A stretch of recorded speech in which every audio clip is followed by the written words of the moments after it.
Hey people. Hey you wonderful frienders. How are you doing everyone? Welcome to a new week. Welcome to the Wonderful Mondays. Hope you're doing great everyone. Thank you so much for being here so early. I appreciate that so much. I appreciate that. Thank you so much frienders. People, I have not slept at all yesterday. Not a single second. And as you can see, Aiko is in a good mood. Wait a second. We're gonna do something real quick. Like so, because the music is incredibly loud on my end. And we can adjust it so it should be the same for you and I still get to hear stuff. That's so much better. There you go. Hey yo frienders!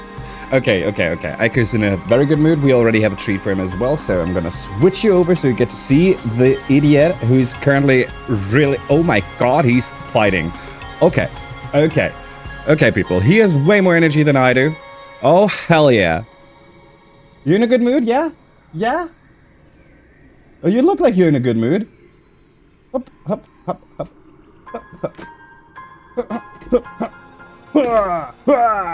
Oh god, I'm so sorry, friends. I did not expect this. Oh my god. Do you even deserve a treat if you're that hyped up? Do you even deserve a treat? Okay. 1, 2, 3, let's go. A whole couch moved by a whole meter.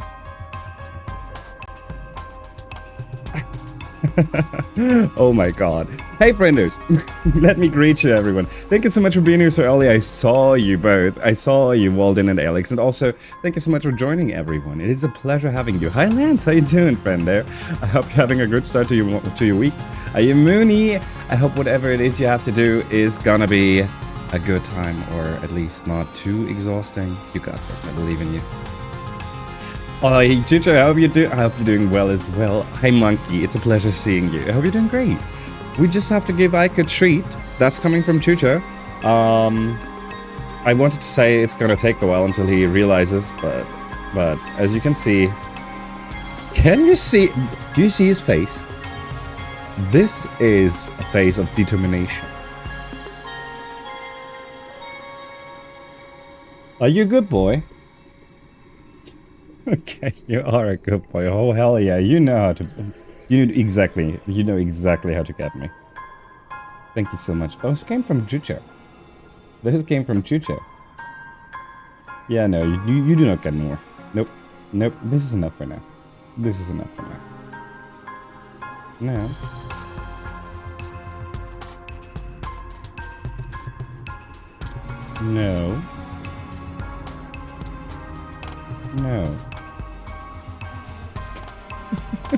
I'm so sorry, frienders. Alrighty, frienders, it's time. We are going to jump into I Was A Teenage Exocolonist for the last time. We're gonna finish our second playthrough today, and I am very, very hyped for this. I've been waiting for this for a long time now. I can't wait. We really, really, really, really want to have a good ending here. I have no clue if that is actually possible still. There's still some shenanigans that could happen that could mess everything up. It could end up that we just get another job ending and nothing special. But that's okay, because we saved so many people already. We managed to get so many of those events that we had to experience in the first attempt. We had the chance to turn them around and do something good instead, and it's beautiful. People, I'm gonna take you over to the main menu right now. Also, thank you so much for the hydrate. I'm gonna do that. Take a look, because we have some new members on the main screen as well. Currently, we see Tang, Mars, Kel, Tammy, Anemone, Fizz, and Nomi. I personally think this is a beautiful picture. Oh god. Stinky bastard, man. Yeah, he is. The energy he just had, it was crazy. I love it there. The thing is that whenever I don't sleep, Echo also is awake a little longer, right? Because usually when we go to sleep together, so when I don't sleep, Echo is also lacking some sleep, and I would dare say that there's some connection there. Majima's hiding as one of those giant mushrooms. Yeah, Majima's everywhere. The monkey got a beating on the index finger of his dominant hand, so his finger's now sausage. Oh no! Poor monkey! A bee sting. I read a beating first, and I was like, what happened? Not a bee sting! No! I'm so sorry. Typing must be fun right now. Oh god, every movement must be fun right now. I hope it gets easier, monkey. I hate that. I'm so sorry. Oh, that's even worse because you're working on art currently. Oh shit. He keeps trying to work on his art, but yeah, that's exactly what I was. Yeah, exactly. Oh shit. Oh, poor monkey. He's gone to lie down for now. Yeah. Maybe getting some rest. No work for monkey. Hi, Arena. I hope you're doing good. I hope you're doing great. I hope you're feeling good after yesterday and did not have to have some nightmares or whatever. But it was a real pleasure watching. Goodness. I know, it's only at the start. Not really, but I'll be okay. I believe that. Alrighty. All the love. It was not easy. It was not. Friendos, you should absolutely know Rena. Rena is amazing. A friend of the stream, but also an EG team member. And one of the reasons I got to join EG, Rena is amazing. A lot of variety content over there as well, and currently playing I Was A Teenage Exocolonist, as well as Pokemon Legends CA, but there's also so much more happening over there, like a lot of co-op streams. That means that you often at times get the chance to see Rena plus other amazing people. So, if you're not following her yet, you should absolutely change that. Friendos, we're going to jump into the last year. I am excited. I am hella excited. I can't find the word for this. I can't find the words for this. On the one hand, I'm so tired that I was contemplating taking off today, but we have to play this. We have to see I would have to see how our lives end here. We have to see this. I can't not see it. So, time to start the last year for this. Oh god. I still can't really believe it. Holy moly. How much time have we spent in this? Oh, this is not correct. Wait a second. I have done something yesterday. I have done some stuff yesterday. And had to reload an older save. This is where we are. Oh god. We are in early quiet year 19. Currently, we have Elish, we have Canis, and we have Alex with us. We know that we still have to make sure that Tang doesn't take effect on this planet. Other than that, we need to talk to Antecedent. And I think that's it. Friendos. Our goals are pretty clear. Impressive.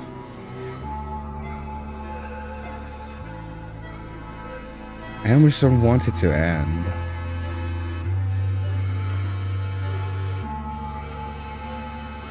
Okay, let's do a talking round, like always. Let's start over here with Kel. Kel and Tammy are taking a break in the garden, watching Echinacea play nearby as Kel shovels down his lunch. He drops his spoon and leans back, patting his stomach with a lusty sigh. Whew. Thanks, babe, I needed that. He kisses her on the cheek and she smiles. Then they both notice you're looking. Hey, Ema, is it lunchtime for you too? Well, Kel, not really, but I just enjoy watching the love of yours. It's beautiful. We want to try and make a deal, right? Oh, yeah. Yeah, that's where we need to go outside for that as well. True.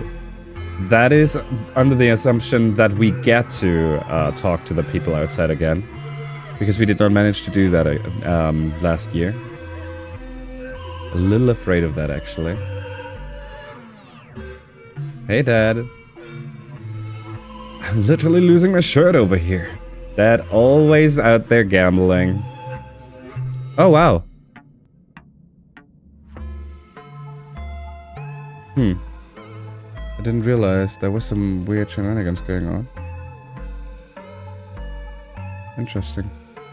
Sorry, friends. We never managed to reach... Oh, we managed to reach the first level of organizing. Impressive, actually.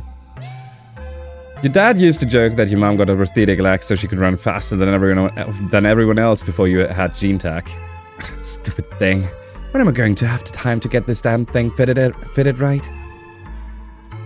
Considering that we've been here for 9 years now, Mom, yeah, I kind of feel like you should have done that by now. We have a friend. We have a love this. I hope Tammy's kid will be okay. She didn't do anything wrong. Yeah, she's human, but that doesn't mean she has to carry the burden of all of her sins, right? Maybe things will be different when she's older. Maybe we'll be better. Wow. So, this is beautiful. Considering that this was trying to set a freaking bomb just a year prior to this. Him seeing a child is enough to give him hope. I wasn't aware of that. That's beautiful. Okay, Mr. Fuckface. Let's talk. You spot Vase running over to Geoponics and hurry to catch up to him. As you approach, you can smell the crackle of a zone from a plus cutter in the air. Vase is standing in the doorway to a shed, firing at something inside. Stupid sulling moths! You peer into the dim shed. There's a pile of smoking dwarf's mouth corpses on the ground, and one last one fluttering frantically in the corner, trying to get out. Do you know what time it is, people? Hey, Canis. Correct. Time to hydrate. This is the official reminder for everyone in chat to hydrate, people. You heard it. You heard it. Hope you're doing great, friendo. I'm gonna do the hydrate, the stretch, and the stream retreat in a second. I'm gonna show you something real quick, frienders. Aiko is really in a good mood. Do you see that? He is non-stop tail waggling. Non-stop tail waggling. Happy boy. And trying to make me aware that he's close enough that I can pat him. Right? I stop patting. It's gonna take a second, and then he's gonna tell me that he's here. Yeah. Yeah, I know. I know. We know. We see you. We see you. And maybe a tad bit tired. Oh, Canis, I feel you. Canis, I have not slept yet. I left call yesterday to go to sleep. And couldn't sleep. Hey, but the good news is I finally finished Lies of P. I'm done with Lies of P. I'm not done because I'm gonna go for 100%, but I bet the secret boss, and that was actually kinda hard. It was really hard, actually. Haven't slept either. Jack, we're gonna suffer together today, friendo.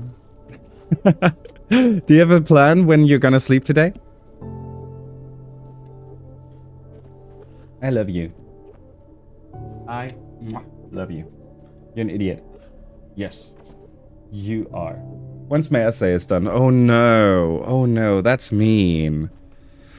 Okay. I hope you got yourself something good, so you get to celebrate it at the end or something. I hope you're still looking after yourselves. We're trying. We're trying. I am. I would dare say I am. Not every day, but most of the days.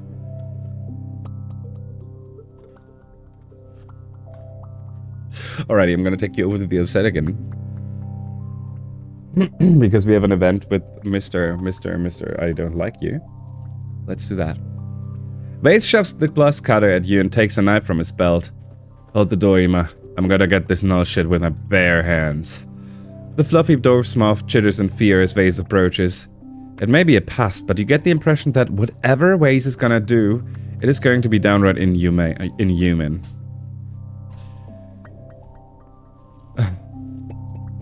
Okay, so here's the thing. We will not reach the 100 with him anymore. We only have a year. Even if we gave him a freaking gift every single day, which we cannot do, we would still get a maximum of, what, 20, 22, 23, 20, 26 points. So we would never reach the full points here. So we're gonna take it's gonna give us a -2. Let's go. Leave it alone! Your shout stalls Vase enough that he stops, turning his head to berate you. But as he does, the dwarf's mouth chooses that moment to make a break for outside. It buzzes past your heads, dusting you both with pastel blue powder. What is your malfunction, soldier? Vase snaps. You hold out the blast cutter, and he takes it from you carelessly. They're pests! No wonder this colony was goddamn doomed before we got here. It's full of bleeding hearts like you. Is bleeding hearts a bad word? I feel like bleeding hearts would be something. I don't know. I'm trying. I got food on. Better than nothing. You got this. Also, trying is already worth a lot. Survival is violence, Vase intones, like he's repeating a mantra. If something might hurt you, you can't give it the chance.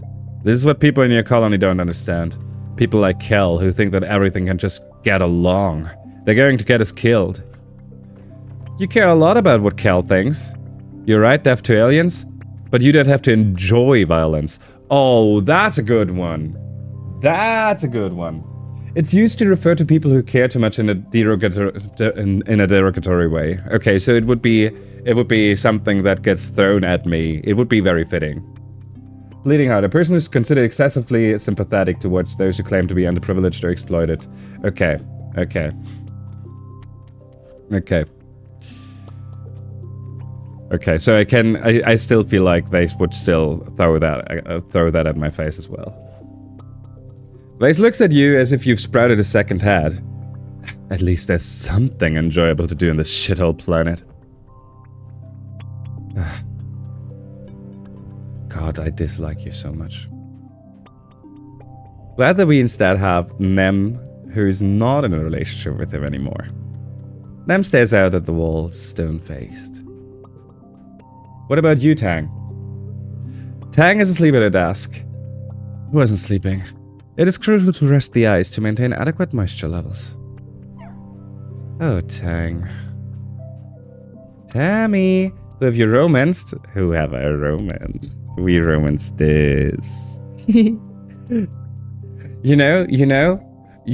share a worm with someone, and you end up in relationships. That's just how it is. Oh, Ima, are you taking care of yourself? Do you need a nap or a snack? What can I do to help? You know what, Tammy? Good. Thank you so much for the reminder, because otherwise Candace would have been mad at me. I should real quickly do my stretch and my snack. Ooh.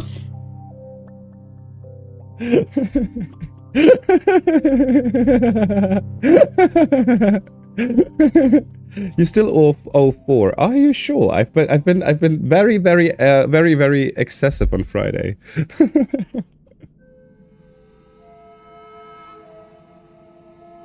What do you think? What do you think, Aiko? You saw his face, right? He was trying to snatch that. There's chocolate on that. That's Tanaka. I don't know. I wasn't watching Fair Cast Fair. I was Friday was. I think Aiko's a happy puppy. He is. He is. Yeah, I hope he is. Thank you for saying that. Thank you for saying that. Are you happy? Yes, you seem to be happy. Okay.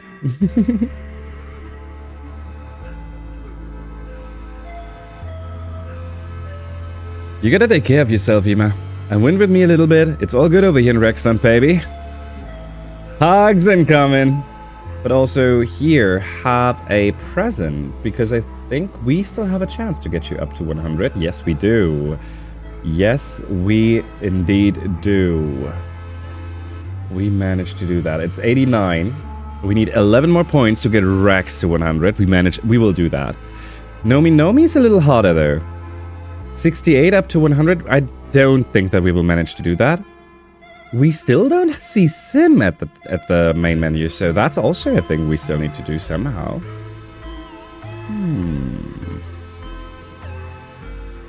Hey Nomi. Hey Ma, wanna play a laser table? Not at this moment, but I appreciate you asking. Oh, this is our next event with them. Let's take a look. Oh, Friendos, I wanted to show you. Wait a second. Actually, let me do this real quick because it's weeding me out. Oh, that doesn't work. Okay. I figured something out. Friendos, I wanted to show all of you how many options there are for the customizing the pronouns and such, right? Because I think it's amazing, and I figured out why I couldn't find it anywhere. That is mostly because it's a little dependent on your pronouns, on your pronoun setting. If you she, her, or he, his, you don't get the options. But if you go they, them, you get a customized button, and that's where you got your settings. You get to name every single detail, how you get called, how people talk about you when you're not there, and all that. It is impressive how much customization there is for this, and I love it.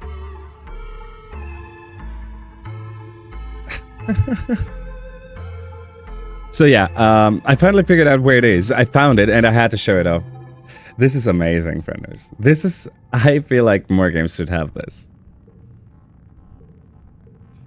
And I'm gonna... Oh, there's a raid from Agent! Agent! How you doing? Oh, you were playing the next part of Dispatch, weren't you? I thought you'd seen it when I was explaining it. Oh, Rena, I have seen this before. Like I've seen this like a year ago. I couldn't find it anymore. I didn't know. I knew that it existed, but I didn't know where. I couldn't like. I was a he his in the first playthrough, right? So obviously I didn't see it, and I didn't check. So yeah, I knew that it existed, but I had no clue how and where to access it. Friendos, Agent just raided in. Friendos, Agent is a friend of the stream and also an amazing friend. Like, people, you should check out their streams. Agent is fun. Agent is good to be around. You should totally check them out. Agent, how was your stream? How was Dispatch? I assume that this was the next episode. Is it still what you expected? Are you still on your edge, on the edge of the seat? Do you still want to hear more? How do you like it? How are you doing? Oh, I am tired. I'm not slept at all, but I'm also very, very, very hyped to play this game, to finally get to experience the last year. So, there's no tiredness that can keep me away from this right now. Nothing can stop me. Thank you for asking, Brenda. How are you? Only downside is it doesn't carry over for the next playthrough. Oh. You know, on the one hand, it makes sense because you are different, right? You could be completely different, blah, blah, blah. On the other hand, if you're putting a lot of work into it to have it exactly fitting your needs, right? Having to redo it, It should not be hard to have a quick ini setting or something to keep that remembered. And just have, I mean, they have default buttons, so it shouldn't be hard to just add a pick last save, whatever kind of deal. Hey, big boy, you need attention? You need attention? Actually, you just had a raid from Agent. We just had a raid from Agent. We do a little treat for the raiders. So let's do that real quick, frienders. I'm still bad at that, frienders. If you people realize that someone raided in and I have not given Aiko a treat for the raid yet, please scold me. Please go ahead and tell me. I should be giving Aiko a treat for a raid. We have said so. We have made that clear. This one's coming from Agent and the frienders. Yeah? Yeah? Uh-huh.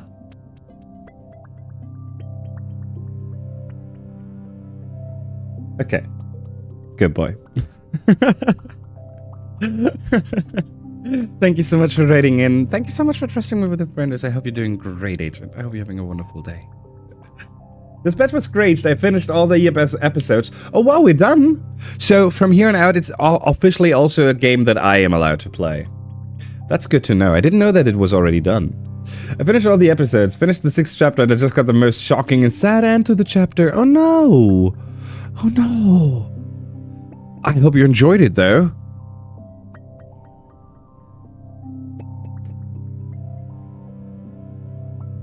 There you go.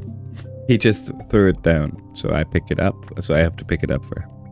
Alrighty, I'm gonna take you over to the other side again. Back to the game, frienders.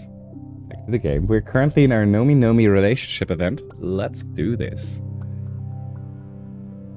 I'm kind of curious about the game, especially since now Agent has raided into us coming from playing that game twice now. Oh, look at that! Hi, Merlin! Merlin thanks us. And Merlin added a lot of 7s, which is perfect. Merlin knows the perfect number for the 7 is the perfect number. We know that. So Agent has raided into us twice already with this patch. So there's there's already some curiosity, right? And then we also have a friend in Mooney who has played that game and was talking about it positively. So my curiosity is piqued, friends. Alrighty. You spot Naomi crossing the courtyard from the depot to the living quarters, lugging an armful of cans of paint. Hey, Maya. Hey, Ma. Hey, can you give me a hand with this? Whew. Thank you. This is my 3rd trip. I think I finally got all the colors I need. It's gonna be amazing. Come on, I'll show you. What is she doing exactly? You follow Naomi to the suite of rooms that they share with their mom and dad. Naomi leads you past the jumble of bedroom furniture and into the empty room. Light pours in from a skylight, and Naomi stands under it and stretches their arms wide, doing a little spin. I'm painting a mural. My mind is going light speed with the possibilities. I'm drunk with power. I could do anything. Ima, you have to help me decide. Naomi grabs the sketchbook and shows you a few concept drawings. Space-themed, jungle-themed, the inside of a pirate ship, abstract art, all the major players are here. Naomi's been busy. They look at you in an agony of indecision. And we're gonna double check something real quick. Yes, okay. The last 2 episodes are coming out this Wednesday, and Chapter 5 was my favorite, and Golem is the goat. No more spoilers. Alrighty. I have no clue who Golem is, obviously, so this is not a spoiler for me at all, but I'm glad. So there is still 2 more episodes. Okay, so Wednesday. Okay, so from Wednesday on, this game starts joining the fray of playable games, and I'm very curious about that. Thank you so much for mentioning that. Thank you so much for bringing that up, and I'm glad. You really do sound like you're enjoying yourself. I love it when people go out, like when they are feeling like, oh, I need to share this, right? Oh, that's a good feeling. I love that. Please do. Why not a different thing on each wall? We know that this is a good outcome, so we're going to do that. And, oh, we actually do have enough creativity to go through. That was not... Like, this is not 100%, like, this was not, I was not sure that we would reach that. Our creativity isn't that high. Oh, Yuma, because you weren't in a call with us, you missed Spock singing and someone else singing. So I'm aware of Spock singing, so missing out on it every now and then. Sad, but okay, I know that I get it. I know that I'll get the chance again. But someone else, are you hinting at yourself? You're not, are you? You're not, are you? That... I mean, I'm still curious, no matter who it was. But if it was you, it would be. I would be. I would be like, Oh God, no. Okay. Oh God, no.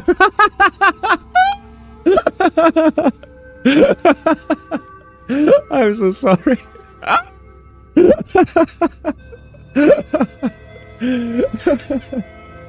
I guess that means I will not get to hear you sing anytime soon. Okay. You missed it when I sang in front of 10k people. When did you do that? Wait, I think I remember that story. Was that... Were we talking about choirs or something? No, I don't remember. When I was like 10 or something. I do remember that that you shared that story before. I just don't... It was... Oh, okay.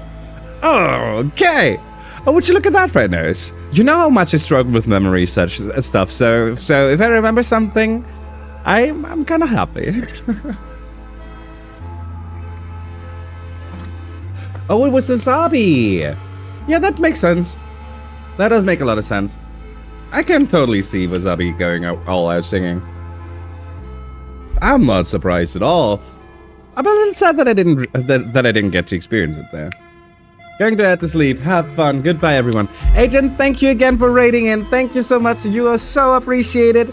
I hope you get some wonderful sleep, friendo. Thank you so much for trusting me with your viewers. I appreciate you.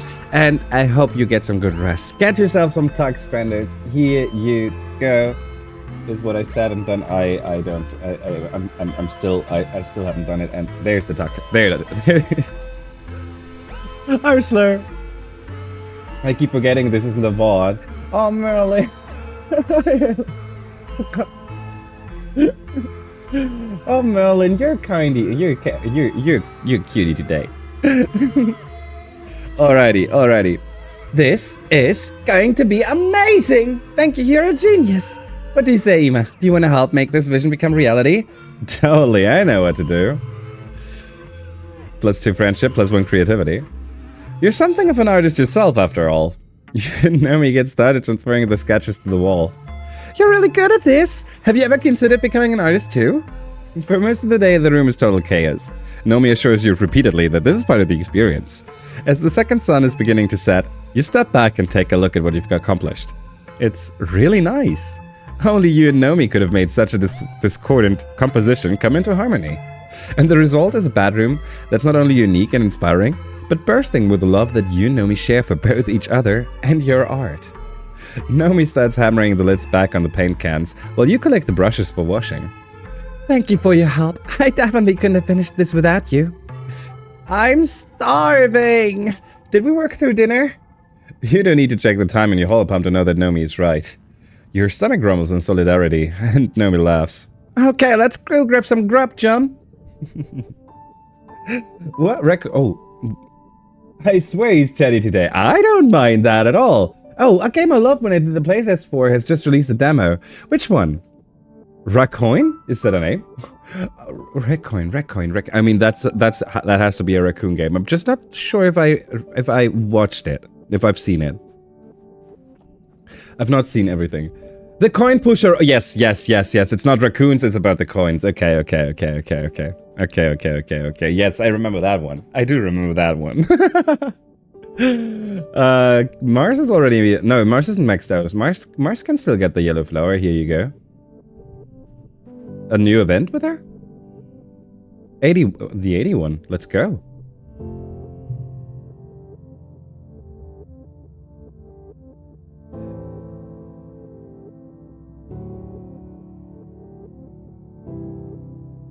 I was just thinking, it released the demo. We could... Well, depending on when the next demo day is, it might already have been released by then. Yeah, I know about you and your little club. You're a rich little princess playing politics. You should go back to what you're good at, looking pretty. So, we have had this conversation piece here before. Mars and Lummers are arguing. And the good thing is, we know that Mars is capable of holding her own against someone like Lum. So let's take a look. You should go back to what you're good at, looking pretty. At least I'm doing politics and not just chucking off with my buddies about killing things. Mars spits. If every eye in the room was known her before, it sure is now. While I'm sputtering, Mars tosses a hair over her shoulder and smirks.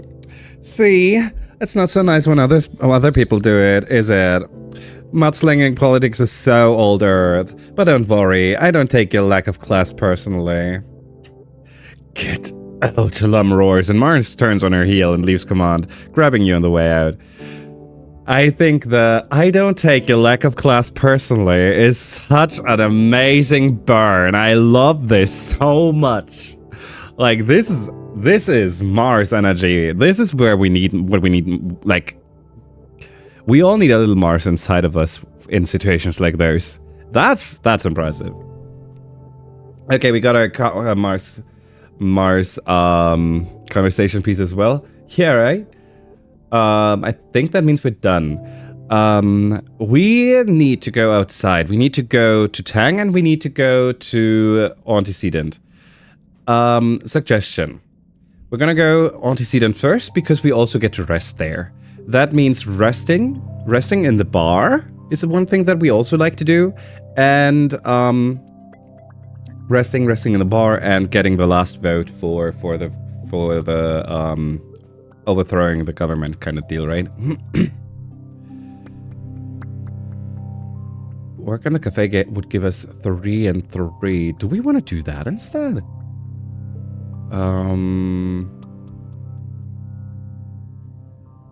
It could be that we do not get a bar event in the lounge, that we would have to go work in the cafe. I'm not sure. We wanted to reduce our stress so we can go outside. So we do relax in the lounge, and we can still go work in the cafe later. No one's gonna, like, we still have a lot of months. We can do this. And it's not like we're, like, the things we need to do is go to engineering. And after that's done, I think we're mostly done. So we can safety save too. True. Actually, we should consider doing that. I mean, we have a save for the start of the year. We're not gonna need one for this one, but for everything coming, we're gonna relax. Anna's easy to track down. She's in the rebuild crash, giving a bottle to one of the new babies. Despite everything, people are still having babies. It's incredible to think. Oh, Ema, would you mind passing me that canteen? You hand Anne the canteen that'd been just out of her reach, and she chuggles the bottle to hold it and the baby in one hand, while she takes a grateful drink. Never enough hands. Someone should figure out how to give us telekinesis. Let's see science work on that, What can I do for you, Ema? Anne listens patiently as you explain the plan to force a vote at the next Vertumna to depose Lum. When you're done, she sets the bottle down and lifts the baby onto her shoulder to burp. That's quite the plan. You've come a long way from when you were this little. I'm proud of you for sticking to your guns no matter what happens. So can we count on your vote? Well, I'm not one for fighting any wars in nature. Honestly, I'm so busy with living quarters and kitchens and the crash, I barely pop at my hat outside these days. But I do trust Lum to do what's best for us. He's a little empty in the noggin, but he surrounds himself with good people, and that's what matters to me. The baby lets out a wet-sounding burp and Anne coos at it. Oh, great job. Good work. Better out than in. Well, what do the others think? If they're on board, I don't mind chipping in a vote to make it a majority. We do already have 5 votes. Oh, look at you. You're really serious, aren't you? How wonderful to see you all grown up. Somewhere in the crash, a baby starts to cry. Anne stands up and excuses herself. You'll have my vote, dear heart. You can count on your Aunt Anne, just like always. Alrighty, good. Oh, we keep both of those memories. No shot that we take. No, we're not gonna forget any one of those. Nothing. No shot. As usual for this time of year, your dreams have been more vibrant and invasive. You have trouble distinguishing dream from reality during the day, and you dread falling asleep at night. Huh? How did that hotbike get into your bedroom? Wake yourself out of the stream, follow it, shoot away. So, I don't remember what the stream was about. Not gonna lie, I have no clue anymore. Dreamsies. So, we're gonna follow it again.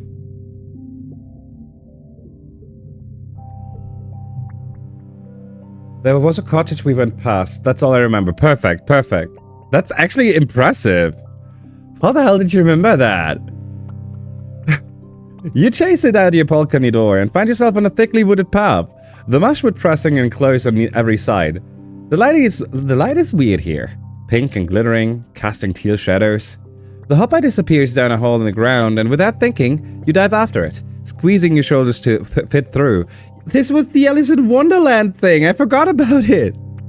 You tumble into a cave, beautiful and surreal, shimmering with a light that seems to come from within. When you take a step forward, granules of pink sand crunch underfoot. The cave opens out to a forest that seems lifted from a fairy tale. The sunlight beams through breaks in the trees, illuminating a path of mushroom-ringed stepping stones that lead you to a small cottage. You spot the hoppy hurrying further down the path. I think that we followed it again and we lost it, and we were sad that we didn't visit the cottage. So we're gonna visit the cottage this time. Oh shit. You don't meet anyone in the cottage, but it isn't empty. There's something alive in the old green crate at the back of the cottage. It's banging furiously, jiggling the latch, demanding to be let out. You lift the lid and find yourself falling into the empty box. You land hard on solid ground, your breath whooshing from you. It's hot here, impossibly hot. The twin suns beat down on you, burning your skin in contact, and the air is almost painful to breathe. In all directions stretches a barren wasteland of dead trees, like bones puncturing the dry skin of the planet. You rise from the dusty, cracked earth and begin to walk, stumbling over the bones of unknown creatures. You don't know where you're walking, only that the horizon doesn't change. The red sky just stretches overhead like a great bowl of heat passing down on you. A great roar shakes you and you turn to see a chimeric nightmare. A manticore, but with Governor Lum's face. He towers over you from a podium, his claws clacking and his tail thrashing as he proselytizes. We primal force felling, we the river stemming, piercing deep the minds within, we the surface broad surveying, be the virgin soil upheaving. Overhead the sky is streaked with smoke. You hear a rumbling in the distance. Okay, so we have seen this before last time. We're not running, we're standing to face it. Okay. You plant your legs and refuse to look away from the beast. With a yell from behind you, Mars appears and swings a sword made of light at the Lum abomination. Its hat rolls across the dirt, but it continues to speak. You turn from the scene and walk away, feeling the memory of it cling to you as you push and claw your way through to another reality. You stumble forwards into a dark, glowing forest. Lustily cool air brushes your cheek, thick with moisture and making your face wet as if you've been crying. The path winds upwards, flanked by humanoid figures carrying candles. Some are wearing robes, some armor, some lab coats and envirosuits and formal wear. Some are elderly, some barely 10 years old. All turn to look at you and you realize with a jolt, they're you. Every single one of them is you. You see yourself reflected in their eyes as they gaze upon you dispassionately. A line of possibilities stretching out as far as you can see. The hoppy crouches between the ranks and gazes solemnly out as you pass. You walk steadily upward, feeling their unflinching gaze follow you. Overhead, the wormhole hangs in the sky like an overripe fruit, bending the heavy branch of space and time towards you. It's so close, you feel as if you could touch it. You stretch your hand out, seeking... You wake up. Milky quiet, how bad is insomnia? Oh, that is bad. Milky quiet sunlight pours through your window, flakes of bromide snow piling up against the glass. You feel as tired as when you went to bed. It's your birthday. You're 19 years old. Only one more year as a teenager. Let's go. Yeah, freak that guy. Friendos, I remember the time he has an event with us, and it's not a relationship event. It's our birthday event. See that? See that? It popped up and I was not like, oh, I finally managed to remember it in the last year. Alrighty, let's go. Yeah, I did. Oh, Rex event. We love Rex event. Let's go. Oh, hell yeah, that was a long one. Rex is hanging out with Nomi in a secluded area of the colony. Please stop fussing, Rex. You have a cut right there. It's just a scratch. Rex protests. He sees her coming over and brightens, sitting up straighter and knocking Nomi's hands out of the way. Hey, Ema is here. he says over loud, and Nomi scrabbles for the first aid kit before realizing it's too late and you've seen it anyway. They glance balefully at you, but Rex is all smiles. If it weren't for the purpling bruise on his eye and the cuts across his cheekbone and lip, you'd almost think things were normal. What happened? Oh, nothing to worry about. I wasn't watching where I was going and I ran into one of the unfinished walls around here. Yeah, 17 times. You should tell Ima the truth. Maybe she can do something about it. What's really going on at Rex? Oh, it's nothing. Nothing I ain't used to anyway. It just happens sometimes. People get it in their heads that they want to stay on Vase's good side, and the easiest way to do that is to beat on someone he doesn't like. It's fine. They'll remember what I'm good at and come sneaking back eventually. It's getting worse though. I thought it would stop when he joined the colony, but they're even bigger meanies now. Rex smiles encouragingly at Nomi. Waze is just mad that you and I have real friends here. He hates that he and his bullies aren't the only big damn heroes in town anymore, and that he can't control what people think about us. It makes him feel small, and he hates that. What is the deal with Waze anyway? I don't even want to bring it up because I'd rather think about the future and not the past, but when we were younger, Waze was just a normal kid like me. We were both kind of the runts of the litter, but he had a chip on his shoulder about it and always tried to boss people around like he was actually top dog. I try to be nice to everyone because, you know, that's the pup in me. I just want to play and be friends. And Waze did not want to be friends with me. He kind of hated me because people liked me more. And then one day, I was just hanging out with my friends when Waze walks right up to me and starts picking a fight, right? Like calling me names and telling me I was just faking it to make people like me. My friends wanted to beat him for it, but I told them to stop and I walked right up to him. Hands out like, hey, we can still be friends. And the piece of shit just straight up broke my arm. We weren't even fighting, he just got me on the ground and snap broke it right here. He was stats out on proving a point, I guess. That's why everyone lets Vase boss them around. They know what he does when he gets angry. Everyone acts like a bunch of heroes, but they're just cowards who'd rather let Vase keep picking on Rex instead of standing up to him and pissing him off. Yeah, he's not like this with everyone. He's nice to people he likes. That's why everyone wants to be his friend. Hot air rises to the top. Vase told me it was a 4-on-1 fight. Why didn't he get in trouble? Okay. So, we get the chance to get some more information this time. I'm curious. Let's see. Last time Waze we didn't have that kind of relationship with Waze, so we didn't know of his side. I am very curious. And I hope that I'm ready for this. I'm scared of this turning out as both were bad, blah blah blah kind of deal, and I don't want this to happen.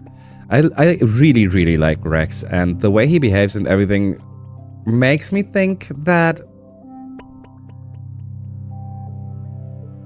his story is correct, right?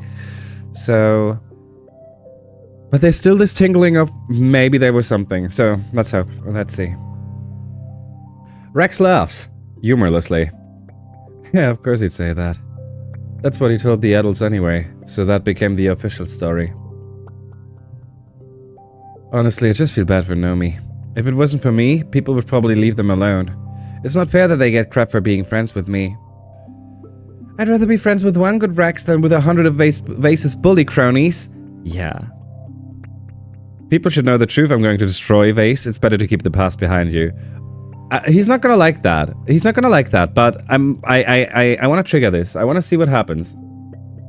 I'm going to destroy Vase. Craig snorts. Don't think I haven't thought about it. Hey, I'm not perfect. If I thought fighting back would do any good, I would have done it years ago. Besides, if I win just because I'm stronger, that's not really a win at all. What? Besides, I'm a colony kid now. I can be anything I want, do anything I want, talk to anyone I want, and Vase can just die mad about it. I do kind of regret what happened there. Like, it sucks that Vase got to the point where he thought the only way he could get respect was by being a bully. I mean, he's a douche and a half, but... You don't have to defend him. I'm not defending him. I just think sometimes, like, if I could have seen he was hurting and been a better friend to him, I could have changed his whole life. Think about how different things would have been growing up on the Helio if he wasn't the friend who got away. That's why I try to not let it get to me. It doesn't matter what Waze does to me. You can't hurt someone who chooses not to feel pain. He's gonna get his fool ass killed someday and I'm still gonna be right here. And I have everything I need.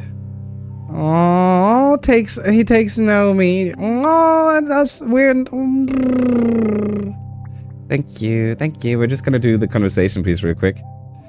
It's been 4 years and it's still so cool. I spent my life on our spaceship before this. Being outside still feels like being in paradise, even with everything going on. Yeah, you got the right idea. Mars, I just think I'd make a better governor. Instead, the spacehead with a gun think he knows what's best for the colony. Like, okay, he's older, but I've lived here almost half my entire life. Like, who are you going to trust here? You know, good point. It would not immediately sell me, but it's still a good point. What's that? Cal is patiently waiting, walking through the garden, hand in hand with Echinacea, Temm's daughter. He says, pointing to a Dorpsmoth fluttering by. Can you say Dorpsmoth? Dorpsmoth. Echinacea makes a noise that sounds like blah blah blah, and Cal cheers. That's right! Who's that, you smart little girl? He looks up and sees you watching and blushes red. Hey, Hima, what's going on? Oh, Cal! Cal is the perfect daddy! No, Canis, I still haven't! I don't know how to fight them! I swear to God, I don't know! I mean, there's a chance that we're gonna find them right now. I do. Oh, you monster. Would you like to? After we've been outside, ask me again, because then I will have a clear answer. Hey, Sundari, working hard or hardly working? Thank you for betting. Aiko, are you Asia? Hope you're doing great. Work lurk. I hope you enjoy your work lurk, friendo. Oops. Thank you for betting. Aiko. Thank you, Canis. Waze. Go bother Rax if you like him so much. Shut up, eat your cake, eat your freaking cake, and shut up. I don't want to hear your voice. You know, he's so well written that he could have the best he could have the best voice actor, and I'd still hate the character, right? No, I wanted to say that would be a testament for the VA, but no, the writing is so good that I think even a bad voice actor could make me hate him.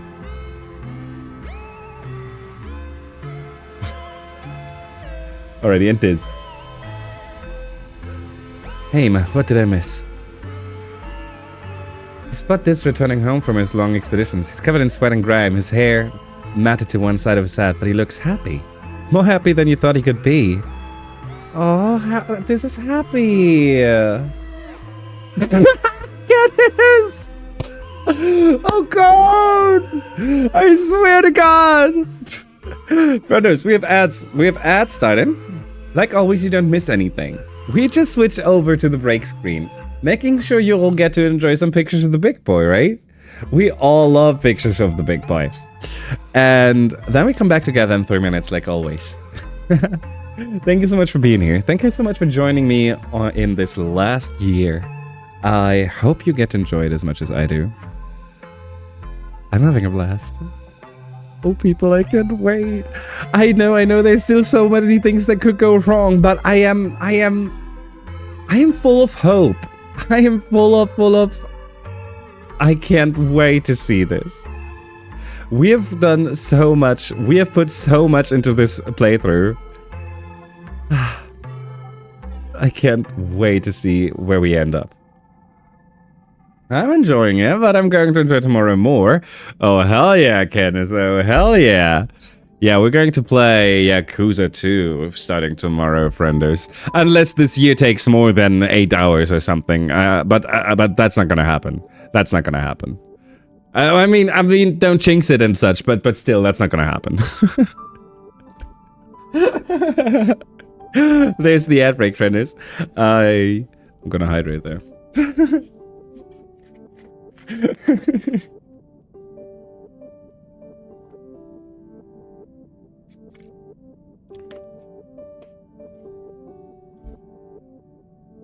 Alrighty, Prentice. I know, most of you don't hear me anymore. But perfect time. How's the hydration going? I have decided to only drink the official hydration, the official Canis hydration water during stream, and I am down 1.5 bottle at the moment, right? So this is today. I'm doing a good job today. Look at me. I'm hydrating a lot. But to be fair, whenever I'm too tired, I tend to hydrate a lot. I also tend to snack more when I get tired. I just realized the Chan, like, I tend to eat. Well, I'm currently struggling with eating, right? I tend to eat right before sleeping. Like the one thing you're not supposed to do. You're not supposed to eat before you go to bed, right? That's when I, most of the time, actually get hungry. Most of the times, actually get hungry. Also, I'm gonna stand up real quick and go over to the toilet. I'll be back in a minute. I mean, I do that too, but that's just because eating hurts. Yeah, okay. I don't have hurt. How would you describe the feeling? I'm very bad at going to the toilet. How would you describe the feeling? Like, in my case, it's more like I see food and it's immediately like, ugh, I don't touch me with that. Ugh, right? Like that. It's not hurt in my case then. Alrighty, friends. I'll hurry to the toilet real quick.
You know what?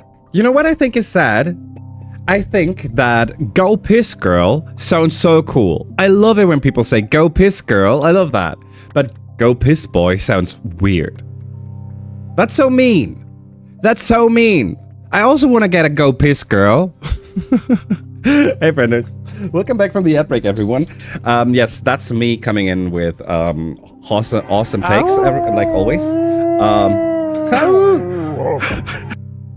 Also, did I ever tell you that I like this type of clothing a lot, right?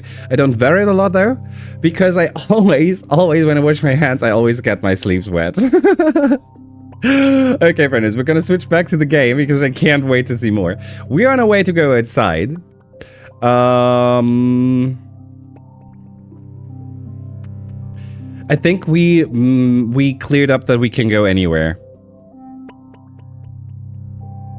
Let me see what kind of items we would like to have. Rex is logs. Logs we get in the swamps, but we don't want to go to the swamps. And Nomi is crystals, is in the ridge. Vase would be, a strange device would be in the ridge.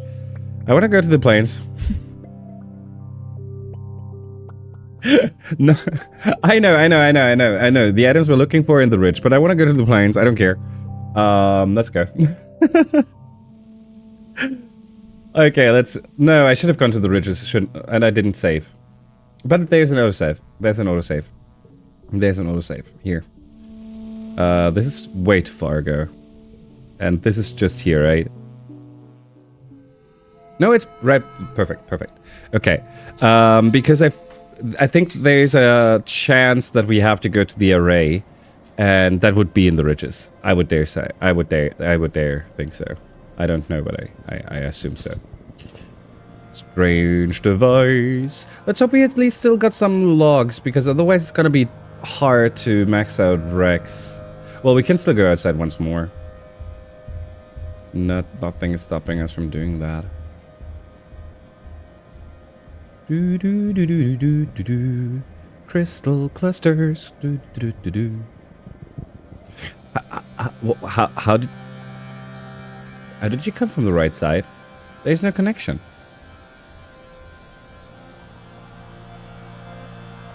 Sim should be perfect. Perfect.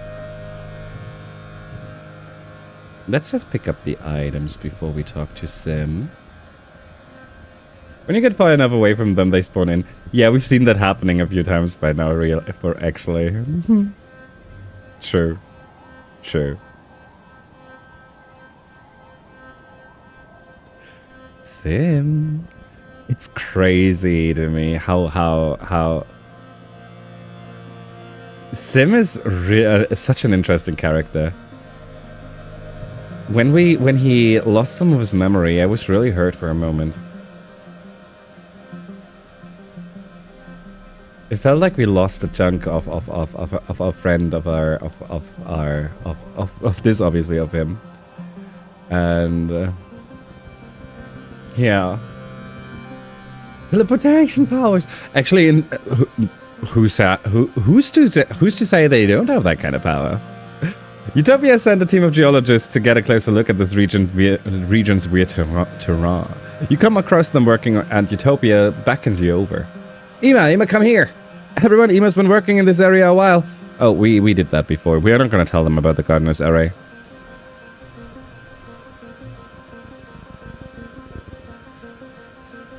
I assume that that's more if we want to fight them. Okay. No boss event? Okay, good to know. Oh, there is a boss event on that stone, though. I saw something on that stone over there. Let's do some minor events real quick. Be Zen and let it be. Plus 2 animals. Not worth it, but that's okay.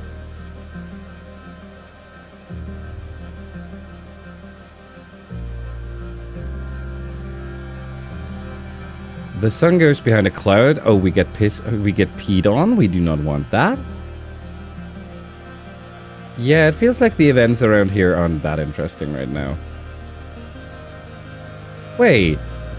It looked like a exclamation mark from...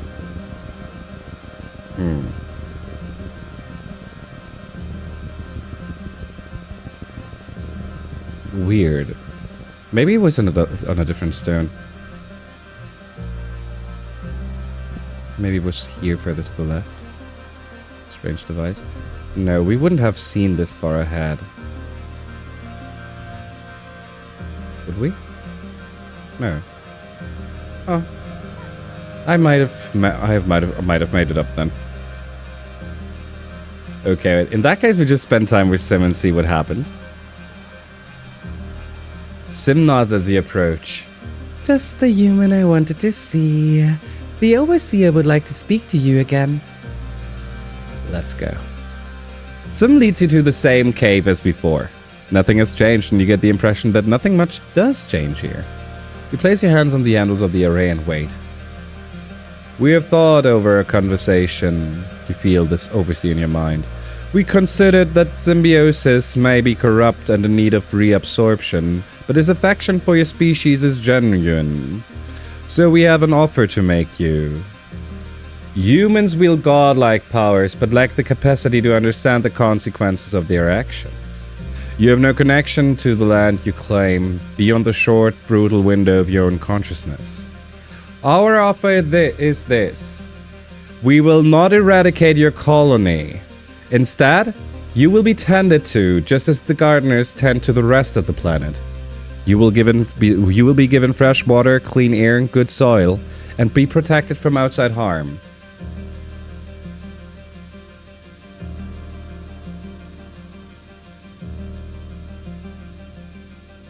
Oh, hi, Chucho. I would dare say,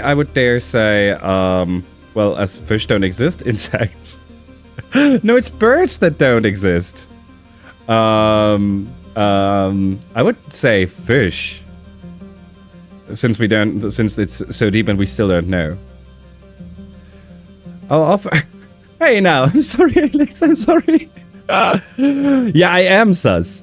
I like this. This is amazing. The offer is great. There has to be some kind of hook. This is bait. There's something. They want something from us. In exchange, humans will stay within their colony and limit their population growth so as to maintain the balance within the habitat. You will not leave this territory to procure more resources. You will cease all hunting, logging, and expansion outside of your valley.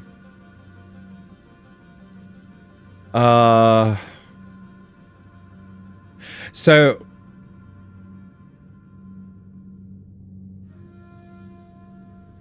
I am not completely against that.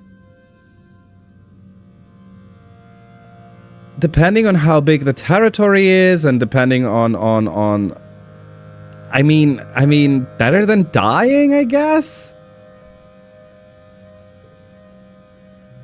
More or less. You are a curiosity to us as well as a sentient species. We would like to preserve you without endangering the ecological balance of the planet. Now you will go and convince the others of your species to agree to a compromise. Yeah, okay. We're gonna have to talk about how big and how many people are allowed to be there, and we're gonna have to talk about this. I think that it makes sense that we try to not overpopulate again and fall into the same traps that we do. I just don't know if I trust you enough to make sure that we get to live a good life. This is not very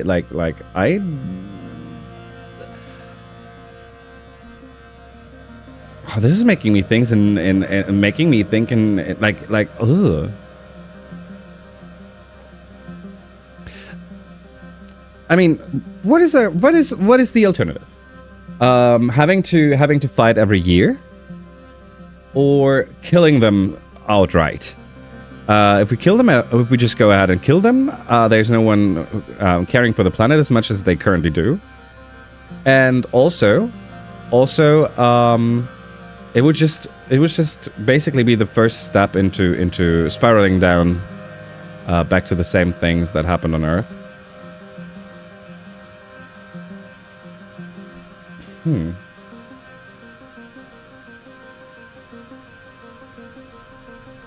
It's very likely it's insects, actually. If you count only flies, there are about 13 million per one person.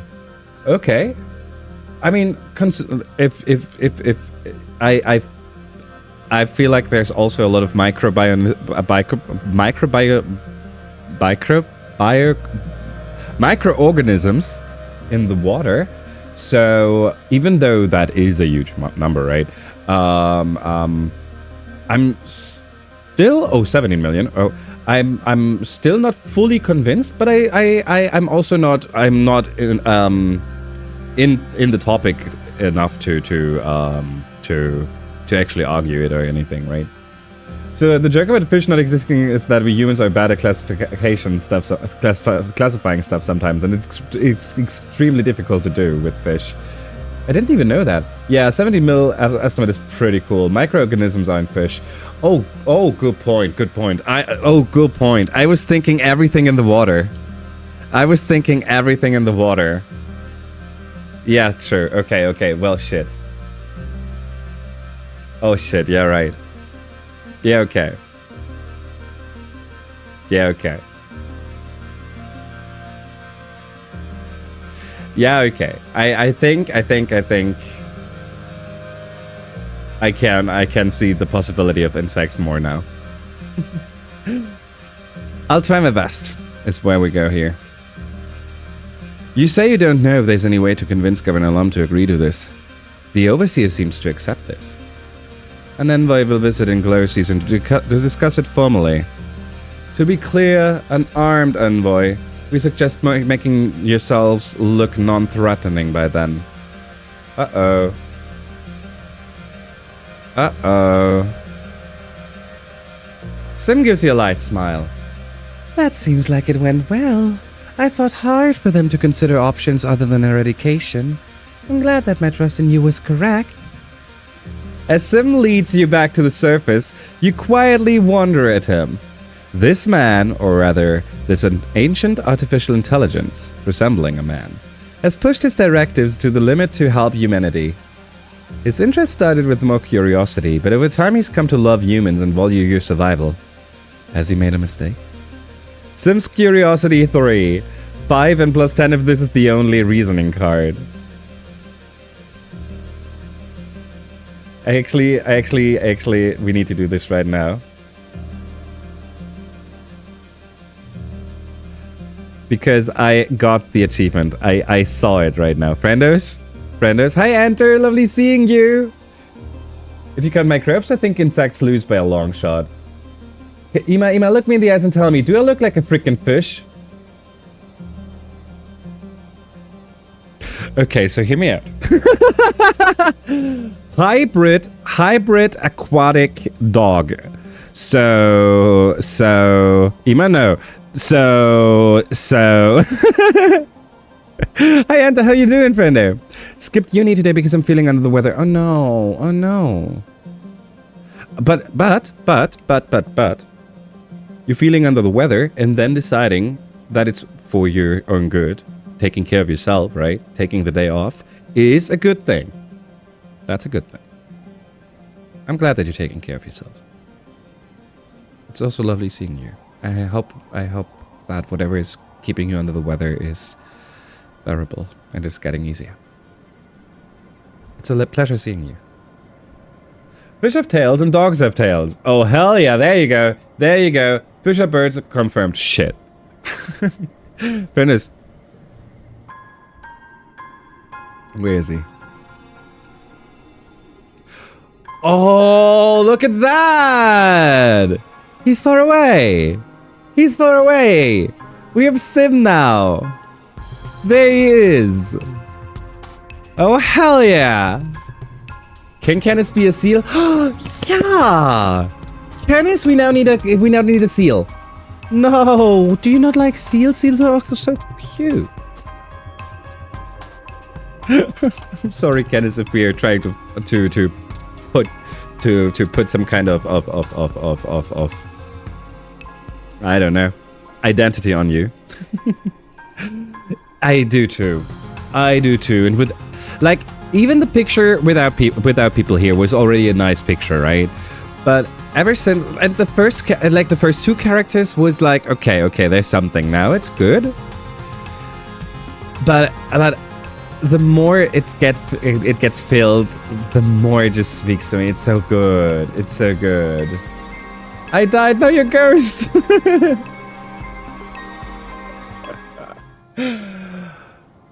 We got this. We got his friendship. We got Sim on the main menu. Have you decided what to do about the Overseer's offer yet? I don't mean to exert pressure on you, but your time is running short. Shut up. We still don't know what to do with the weather Strentia, by the way. Here, take a look at the... I think he's seen every item by now. I think we don't have anything new anymore. Can't wait for you to get everyone on there. Oh, hell yeah. I do think that I'm gonna do that, but I don't think that I'm gonna do it live.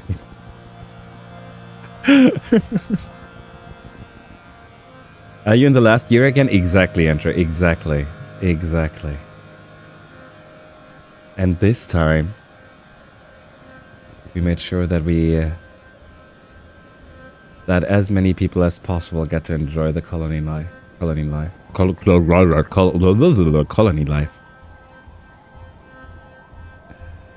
We're in a good way.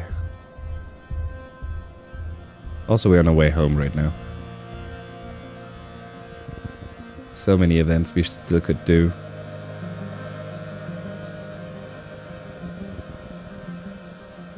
If we go home and there's a mention of a boss event, I'm gonna cry for a second.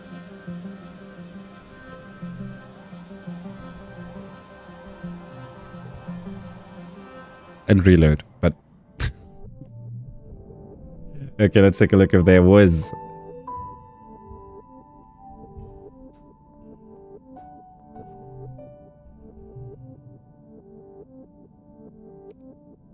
Oh, wrong.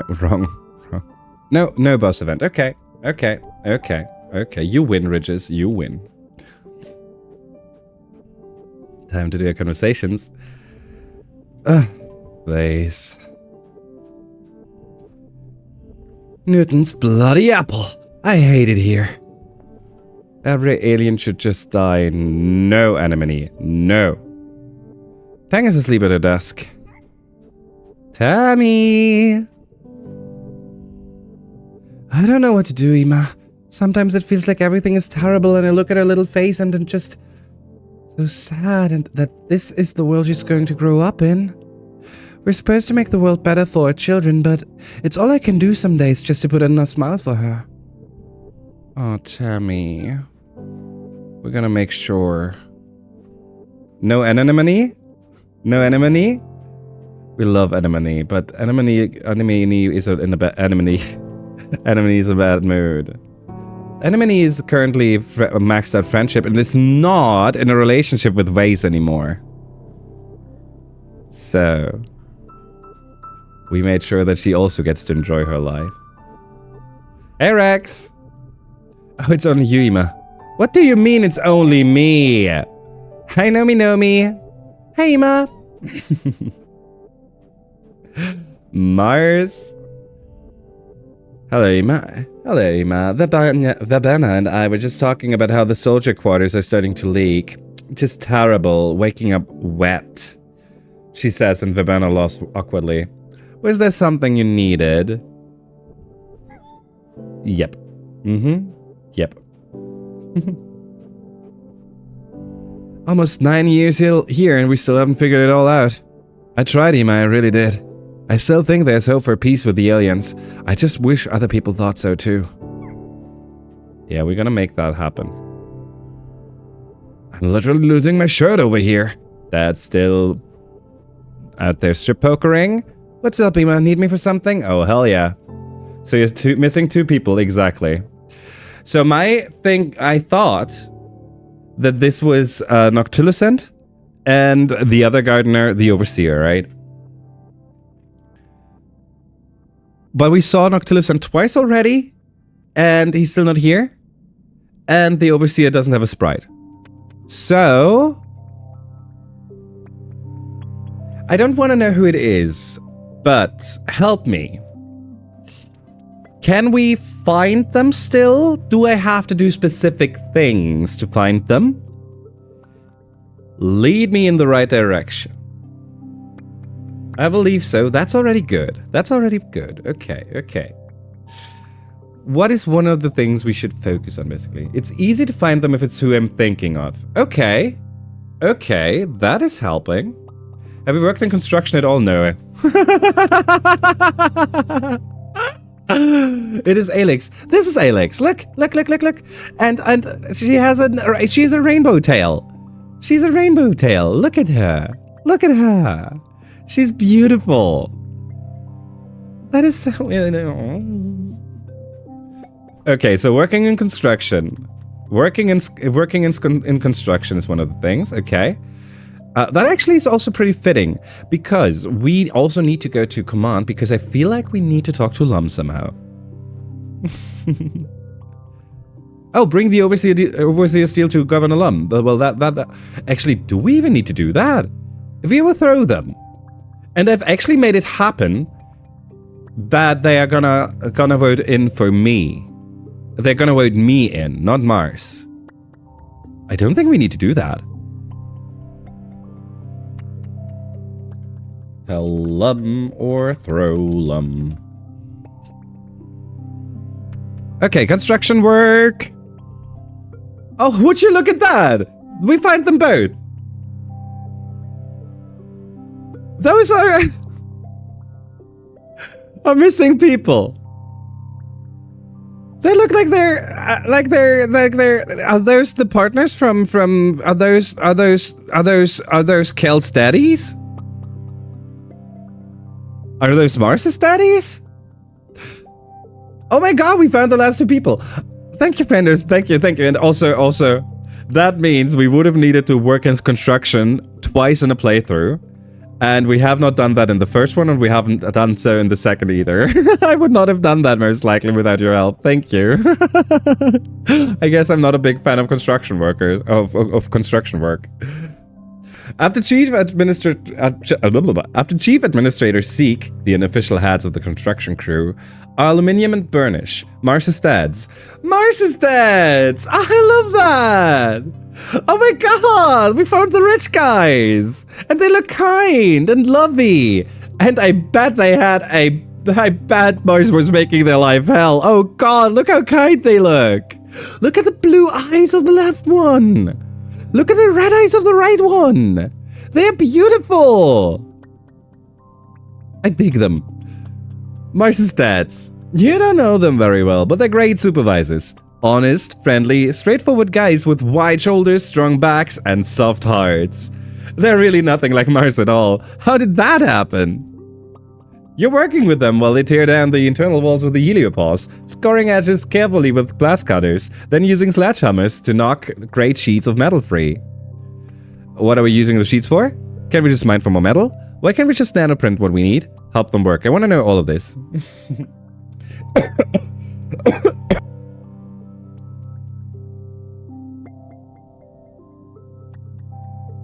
Read and find out. Yeah, I know. But I also wanted to be a little like, you know. Daddies! You can see their eyes together are like Mars's eyes. Yeah, and Mars still gets the star, and Mars then has the additional star in there, which is kind of amazing, actually. Mars are pink and blue together. Let's pull her up real quick. Well, not like that. We can't really see it like that. We're gonna find a picture where we can see it there. What are we using these sheets for?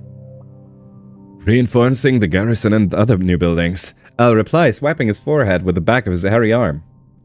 That's Al, right? Yeah. Left is L. That is Bernie. Okay. L. Reinforcing the garrison and other new buildings. Al replies, wiping his forehead with the back of his hairy arm. The blast cutters really crank up the heat in these small metal rooms. All these bulkhead heads and hallways were important safety features in space. You don't want to explosively decompress the whole ship, you know? But here in Vertumna, we have different needs. Can we just mine more metal? Sure. Just go ahead and get out there with a pick and... Bernie, we're a long way from being able to mine and smelt here in Vertumna. If we do it all, mining is extremely destructive. We need to reuse what we have first. That makes a lot of sense to me.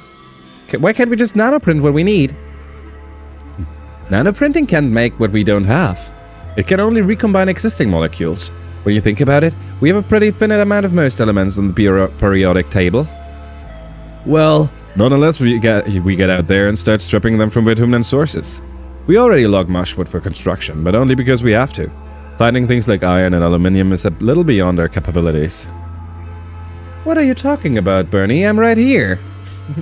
He says because his name is Aluminium. Oh, and he's Bernium, right? Is it called Bernium in English? Help them work. You learn a lot working with Al and Bernie. They look like big tough guys, but like most people in the colony, they really care about sustainability and doing the right thing. And they love to talk while they work, with no shortage of gossip about the other adults. Oh, I get it. Okay. This is a trope, but okay. There's where Mars gets it from. If you keep your ears open, you're going to learn more here than just how to smash stuff and nail it back together. Oh, that is so good to know. We could get all the hot tea. We could get all the tea from the freaking colony. If I would have known that we would get tea at the construction sites, we would have been here so much earlier.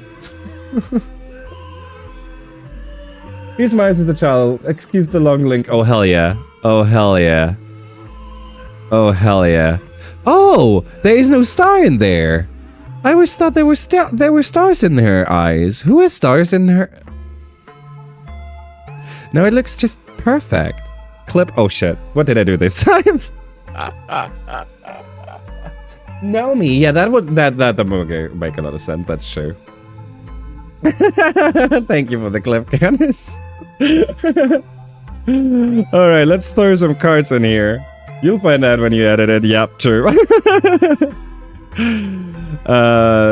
9, 8, 7, 6, 5. Would you look at that? That is the highest rate we've ever built.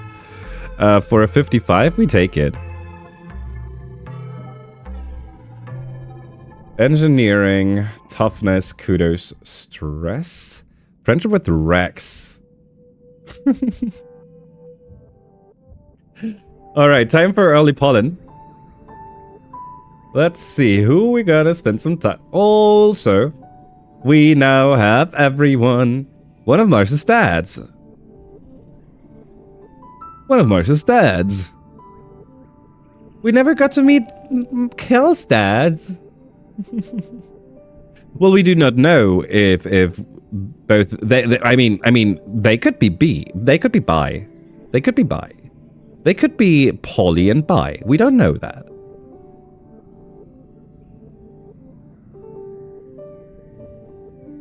Hey, Mars.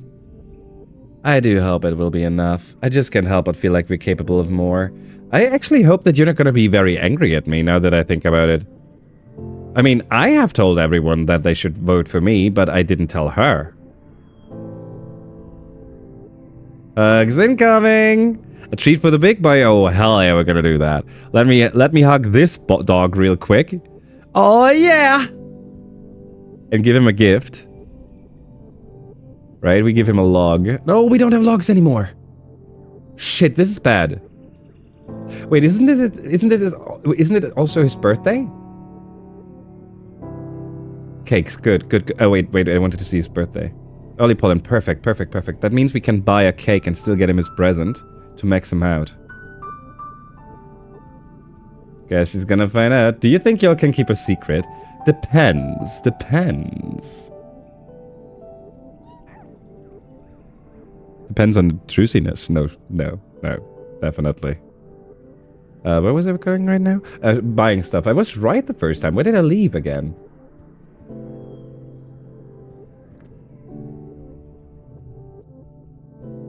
Subscriber. There you go. Cake. There's only 3 cakes left? What? That's not good. Oh shit. I hate that you have a stomach pain for now.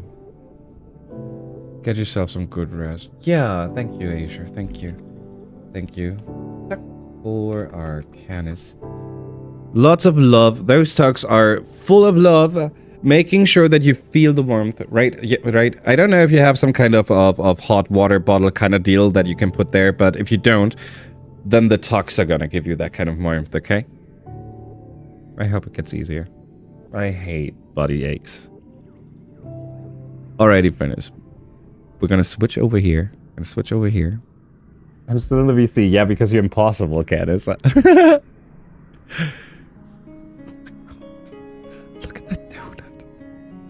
He has his toy right next to him. He has his blankie curled up. And he's curled up like a donut. Look at that beautiful cutie. Oh god, I love him.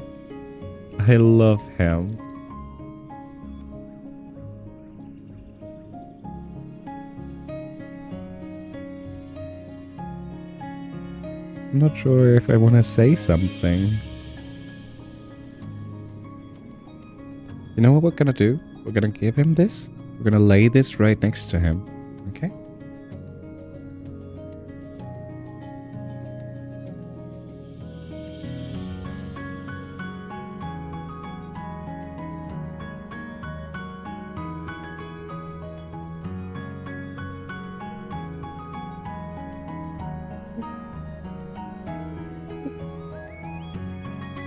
I love him so much. I love him so much. Oh god.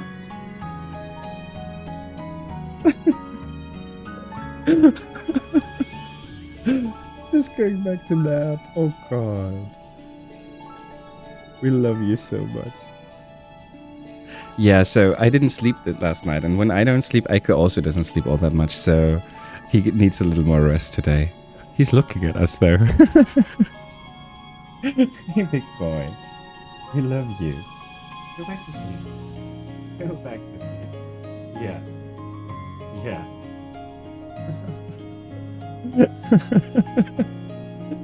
He is such an adorable monster. I love him. Licht. Licht, how you doing? How you doing? It's always a pleasure seeing you. It did 24 hours. Are you trying to max out the timer, Canis? Oh my goodness. Me too, Aika, me too. We don't deserve dogs, man. Oh, hell yeah, you're right. You're right. I love him so much. But Aiko deserves us. Aww. Beautiful way to put it.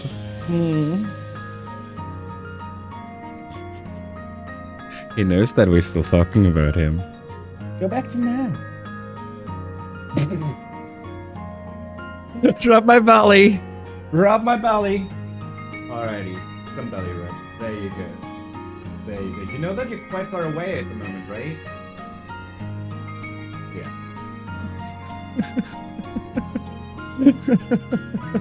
Alrighty, Prentice. I'm gonna take you over to the other side again. I love him. He's such an idiot. I'm sorry.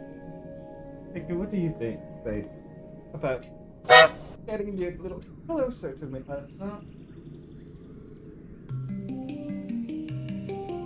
Better? Yeah? I can actually pet you again. Yeah. Okay. No. I'm gonna go with the other side. I probably over-party this week, and I'm so effed up right now. Can't complain. Dude, I saw you. I think it was in Rena's, I'm not even sure where it was, mentioning that you had to go to the second birthday party in a single day. I'm sorry. I'm so sorry, Licht. I know you say that you don't get to complain because it was your choice or whatever, right? But 2 birthdays, I would hate myself. I would hate life for a week or 2. I'm barely able to join a birthday, right? Oh god. Yeah, right. I'm gonna do the hydrate and the stretch immediately. Thank you so much. Thank you so much. Oh. Sometimes I really do hate ADHD. I was resting so bad earlier and just choked up and did everything, but the stuff I was pushing off. 2 hours later, I took care of almost all the things I was pushing off, and I feel so much better. I even studied. I get the feelings. I get this feeling, Arena. Especially if you don't get to really focus on something, right? And it's, hi, Rainy, lovely seeing you. And I'm not sure. I don't have a diagnosis or anything, right? So I'm not gonna say that but I feel like that is something I also have experienced multiple times. And you know what the worst part is for me personally? You might think that now you'll remember, right? But it's not that easy. It's not gonna be. It's not gonna be like just because you know that it would be done and would help you and would be a weight off of your shoulders doesn't mean that it gets easy to do or anything, and that's sad. For a second I thought I had 571k points. That would be close to the current make this expensive, right? That is right. No, wait, that is 58, not at 580. Well, you are close.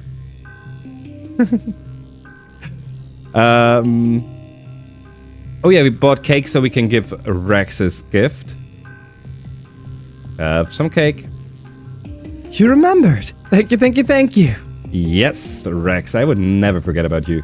Also, 3 more points. 3 more points. We will get Rex. We will get Rex to 100. We will manage to do that this year. Oh, hell yeah. Hell yeah. Let's go over here. The current make this more expensive is 581. Oh, it is 581. Holy shit. I love you. I'm afraid to do more than type, but I hope you have an amazing time with this game. I had. Thank you so much, Jolty. Get yourself some good time and see you soon. And I can't wait to watch your end and see you. And I hope you're doing fantastic. Always a pleasure having you. Bye, bye, bye, bye.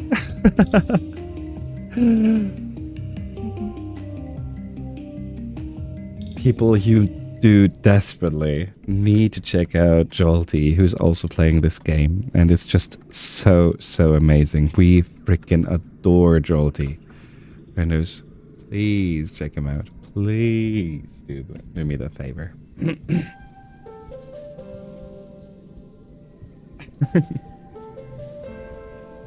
Also, not only a favor for me, it's a favor for yourselves, actually. You're not gonna regret your time over at Jolty's. Jolty is just an amazing vibe to be around and so caring. Oh god, Jolty is amazing, friendos. Sorry. So, we talked to mom, we talked to daddy. This. We could reduce our stress if we wanted to. Oh! Oh, I almost skipped this text. Look at this. This is stripping off his expedition gear when he sees you and smiles. Hello, beautiful. I love coming home to you. You make being here worth it. I'm getting goosebumps. I'm getting goosebumps. This is so cool. Oh. This suddenly out of nowhere, right? Like, that is not the kind of conversation I thought I would be having with this. Hey, Anemone. There's still a lot to do before sundown, but if you need me, I'm here. Base. Have your strange device and go away. We will most likely still get to see his level 70 relationship event. Oh, Tang. I think I've come to truly love this planet. Certainly, it's at times uncomfortable or even dangerous, but I have such wonderful visions of what it could become. But if you... But no.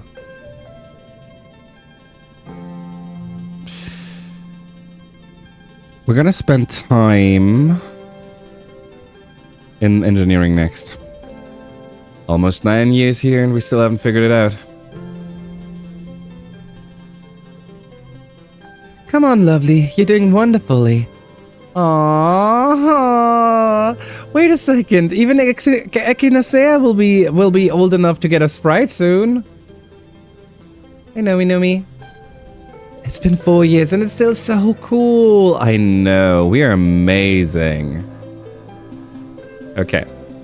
We spent time with in engineering once, but also let's overwrite this real quick. There you go. We still don't know. I think we'll just go assistant med bay again. Repair robots? Engineering creativity? I think that's also pretty fitting. And this is empathy and biology. Biology is mixed out. We got repair robots. You're honestly pumped for your first day in the robotics lab. Oh, a first day? We haven't been here before? Hel gets you started along with Congruence, who helps with the programming. I'm really just her hands. She's the brains behind the operation. Oh, please. If anything, we're partners in crime. Where would I be without you, Hel? Thank you so much, Alex. I didn't do that. I didn't do that yet. And I know... Oh, God. Thank you so much, Alex. That was one of the most amazing moments of this playthrough. Thank you so much. I love that. I love that so much. I love that so much. Thank you. You even saved Hel. Rena. We were trying to go for a perfect playthrough, and we're getting close. Like, perfect for me. Obviously, some will say you need base at 100 or whatever to be perfect, and that we will not achieve. But so yeah, we saved hell. So what are you excited to work on, Ima? Programming is super cool, just like to fix things. I want to build something massive. Okay, so this is where we get to meet Congruence, where we get to spend time with her. And we are looking for something that I'm not gonna mention for reasons.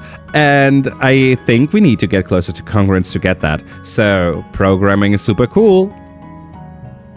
Isn't it? You can do anything in the digital world. Translating it to the physical world is another challenge, but I promise you're going to learn so much about bot code. That lets you put it to your heart's content. Happy to let you work on your own pace. Well, he grades projects from his engineering class. If you have questions, Congruence answers them with a supernatural impatience and cheer. You spend the day getting to know your way around the robotics lab, meeting all the bots you're going to be working with.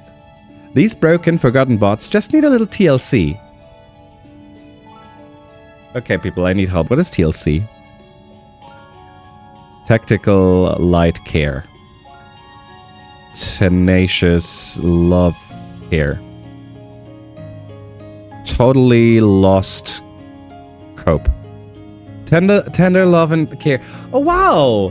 I was not so bad! Tender loving care is beautiful! I love that. Also, I feel like I was close enough. I had the word care in there. I would not be surprised, actually. That's the worst. That's the thing with me, right? It's not unlikely that we have conversation pieces again.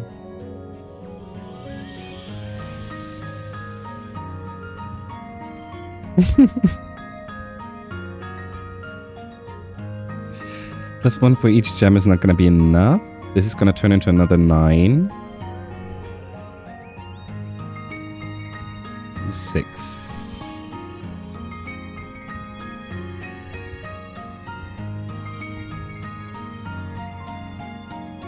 I would have loved to have a 999 here.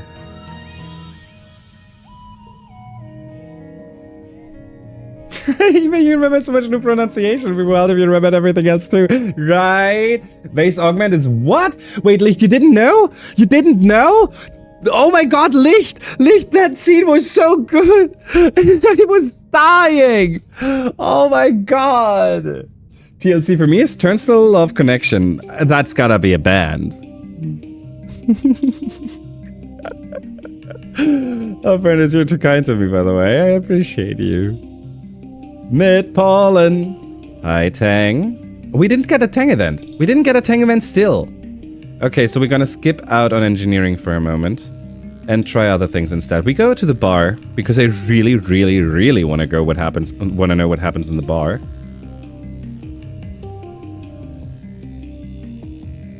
Do we need to go outside?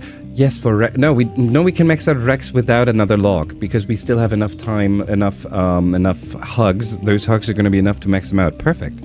Perfect, actually. It's working out great for us. Coming in for another hug. Mars. We just need to wait for Vertumnalia. For the Big Bang.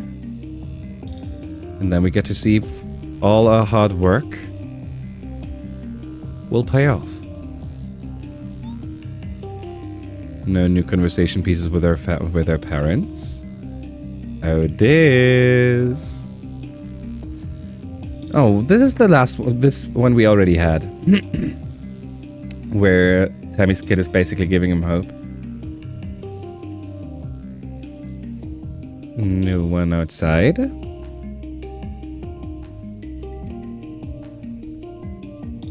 Anemone is already maxed out. There you go.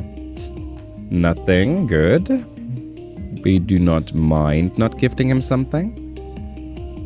And we started with Tang, so we can now go ahead and go to the bar. We go to the bar once. Maybe twice, and then we go outside again. Where else do we need to go except for the bar? I don't No. Work at the cafe. You report to the cafe for your first shift as a barista. You get set up behind the bar and start taking orders. Most people are understanding and are happy to order a different drink while you're learning, but by midday, you realize your tip jar is completely empty. The people want lattes. Take chances and make mistakes? Just get through the rest of the workday. Nope, we make mistakes. Beautiful card. 8. 8.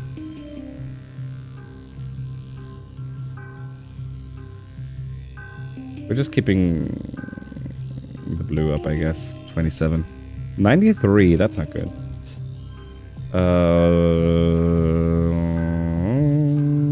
Nope. 30 is better than 20. That's whatever it was. Ooh, not a good hand. Give me something. We need some good cards.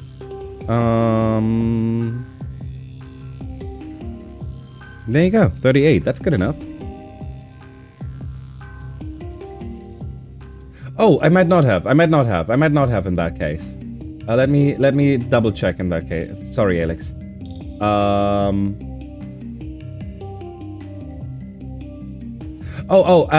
So I thought that since we are overthrowing Lum, I don't think that we need to bring it over to him. Since we are going to be the governor and we get to decide what to do. It's also not a we need to convince Mars thing because we managed to tell everyone to vote for us. So that's basically why we skip out on this. But we did save in case this was in case I'm making a mistake, obviously.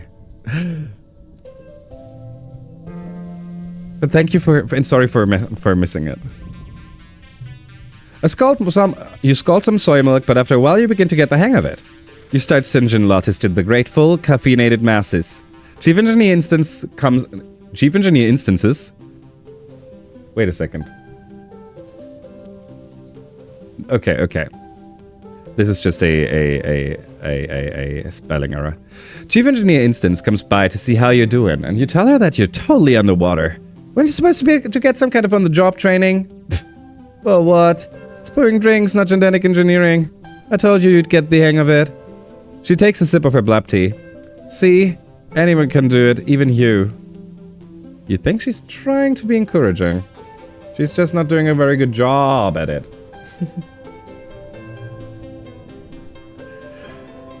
Empathy is getting close to the next perk point. Creativity is also getting close. Cool. We got friendship up with Tang, of all people. Time for late pollen. Time for a break? Come on over here, help me finish this. Oh, he's sharing his food with us. Come on, lovely. You're doing wonderfully. And Tammy is spending time with her baby. Hey, Nomi. I'm already thinking about my next game. Should I make it a sequel to the first one? Or something different? Oh, maybe I'll write a romance game. Emma, don't look at me weird. Just because I don't know about sex stuff doesn't mean I can't write a good romance. Some things are universal. That's not what I was thinking. Another beautiful day in paradise. I know, Rex. If you're close, we gotta be in paradise. I just think I'd make a better governor. I know. And you're gonna hate me. Oh, wait a second. Oh, no. Oh, good. Dad? Oh, hey, little seedling. Did you know that potato plants are related to sniff blossoms? Your mom is hard at work. Yeah, she is. She always is. Diz. Hey, Ma, what did I miss? Let's get out of here. So we get out and spend time with Diz outside to get our stress meter down. It's not something we needed, but we take it, right? We have Nem, we have Vase, who still doesn't want a freaking cake, but that's okay. And Tang, done. Good. We said we're gonna spend one more time in the bar. Do we? Yes, we do. Yeah, we do. Tomorrow we go outside. Work in the cafe. Rex stumbles in just as the workday is about to start, bleary-eyed and hair all rumbled up to one side. You ask him what it'll be, and he makes a long, tired noise. Surprise me. Nothing too stiff. I have to drive the hobble loader in an hour. You're making a blab latte with float cow milk. It has milk in it. That's like breakfast, right? What flourish do you draw in the foam? A good portray of Rex? A simple leaf, a heart, nothing. That's a waste of time. Oh shit, what? Okay, so a heart is actually easy to do. Leaf is one of the things you learn pretty early on, so I can understand that you would get that as an option. A heart is basically just a, I don't know how you call it, but a single movement of your milk. If you do it correctly, it's just whoop whoop and you're done. It's beautiful.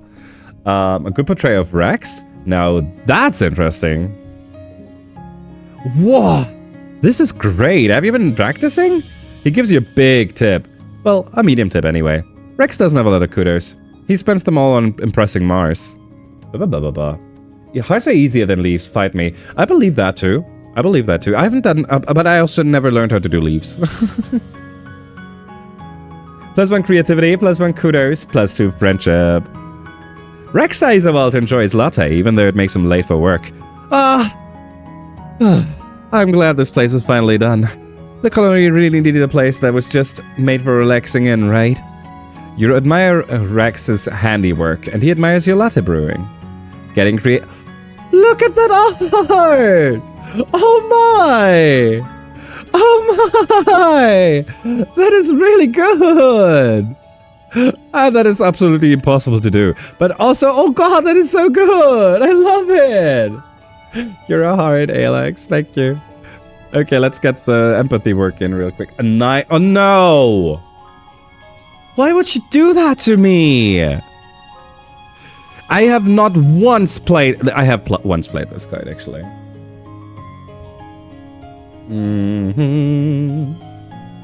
no, no, no, no, no, no, no. Wow, 73. I think this is the highest we ever got.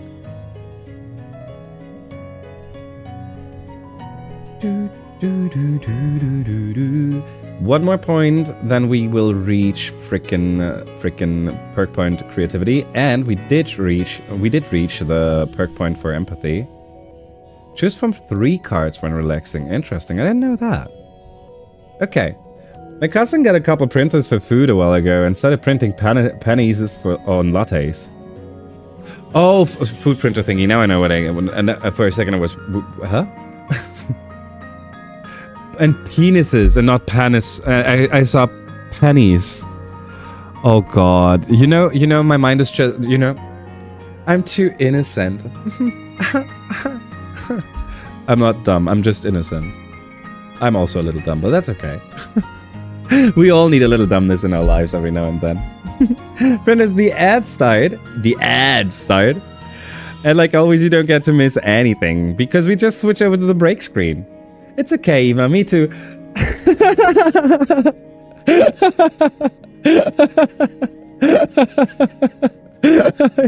I appreciate that. Not making me feel alone. Wait a second. Where's your break screen? There's your break screen. I'm sorry for it. Oh, look at that cutie. Oh, I love him so much. Nothing like trying to sell a couple of those to businesses and show them your beautiful cocks and lattes. Do you think he's making sure that it's pictures of his own? Do you think that's important to him? Oh god.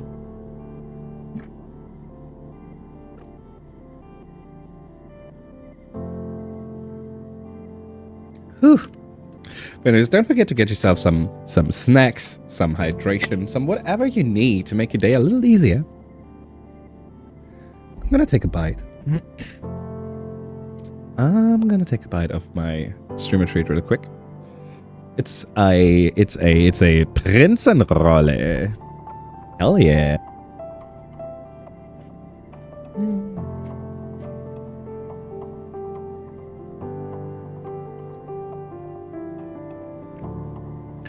I'm gonna go and hug Aiko for a second. I'll be back in a minute.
Hey people. Hey people. We have 3, 2, 1. Welcome back, everyone. Thank you so much for hanging, for being there on the other side of the ad break. Also, do you is it? You do use for those food printers. You do use pictures, right? So, do you think he's using his own? Because I'm gonna take you straight back into the game. We are in the month of Vertumna, so if we will see if my theory is correct tomorrow, after this day. So after this month, we're gonna do a talking session. Then we're gonna go outside. I don't know what we do outside, but we're gonna go outside. Most likely in the nearby area for mushwood logs.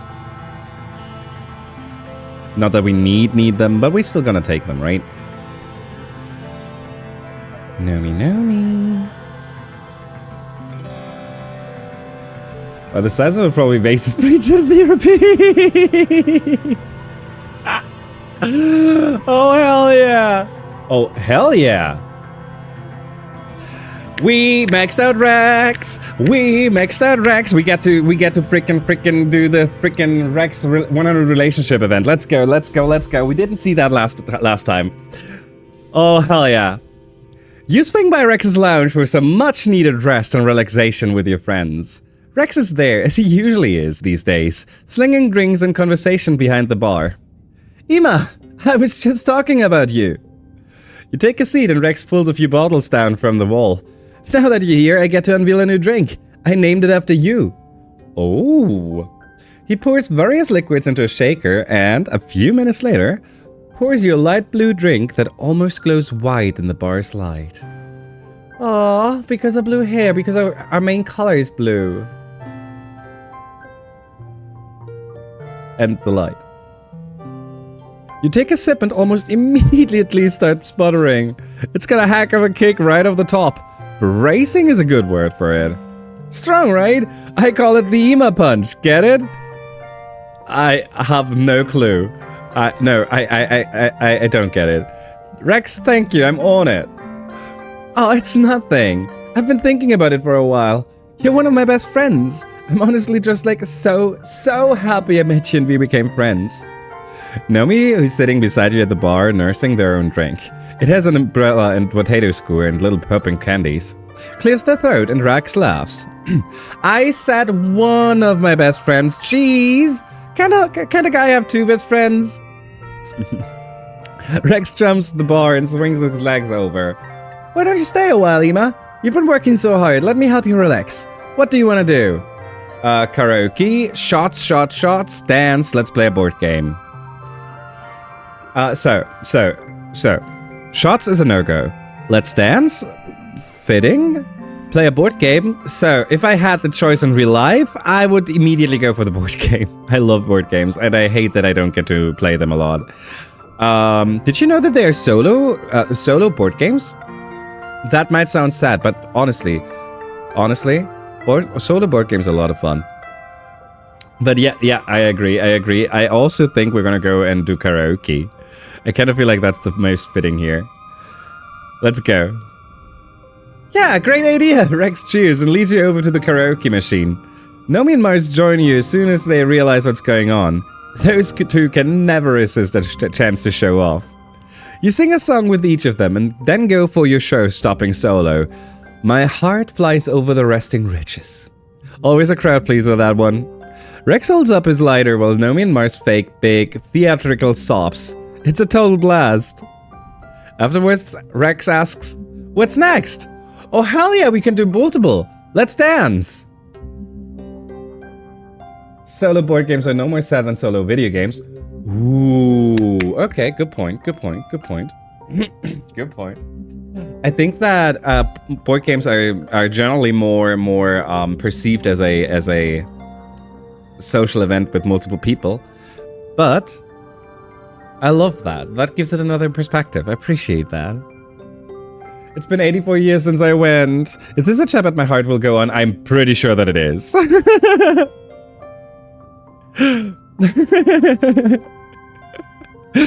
Rex grabs your hands. That's a great idea, he says. Leads you to the dance floor. It's usually empty this time of day, piped with fairly unobtrusive lounge music from the Hollow archives. But Rex fiddles with the sound system until something fun and danceable comes out. Come on, I love this song. You and Rex throw yourself around the dance floor for a few songs. It doesn't matter that it's the middle of the day, or that you're the only ones dancing, or that you can feel other people watching you with amusement. Honestly, it's just good to move your body around without caring about whether it's right or strong or smart. For a few blissful minutes, you're just two bodies moving through space. I love that. So, when I was younger, I actually went to a disco. Like, I think I was in a disco like 3 or 4 times in my life.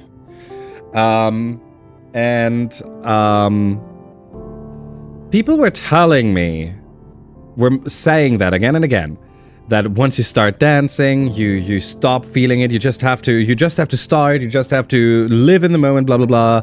Dance like no one's watching. Blah blah blah. That kind of bullshit, right? I never got that feeling.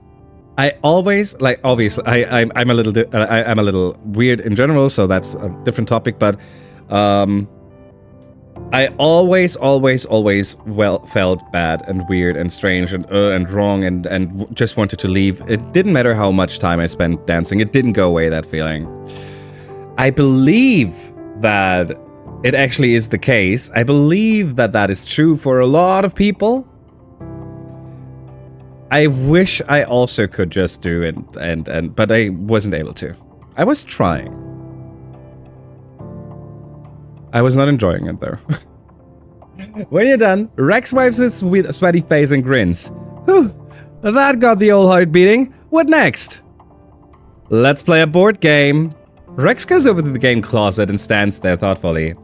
What about this one? I don't think we've played it before.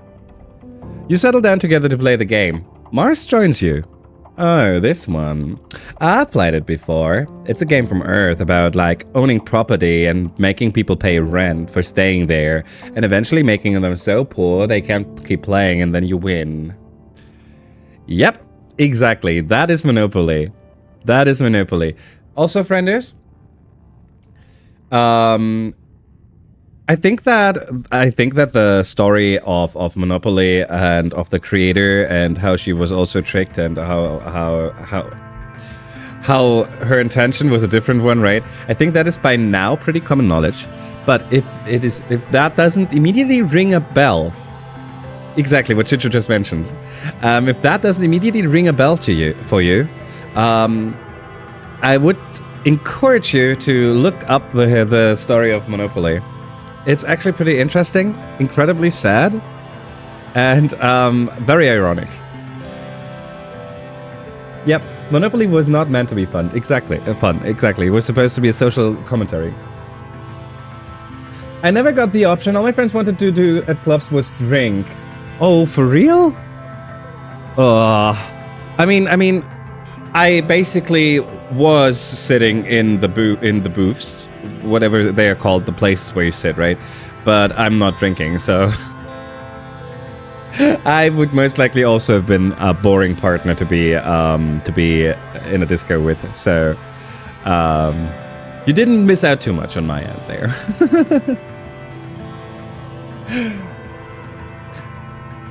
Rex looks at the box dubiously. What's rent? He asks, and Mars shrugs.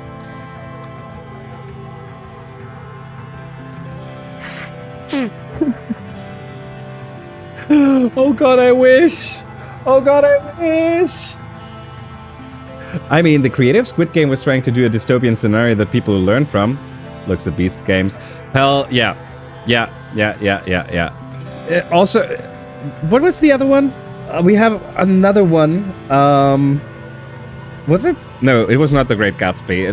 Another classic that was supposed to be a warning, and ended up as look what we can achieve kind of deal.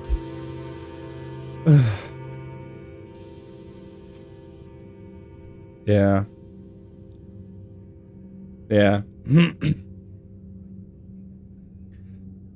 I have to admit that I know basically nothing about Mr. Beast.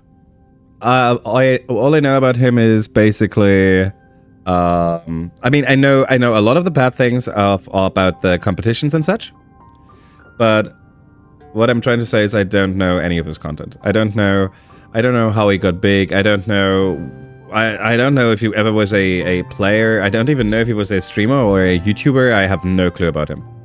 I am absolutely not informed. Except for how he has treated other competitors and such, and some other streamers, how they reacted to what they had to do and such. So basically, comparatively modern stuff I know about. He's opened a theme park in Saudi Arabia. That has to comply with Sharia law. Anything Saudi Arabia sounds like, I just want money. I'm sorry. I know that was mean right now. That's not something I should say. It's just whenever a football player or whatever, they always go there when their career is always over because they get thrown a lot of money, right? And I had that memory right now and immediately reacted. I should not have reacted like that. I'm sorry. Rex picks up the board game with a sheepish smile. I guess we all win? What do you want to do now? I don't want to do shots, but I kind of want to do everything. I really don't want to do shots, though.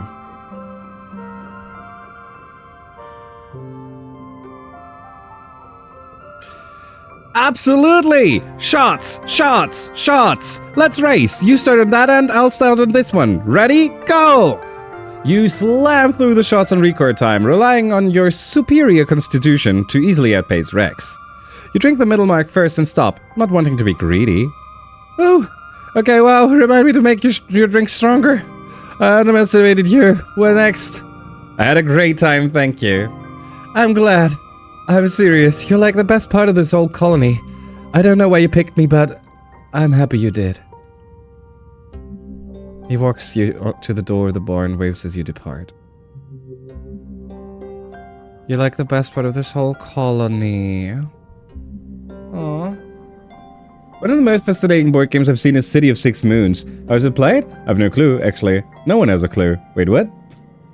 So, is it one of those someone created something and said you can play it however you want and there's no real rules? Or is it that there's so many rules that no one knows about it? We have a phrase in Argentina directed at girls. If your boyfriend dreams about going to Dubai, you're single in my eyes. Any country owned by zealot oil barons does not deserve any thought. I don't want to be that, I don't want to be that harsh. No, I want to avoid being that harsh. But I'm actually that's, I get how a saying like that would start getting traction. Mars scrolls through the Holovid directory on our Holopalm. With everything that's been happening, I honestly haven't had time to watch vids in whole seasons. Maybe it's been long enough that they'll feel new again. Probably not. There you go. Have your frickin' flower. It's intentionally made to be cryptic. There are rules, but they are written in a language constructed by the author of the game, and no one really knows how to read it. Interesting that it actually still got some kind of traction, as in that people know about it then. That sounds like something,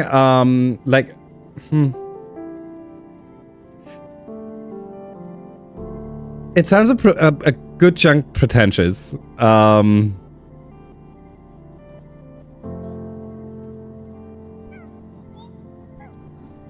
are you creating a game if people are not able to play it, right? Are you trying to show off how convoluted you can make it be? You can make a game. You can make a game be whatever. Right? I don't enjoy that kind of showing off. But that's me. That's me. Obviously, there's apparently enough people to enjoy that. I just don't. Saudi Arabia is pushing hard to clean its image. There was a big comedy festival in Riyadh recently, and a lot of big progressive names showed up. I wasn't aware of that. Not gonna. I've had a low-key terrifying experience while I was visiting a friend in Dubai, but I don't want to have this chat get too serious. I'll leave it up to you if I should share or not. Oh, you're absolutely free to, Rena. You're absolutely free to. So, I am gonna go far with it. Shame and boycott their asses. I'm not gonna take it away from you. Not gonna take it away from you. I don't have enough experience nor knowledge to allow myself to steer too much into one or the other direction.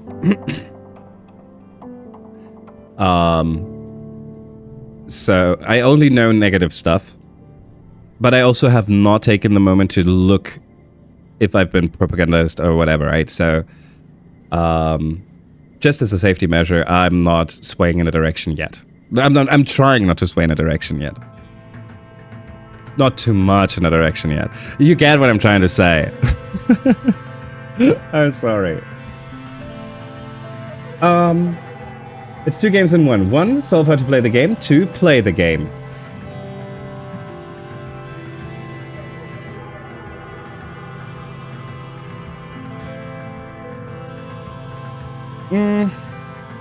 No, I don't feel that. Like I said, this is me. This is not taking this away from you. You get to enjoy that, you get to like that and everything. I don't. It's not appealing to me. It doesn't matter what I do. This star says, staring at the destruction, still littering the colony from the last attack. Every year it's the same thing. Sometimes I wish I really did blow up the wall. Then at least we wouldn't be in this stalemate. Shut up, we're not in a stalemate anymore, but you wouldn't know that yet because I haven't shared that info with you yet, but I'm gonna share with you soon. We were in a mall in Abu Dhabi, and the native cut in line before me. Me, being a white-ass brat, obviously felt like it was my right to point it out and complain. My friend tapped my shoulder, shook her head and told me to shut the fuck up. I didn't want to end up in prison. Oh, hell shit. Okay. That's already discouraging a lot.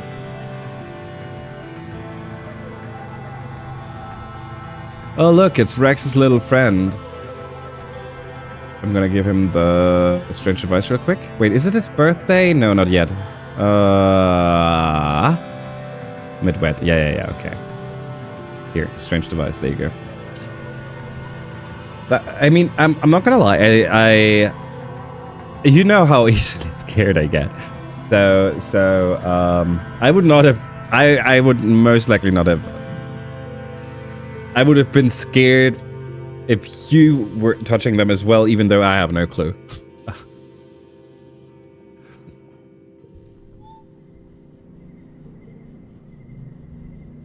We have done all we can.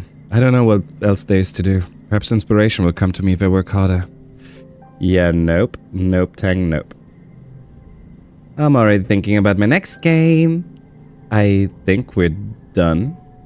I have a story about an acquaintance that went to Dubai for work and the client tried to soft kidnap her. Holy shit.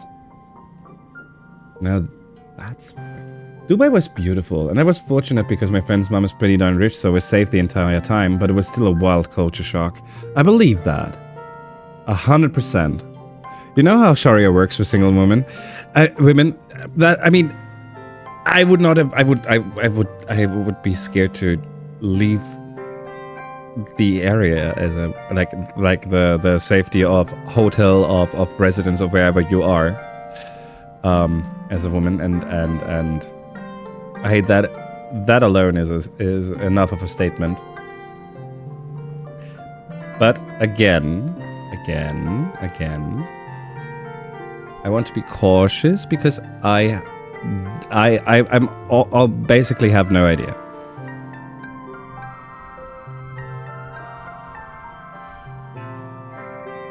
Me. You have experience, I don't.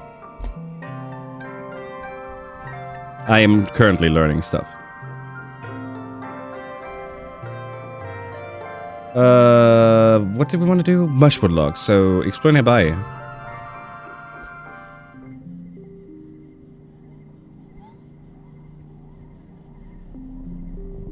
We're looking for logs. We also could double check if there's still something we can do with Sim. Technically, I feel like we should Yeah. Technically, we feel like there shouldn't be any more events left, right? This last one was the 100 relation. No, there was a 100 relationship one, but yeah, I don't know. I don't know. Have you decided what to do about the overseer's offer yet? Well, we are working on that, aren't we? A Unisaur? So, I have checked the achievements for this game, friendos. The visible ones, not the hidden ones. So I know...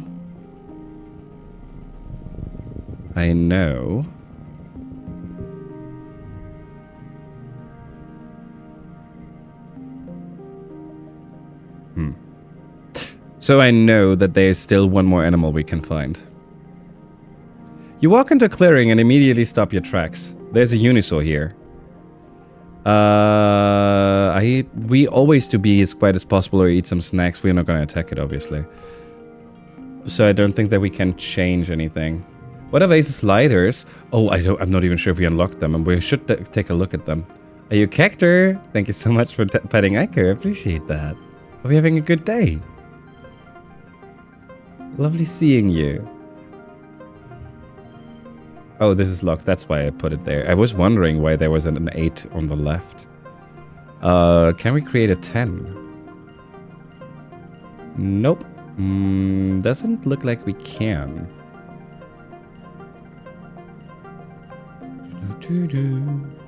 Well, in that case, we just throw high numbers. 10. Now we don't have a 9 anymore. Doubles card to the right to a 16. Oh, hell yeah. Those are some high numbers. Well, actually, no, hear me out. Oh, I thought it would be higher. Okay. 20 and 2, 8, 3, 20. Oh, God. Ooh. Speaking of sliders, we played a game called Wavelengths last night at the birthday party. It doesn't ring a bell. What is it about? Oh, who cares? We got the super goal. Let's go. Perception. Okay. Wait a second. That actually did change. Maybe we can get that. Okay, let's take a look at base. We did get his thingies one day. I don't remember. I didn't think that. Oh, that we got that. I don't think that we ever looked at them. Okay, we have rebellion, loyalty. He's comparatively like he's still very loyal, but he's actually kinda going into rebellion. He's incredible tough, absolutely not delicate. He's incredible controlling, absolutely not accepting. Or to put it in different words, he is an asshole. That's not the words I was trying to say at the beginning. Every player gets presented a slider with 2 extremes and a zone in between those sliders. You need to put a prompt that would make other players guess what the sweet spot between the sliders for your prompt is. Ooh, I love that. I love that. I always love when games include trying to read others, and because you learn something about them, and I love that. For example, my first slider was go in there, do not go in there, and it was in the middle, but a bit to the left. My prompt ended up being stick your dick in crazy. Did people get? Did people guess it? The debates were hot in between guesses. I believe that. I love that so much. They knew me enough. We scored a couple points. Nice. You spent so many days and weeks exploring. Some days, oh wait, that's just the 3 different places where we can go to. We're going to go for it's thrilling because we can get some bonus points. Let's do this real quick. 10, 5, and 5. Not so good hand. Let's do it like so. 5 and a 6. Okay, and we end on an 8, 7, 6, 5. We don't have a 4. 5. Okay. We got Bubba fruits. How nice. How nice. Also, even less stress. We are going home with we went outside exploring and we go home with still 0 stress. There it is. Okay, let's make it happen. Let's make it happen, frienders. Let's see. Governor Lum enters the colony square to his customary bombastic fanfare. Brass band, red carpet, banners with the yearly applause logo snapping in the hot dust breeze. It's a bit much. The governor gets his usual tithe of applause from die-hard soldiers, but it's obvious how tired and fearful everyone has become in service to his war. You catch Mars's eye and she nods in solidarity. You've planned this for so long, and now is your chance to strike, while everyone is watching. If you can get the entire council to speak out against Lum today, maybe the rest of the colony is ready for change. Anyone is better than Lum, even a teenager. The governor raises his hands for silence, though it's largely unnecessary. Pioneers of Vertumna, we stand here today not shivering and quaking in fear, but with our hands around the neck of the planet herself. Before he continues, Mars leaps from her seat and runs to the front of the stage. A ripple of fear goes through the crowd. You all remember what happened to Utopia last year. It doesn't have to be like this. We don't have to listen to him. He's just a bully with a gun, like the ones we left behind on Earth. We are immediately joining. We need to. You put yourself between her and Lum's honor guard. She flashes you a grateful smile and turns back to the crowd. Oh god.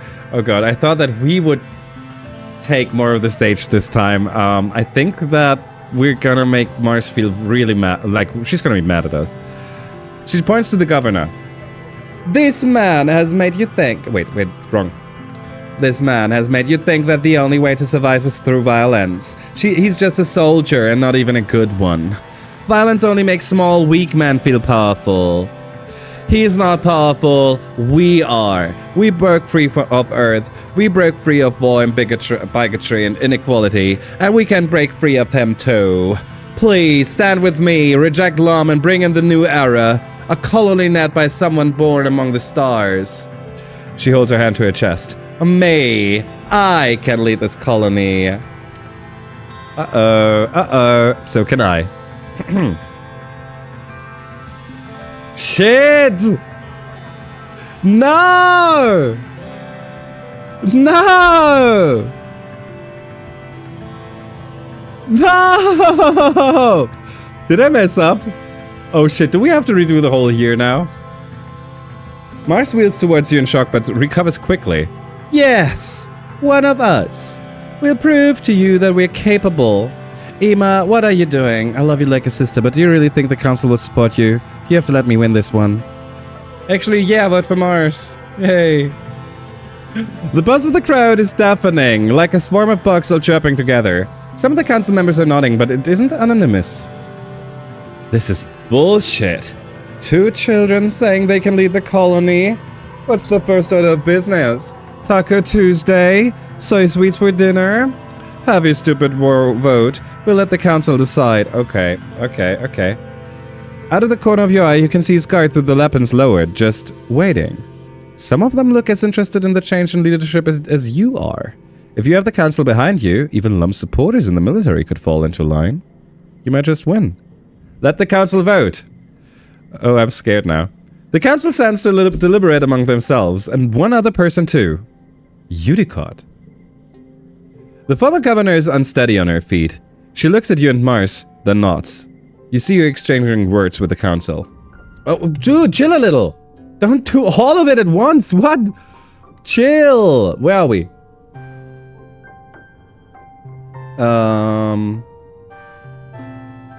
The council deliberates. You and Mars clasp hands and tensely await the decision. The council shuffles off to the side and deliberates. To your relief, they come to the decision quickly. They must all be anonymous, or the centrists of the colonies won't rise against Lum. After a minute, Instant looks up from the group and shouts, "Someone get that man off that stage!" Lum starts to laugh but stops when he realizes that his own honor guard is coming up onto the stage to cart him away. "Wait, you can't do this! I'm the governor! I'm the leader of this godforsaken colony!" You search for the crowd for any hint of dissent. The soldiers are uneasy, but everyone else just looks tired and relieved. You can't believe that all it took was a few kids to point out the obvious. The council returns to their positions, and Instance remains standing. "We've decided to reward these young patriots for their bravery by accepting their bid for leadership on a trial basis. We're pleased to recognize our new governor, Marzipan." Woo! I'm sad though. I thought I had it done. Now we have to. We have to convince Mars to do. Oh shit! We did it. We really did it. Thank you, Ima. Mars releases you and waves at the crowd as they cheer her name. She looks overwhelmed but bursting with happiness. Zeke shuffles forward and directs Mars to place her hand on her chest and repeat after them. Watch the swearing-in ceremony. Mars swears on her honor to act in the best interests of the colony and to uphold the tenets of the Vertumna group. Peace, understanding, and harmony with the planet and each other. Not just for herself, but for generations to come after. It's official now. Lum is old news and you won. The two factions of the colony regard each other carefully. On one side, those who went along with Lum out of fear, either of him or Vertumna, are cautious and unsure of what to do now that their leader has been deposed. On the other, the peaceful faction can't quite believe their nightmare is over. Mars sees this and directs Lum's military band to start playing something festive. "I know we've been through a lot, but we've been through worse. Tonight, let's enjoy being together again. Let's eat and dance and celebrate." After the bulleting is over, the crowd adjourns to the feast tables and eventually the dance floor. The sun's set on the long day, the heat breaks, and the party continues well into the night. After the festivities, Mars gives everyone 2 whole weeks off for a much-needed rest. She spends the time meeting with every colonist individually, and it does a lot to endear her to the people who are still hesitant about having a teenager as a governor. Okay, now we have a new focus. Convince Mars to freaking not kill everyone. Okay, let's keep Mars for last though. Mom is hard at work. Dad? Hey kiddo. Wait, this is new, friends, this is new. Your dad greets you with a smile as he looks up from his workbench. Hey kiddo, this came around here earlier looking for you. Almost didn't know he was here. He's so quiet. He smiles fondly as you go back to his work. He loves talking about native plants there. Wish I could have convinced him to help out here in the lab. I thought he would be talking about a relationship. I was hoping. Hey Emma, time for a break? Nope, not right now, Cal. We have some important business to tend to. It is. Hey Emma, what did I miss? Nothing. We go over here.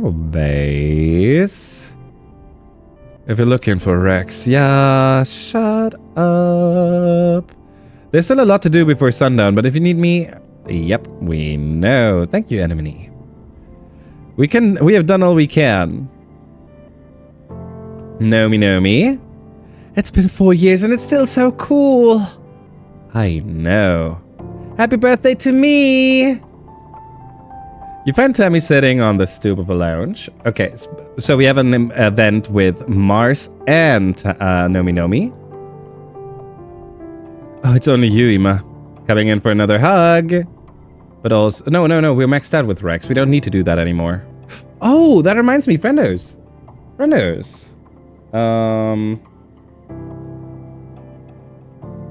We have to take a look at something.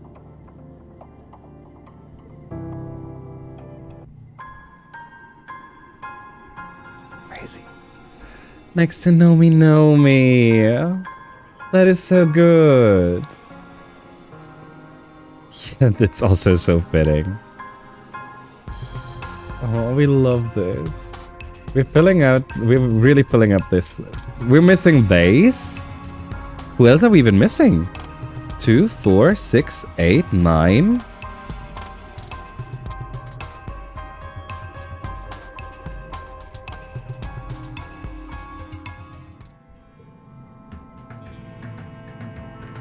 We're only missing vase.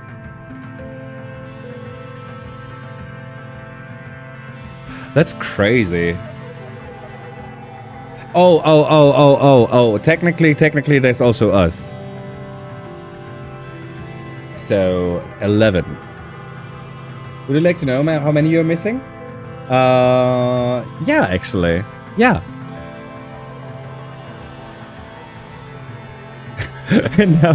now I'm missing like 23 people because everyone, like all the parents, everyone. Just 2, you got them.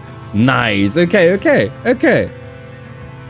I assume that we get ourselves by having everyone else, so we just need to get vase. We can reload an old save and just focus on maxing out the friendship with him.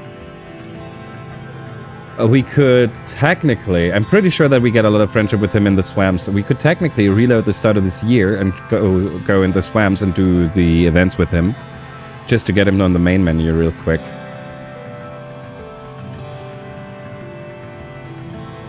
Depends on when we'll be done. I'm not sure yet.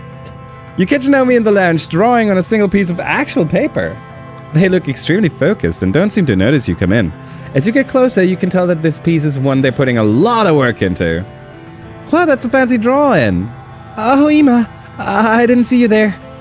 What's the big secret? Yeah, none of your business, Ima. I have to be somewhere else right now. Bye. Oh well, that didn't work well. What if you don't get sold by getting everyone else?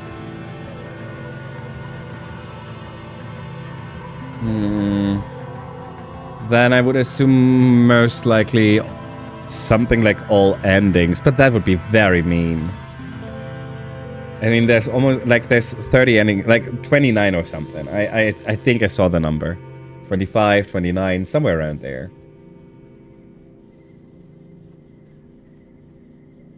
So all of them would be kind of mean, but it would also still be fitting. It's one particular ending. Okay. It's gotta be the good ending. It's gotta be the one we're going for. The full out for Mars. It's all like Mars has grown. You get a summon to report to command to Mars's new office.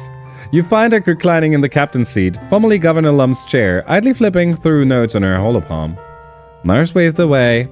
Ima, just the rebel I wanted to see, but first, you're not going to lead a mutiny against me now, are you?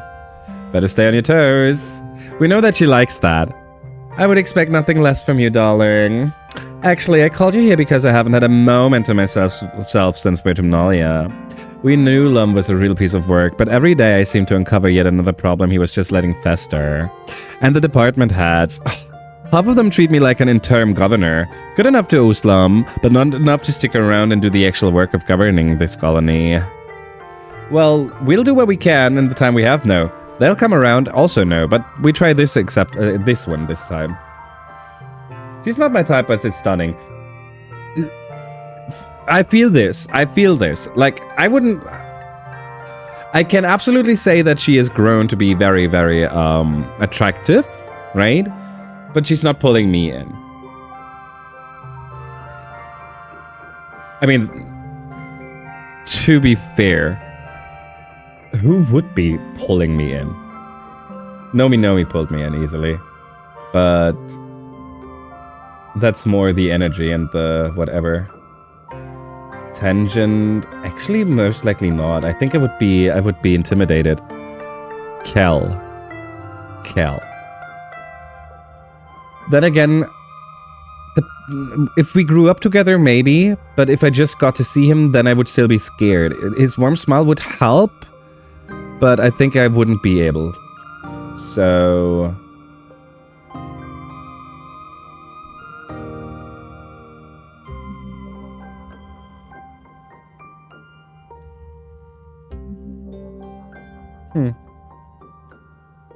I don't know. You're right, of course. I just wish I knew who I could trust. They're so stuck in their old survival mindset. Just survive until the food runs out, or until the animals finally destroy the colony. Just survive until we can vote out Mars. I don't want my time as governor to be just about survival. She gestures you to come look out the windows at the bustle of the colony below. I just wanted to thank you for everything you did to get me here. Far below, you watch a team gearing up to head out on an expedition. There's construction happening on the next phase of residential units. A group of toddlers, the first children born in Vertumna, cross the colony square like a herd of hop-eye. Everywhere you see the bustle of a thriving, healthy colony. It's all mine now, she says. Instead of sounding boastful, she seems almost scared of the prospect. She takes you a hand without turning to look at you, her eyes still trained on her kingdom. Can I trust you to help me? I need people around me who believe in me, but will still tell me if I'm making the wrong choice. You can count on me. Thank you, Ima. I'm glad I have you. You and Mars watch the colony a little while longer. A little while longer. Until Mars's holopalm buzzes and she says, well, duty calls. Thank you again for all your help. You'll always have a friend in high places. And another one. And another one. This and Sim got me easy peasy. Good point. I actually think none of them would really pull me in. Yeah, the thing is, the characters would pull me in. The way they are, their appearances, while absolutely enjoyable, are not what I'm looking for, I guess. Okay, now we get to tell her about the plans, right? Let's go. Convince Marzipan. Ima! Mars calls out to you sweetly. Ima! I'm so swamped with work lately, she simpers, betting her eyes. Seriously, really laying it on thick. I just have so many memos to draft and speeches to write, and I'm a very busy woman. Would you be a doll and help me out? Before you're able to respond, she pets your cheek fondly. I knew I could count on you, Ima. I need a right hand, and it just has to be you. Besides, who else can I trust to know that I take my blab tea with extra sugar buck syrup? Shut up! I will assume that this is a joke. I think that she has enough that she has learned enough to know that this is a joke.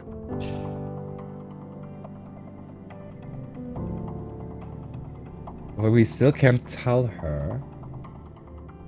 Okay, bring the overseer's deal to Mars. Okay, yes, you were right. Okay, we just saved. We don't need to do it again.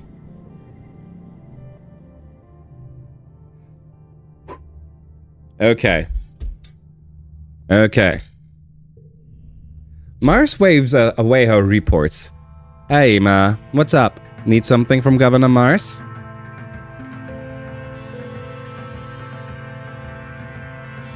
Start by telling her about Sim. Let's go. You tell Mars about meeting Sim, a gardener, a member of real, actual sentient race sharing the planet with humans. After a second, though, you get the impression Mars isn't surprised at all. You trail off and Mars smiles. We know. But don't look so surprised. Did you think the council thought the animals were coming for us every glow because we smell bad? She giggles. Sorry, I couldn't tell you. Top secret colony business. But to be fair, you didn't tell me you were meeting an alien in secret this whole time. But you're saying you're actually friends with one of these aliens? Honestly, we don't know anything about them except that they have to exist. Otherwise, we wouldn't be getting attacked every year. What are they like? Tell me everything. You shit! Not you, Mars, I'm sorry. You shit, council, parents, everyone. Our mom is aware, and she's not mentioned it yet. Everyone is aware, and they are not mentioning the shit. I swear to God. Tell her about the Overseer's offer. Mars listens intently as you outline the Overseer's deal. She rubs her forehead. This is huge, Ima. It might be the only chance for peace with these gardeners that we'll ever have. But how am I supposed to convince people to surrender to something we don't even fully understand? If we can't go anywhere except this valley, how are we ever going to grow as a people? In a few generations, our technology is going to break down, and we'll be scratching in the dirt like animals. We'll come up with a new way to live. Mars sighs and is silent for a long time. You said they'll send someone to negotiate during Glow. Well, I guess we'll be ready. Thanks, Ema. We'll be ready in what way? Are you trying to... What are you gonna do? You didn't mention what you're gonna do.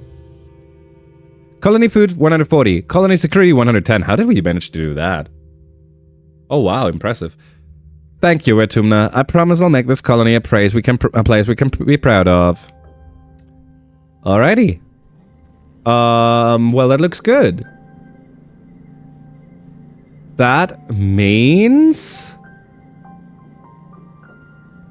we're ready. Right? Tang should not have any kind of What about Tang? What about Tang? The thing is, I still want to spend time in... Yes. I still want to spend time in the bar. We still don't know how to trigger this frickin' shit event.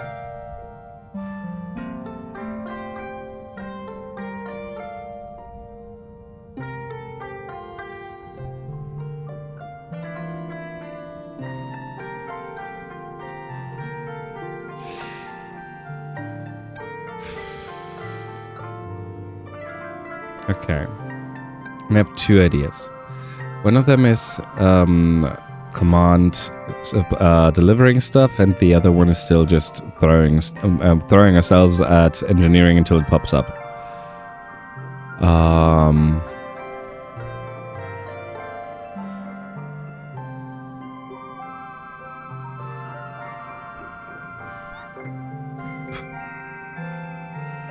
Maybe because you didn't help her, it never got off the ground. We are +1 away from it being triggered, so I don't know if there is, like, if it needs to be triggered to happen or not. I'm a little scared of that. Also, I kind of feel like we helped her over the course of the game enough. I'm actually surprised. Engineering and creativity. I mean, there's a point to be made. We can max out engineering and we can reach the next perk point, creativity. So even if this was not for Tang, even if there's no Tang event, this is still a good idea. We're just running out of time if we need to care about Tang. Oh, would you look at that? We find the robot again. We find the robot again, and we have one synthetic and decentralized synthetic intelligence that we're gonna... There you go. This is Eddie. This is always Eddie. We love Eddie. And do you know who we also love? Our friend Asia. People, you should absolutely follow our friend Asia. Asia is a GT member and also has one of the cutest dogs around. His dog is called Bandit and is a husky. It's a lovely dog. There's more animals over on Asia's. And the vibe over on Asia's, like, Asia is incredibly loving and caring. You will always feel like you belong over there. It's a wonderful place to be. You should absolutely check out our friend there. He was doing a lot over the scary months. He was doing a lot of he was doing some charity work, right? And he's also people, just check out Asia. We love him. Awesome person. And variety content like here, right? So you get to see a lot of different games. Check them out. Alrighty, let's throw something at engineering. 9, 10, 9. Okay. 7. Sad. I would have liked to have cooler stuff. 9999. For 10 stress? Actually, I'm at the point where I don't care about the stress anymore. Let's do this. You thought I wasn't here, right? No, I'm aware that you are here. I just thought you would most likely be not focused enough to listen. Oh wow, we only now got the 5% extra skill chance thingy. Oh wow, we had that so much earlier last time. And engineering gives us an additional gear. Still no event with Tang. I'm scared. I've had an extremely rough night. Oh no. Hi, Stark. Hi, Stark. I hope you have something. Do you want to share what happened? I'm just stopped heading in to get some lunch, so you almost snuck past me. I was this close! You're a hard Asia. You really are. Extra gear slot. Wait, do we now have all gear slots? We do. We do, in fact, have all gear slots. Let's see what how we got them. So, one was engineering. Engineering 3.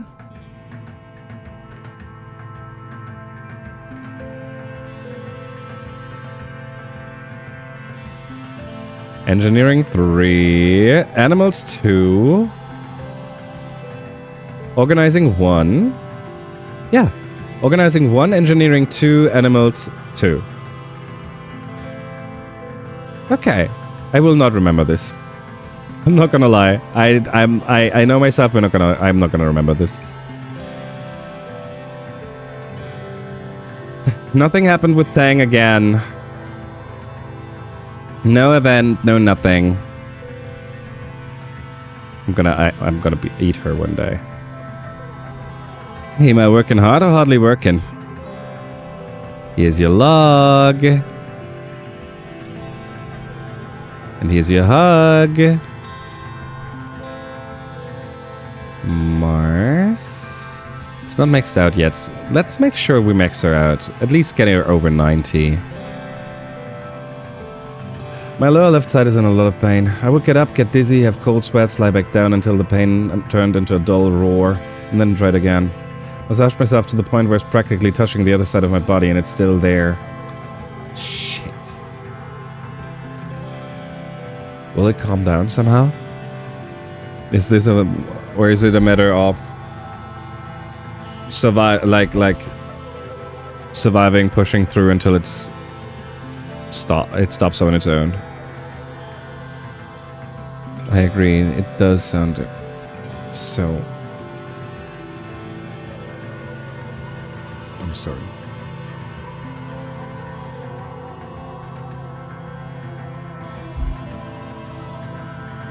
I barely slept. I passed out in cold sweats all night and wake up in pain again.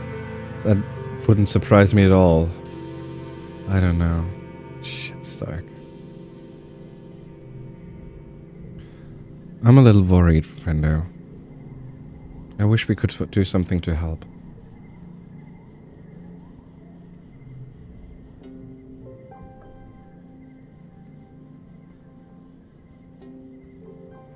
How's midnight?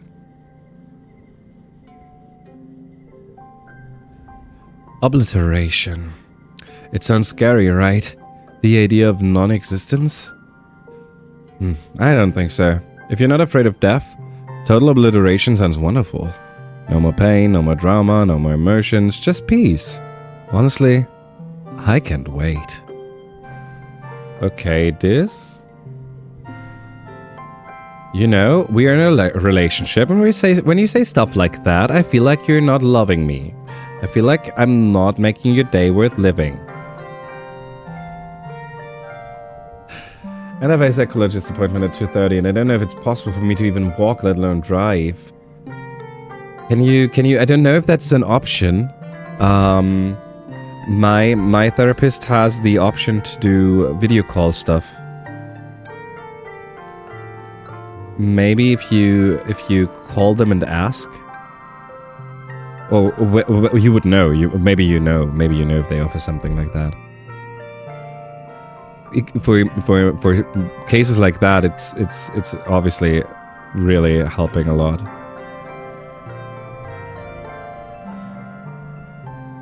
Still afraid of Tang. I'm still afraid of Tang. I feel like will be afraid of Tang for a while. No, for a while. Okay.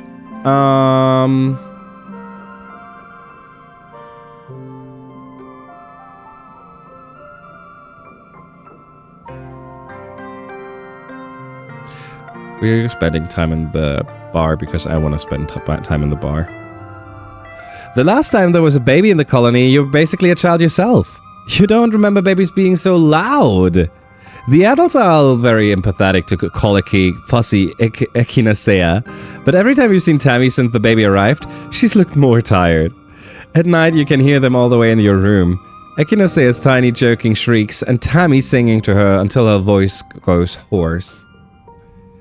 Everyone expected Tammy to rely on Aunt Anne in the new crash, letting her watch Echinacea just like she watched all of you when you were babies. But for some reason, Tammy's been stubbornly trying to do it alone. Maybe because she has so much experience from volunteering in the crash. Tammy thinks she doesn't need the help. Even when she does put Echinacea in the crash, it's because Tammy's right there, still caring for her. Then, the things Tammy would normally help with get backed up, which makes her even more stressed. Aunt Anne has tried to convince Tammy not to be so controlling. It takes a community to raise a child. You've all grown up believing that. But whenever anyone even insinuates Tammy might not be all Echinacea needs, she starts crying and yelling at them. You've never seen Tammy yell. It's really unsettling. Oh, I'm worried, Tammy. Today you find Tammy in the lounge, bouncing a squawking Echinacea on her shoulder. Though her movements are light and happy, her face is empty. Like she's totally checked out. Hey, Ma. Sorry, am I being too loud? I can go somewhere else. Oh, are you? Can you do that somewhere else? What? Why doesn't Kel help? We don't know if he doesn't help. How are you? Just then Echinacea starts howling, her little lungs making a truly impressive sound, and Tammy falters. Shh. Mommy's got this, it's okay. Actually, Tammy has got this. She's come a long way from the scared little girl you remember. Even still, she looks like she's about to sink out of her body and through the floor with the exhaustion. My turn to babysit? Aww. Can you teach me to babysit for her? Nice. Can I help with anything non-baby related? Slink away while she's distracted. I might call and see if I can do that closer to the time I'm doing. Good idea. Good idea. I hope that it would work. And if it doesn't work, you still get the my body is not playing along. I can't manage to come today in.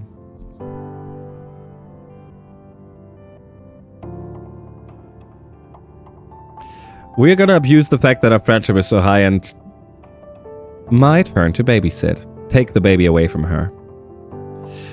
So, my sister was a crybaby. I assume that there's an actual term for that in English.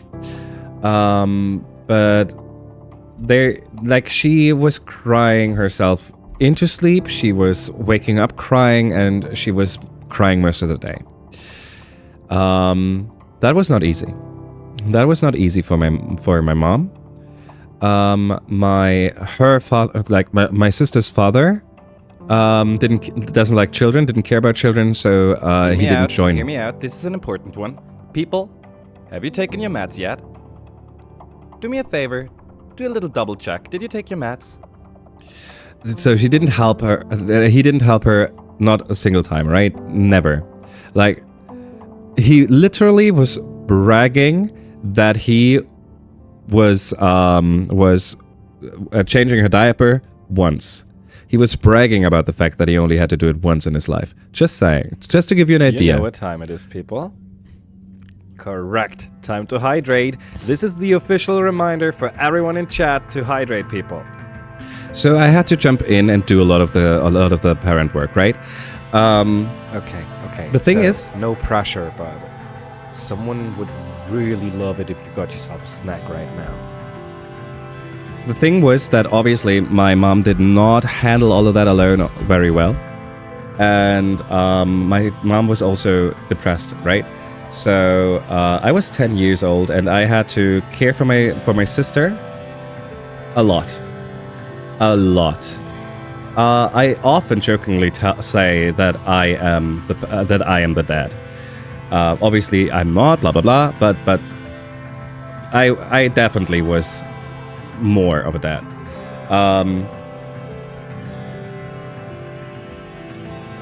My sister did not let anyone touch her. She would cry at all times, right? And if someone touched her, the crying would not stop.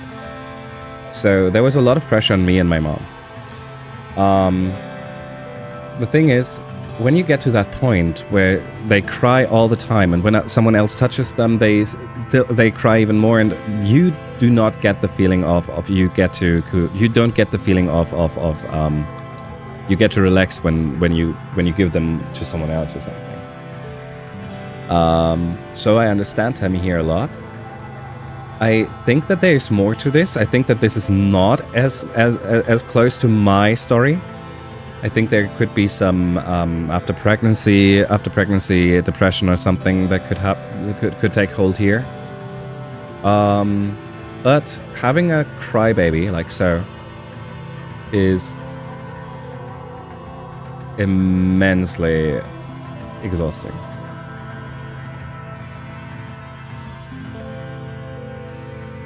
Sorry.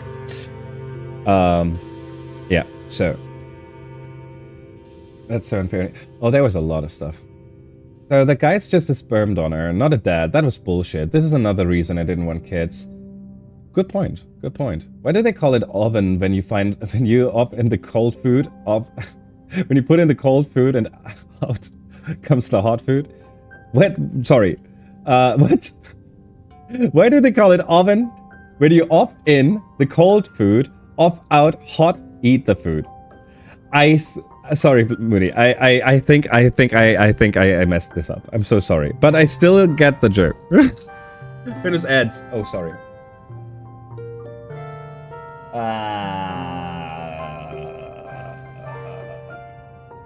The nonsense is the worry.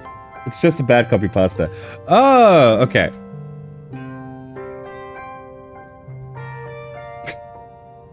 Sorry. How you doing, Mooney?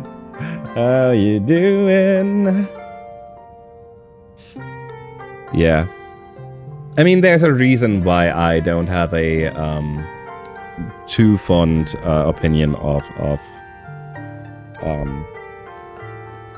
I mean, there's a reason why I so desperately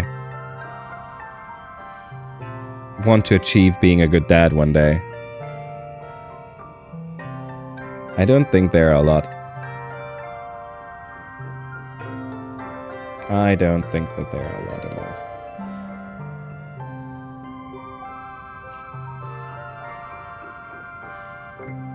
Surprisingly well, but don't praise that. Still makes me feel bad. Okay. Okay. I am listening. Same. My dad was an alcoholic and abused my mom. I wanted to say parents are shit, but that's not true. Yeah.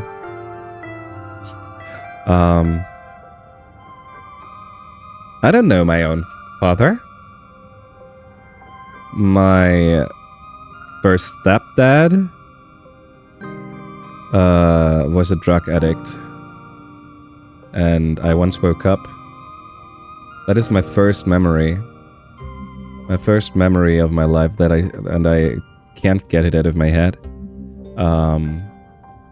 Was how my stepfather was having my mom around her neck and pulling her up, and her crying, looking at me, and just saying, "My name is watching," and then he stopped. I was supposed to be sleeping. So, yeah. My next stepfather wasn't very much better.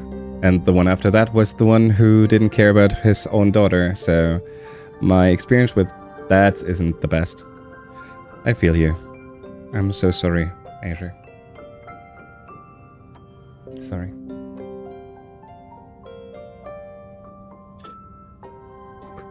My mom is my hero, though. Yeah.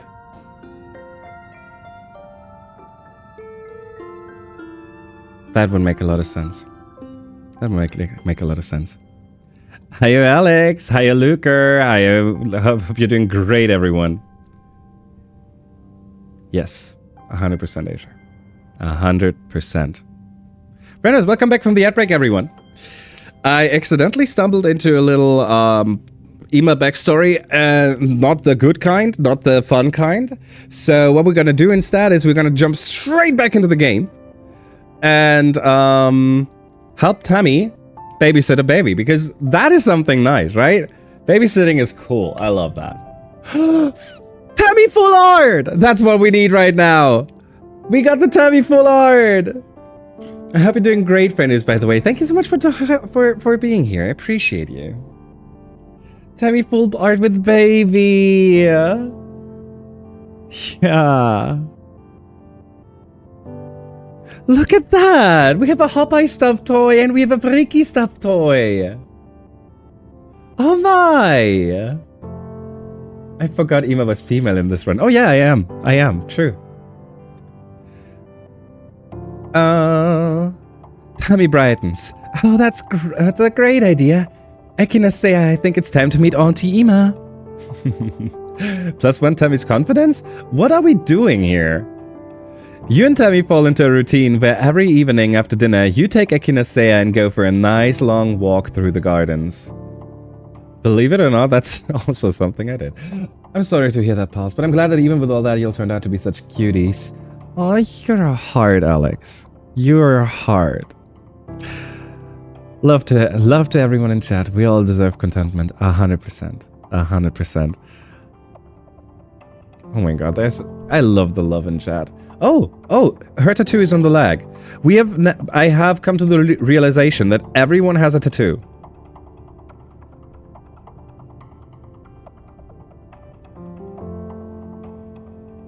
The Anemone got one with us, actually. Getting just a few hours of sleep before staying up most of the night with Echinacea does wonders for Tammy's sanity.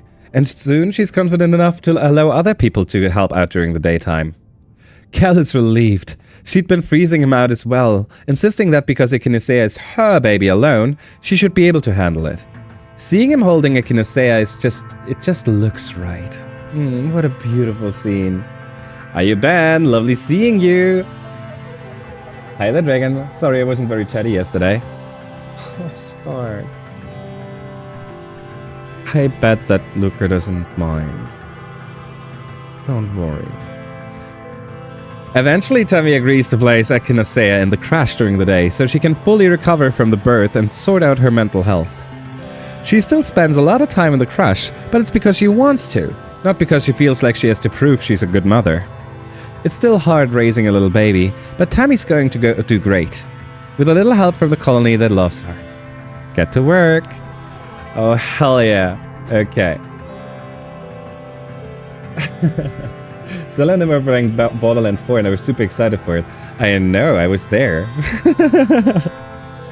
I was there. I was watching.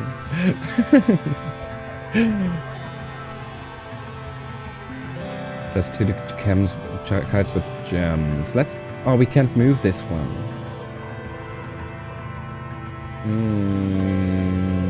Let's do this one. 5, 5, 5, 5, 9. Okay. Nope, not good enough. Can't move this one though. This is so bad. What if we turn it red? There you go. Never pull. Yeah, that's the kind of energy that I was expecting from my Luker. Remember how Mom said it's not just blood that are your family? Yes. Yes. Actually, I am a huge fan of how this game puts such a focus on the it takes a colony to raise a child, right? I love that. I also agree, by the way, but that's a different topic. I'm looking and watching Luca right now. Wait, he's no, wait, he's not still going. Okay, I was scared for a second. But do you know, frienders,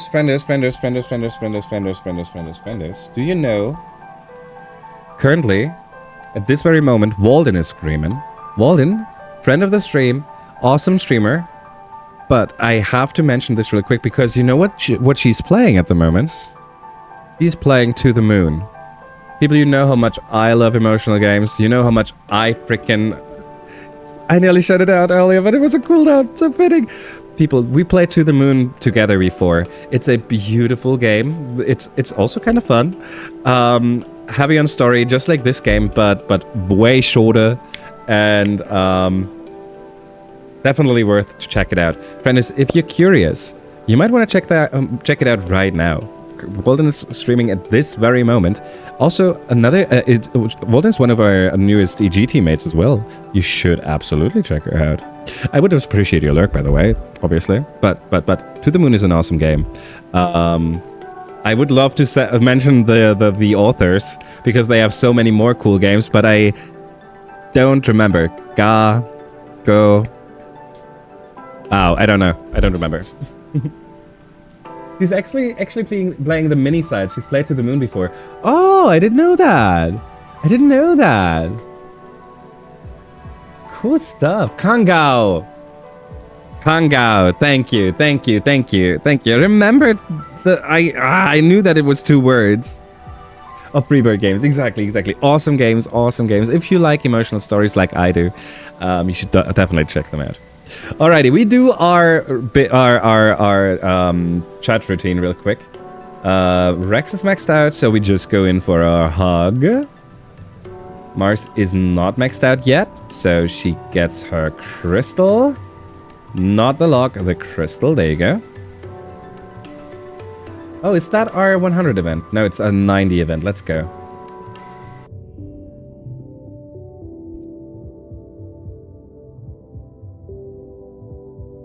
Sorry. You find Mars going through old holo photos from when you were all kids aboard the stratospheric. She gives you a sad little smile and pats the couch next to her. Come, look through those photos with me. I forgot about some of these. Mars brings up a picture of Nam and Kel from when they were probably 4 or 5 years old. They're both stripped down to just their pants and have painted monster faces on their chests, and they're standing on top of the table in the crash, waving swords above their heads. You remember the table being a fort, a pirate ship, a haunted house, and a jungle cave, depending on the day. Look at them. They used to be the best friends, right? Whenever you saw one, the other was always tagging along behind them. It's so weird that they, never talk to each other anymore. I mean, I get it. Anemone got all weird about being a soldier after brother died, and Cal really doubled down on the whole hippie aesthetic. She never should have joined those Helios. Cal was always so naive. Nope. Yeah, it's sad that they grew apart. Now this is new because last time we didn't have that. Mars hums non-committedly and goes to the next image. Tammy's gentle face smiles back at you. She's in the ship's galley, learning how to make soy sweets from Aunt Antecedent. She's wearing an apron, but almost all of her is covered in different colored powders used for flavoring and coloring the sweets. Even the tips of her pointed ears are dusted with it. Oh, look at this one. I can't believe Tammy is a baby of her own now. She'll always be this shy little girl to me, you know. At least she has Cal to help out. Echinacea looks a lot like Cal did when he was a baby, don't you think? Kind of a pretty big coincidence, if you ask me. I don't know what we'd do without her. Aww. Mars taps through some more photos, pursing her lips. I swear, there's at least one picture of Diz in here, she mutters. It takes almost a minute, but she finally finds one. Tang and Diz's joint 5th birthday party, complete with matching soy cakes. Their mother, Basque. I knew that it was their mother. I knew that Basque was their mother. Okay. We learned something new about Basque last stream. And I was like, oh shit, who was that? The problem is, I now see that what I remembered was right. This Basque is their mother. But what was it that we learned yesterday? Friday.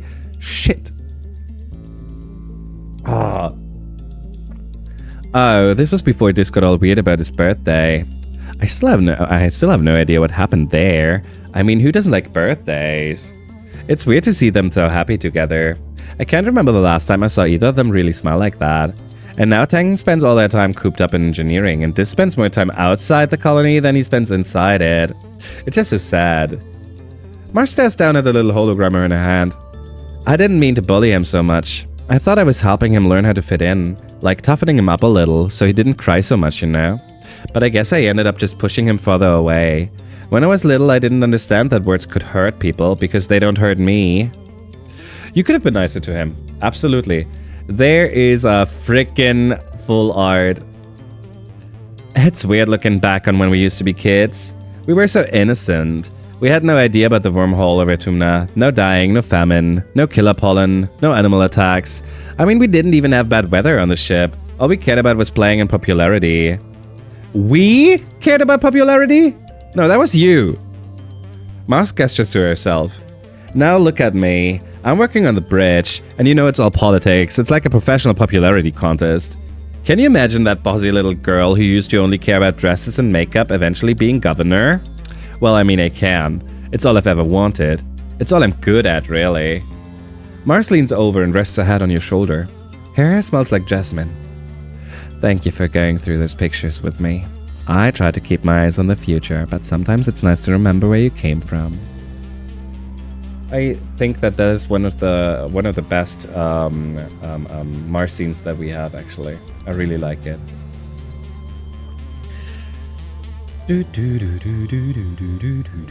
Kel. I still wonder how we can get Tang and this back together. I wonder if we can get Kel and Anemone back together. I mean, I don't care as much.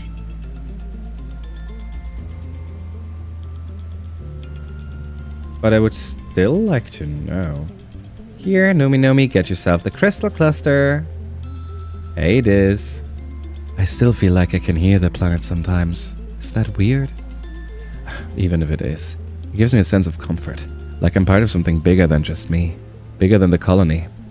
Even bigger than humanity. Yeah.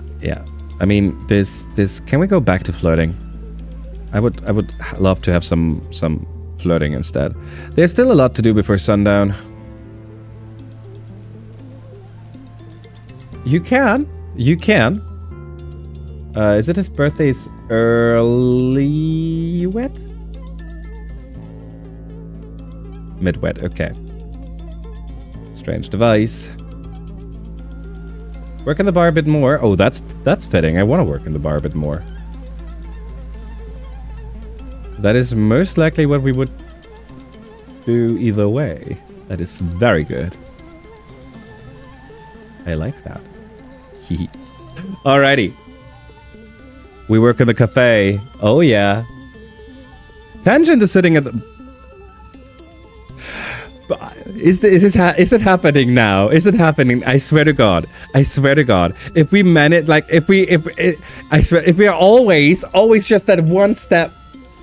Tangent is sitting at the bar, scrolling through some reports on Holopalm, when Diz stomps in, trailing mud across the floor. There you are. You weren't in the lab or in our quarters. They are talking! I think this might be the first time we ever see them interact. This might be the first time we ever see Diz and Tang interact, the twins! I do other things. What do you want, Diz? Utopia needs your help getting a sample from something. It's got this acid or something that keeps screwing up the sample. Tangent sighs and downs the rest of her blap tea in one gulp, wincing at the taste, and then leaves. That's it? It only took 9 years, right? This slides into one of the bar stools and you pour him a blap tea for himself. Upon closer inspection, you notice that his clothing has been eaten away in some places by flecks of acid. I should see the other guy, right? No, this is not that kind of dude. Rough day. This sighs and shoulder slump. Yeah, kinda. He takes a sip of his tea and then sticks out his tongue. Ugh, how does he drink this? He doesn't stop drinking it, though. He stoically manages to get halfway through before you slide the jar of sugar bug syrup over. We get to ask. We get to ask. We get to ask. Come on, come on, come on, come on, come on, come on. Answer this. The usual. She's her and I'm me. We'll probably never get along. Not like when we were kids. We're too different now. You're not! You're so not different! You're just so not different! He rolls the mug between his hands on the counter. Everyone thinks Tang is so smart and so dependable. Not like a weird twin brother, right? You're not weird. He's gonna say, yeah, that... He's gonna... Don't try to bullshit me. I know what people say about me. But they've always said. We're just two different people. I wish people would stop treating us like we're not. Dude, shut up! He sits for a while longer, fiddling with one of the acid holes on his collar until he's worried it's so large he can twist it around his finger. Finally he sighs. Alright, time to get back to work. Oh, thanks for the tea. You can't help but think he looks a little lighter when he leaves. Maybe it's just your imagination. I wish there was a +1 Tang and this bullshit. Working in the cafe. 39 it is. 6, 5, 4. Doubles the card.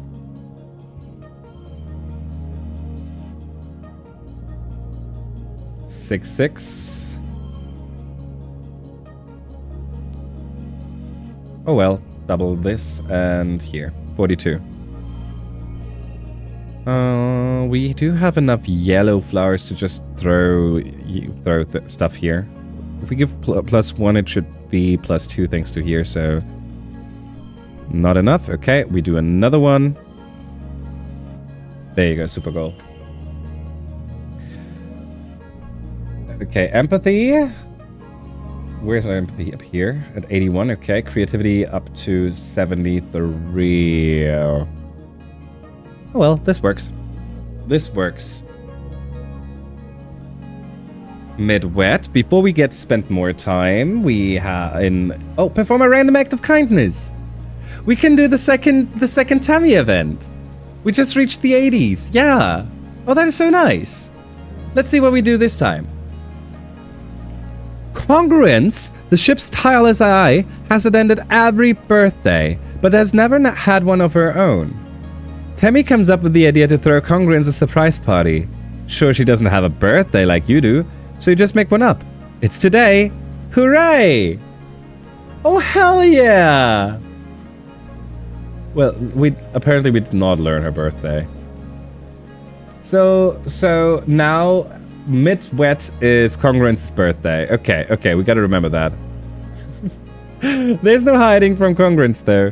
She sees everything in the colony, including you two setting up. But she still pretends to be absolutely delighted when Tammy presents her with her cake. A collection of solar converters tied together with an electrical cord. Oh,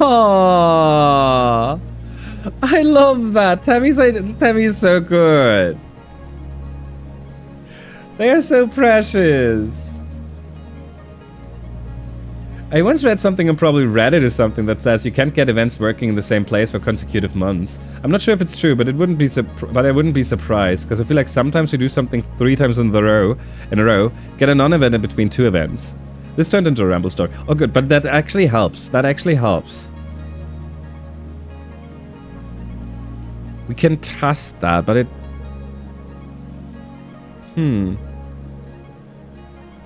But that means we're even more out of time.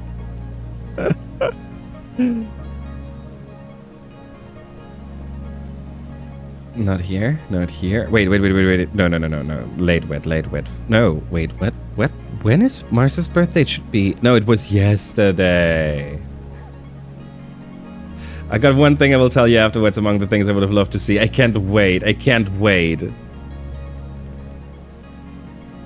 Technically, we do have a lot of safe spots, so maybe we can actually make some things still happen. But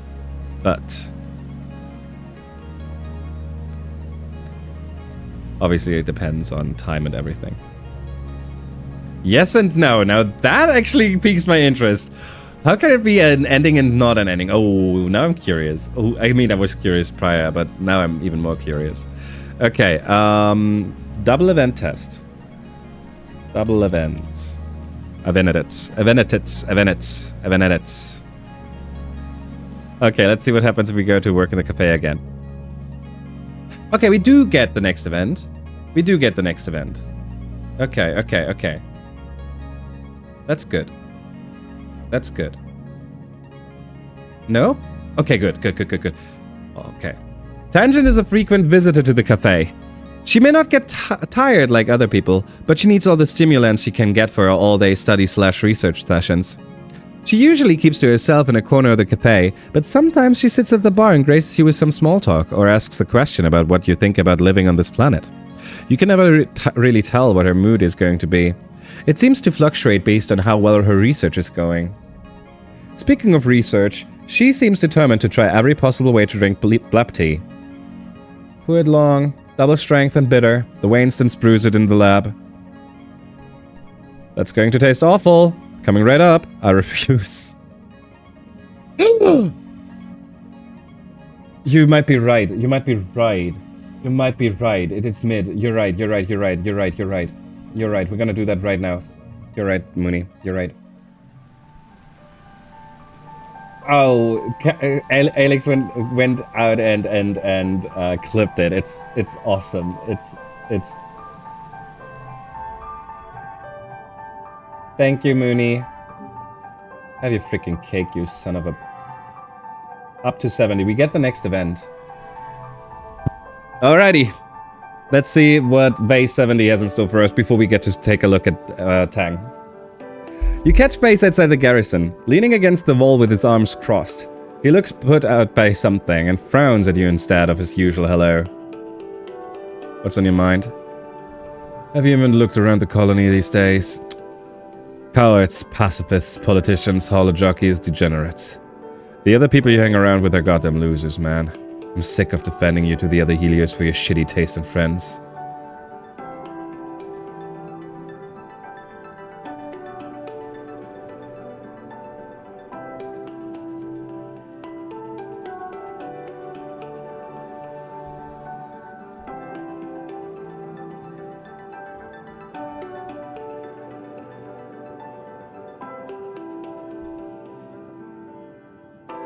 Bro, this guy sucks. Yeah, right, Luca, right? Yeah, Grim, I 100% agree. So this is if we want to be friends with him, right? This is the last present we can give to him. So we have no chance to get him up to 100 anymore. So there's no shot. Screw off, Vase. Vase pushes himself off the wall in a fury. What the hell did you just say to me? Here I am, trying to do you a favor, and this is how you act? One of the passing adults shouts at Vase to let you go. Vase does, reluctantly, still towering over you. His face is red with rage. If I want to live from you, I'd rattle my zipper. Get out of here before I knock your teeth in, you sodding reprobate. Holy shit! Oh, it's not over.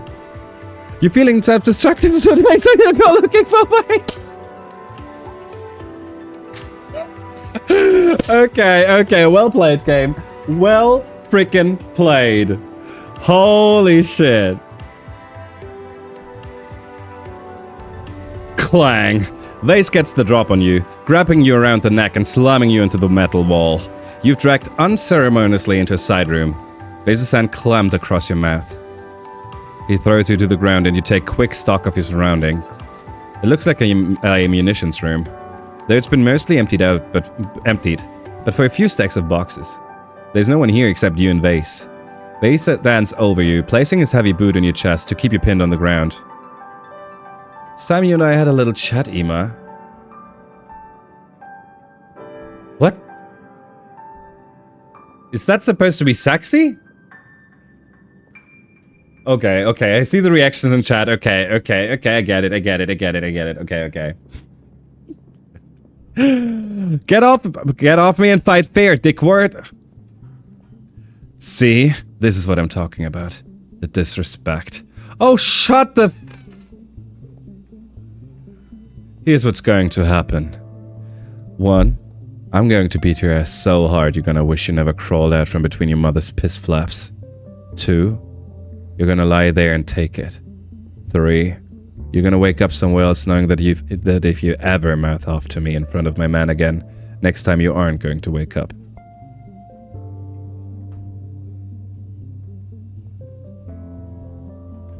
Okay. Be a man and kiss me already. Come on, this is totally setting me up to be a naughty daddy. Enemies to lovers. For a second, I thought it would turn into that direction.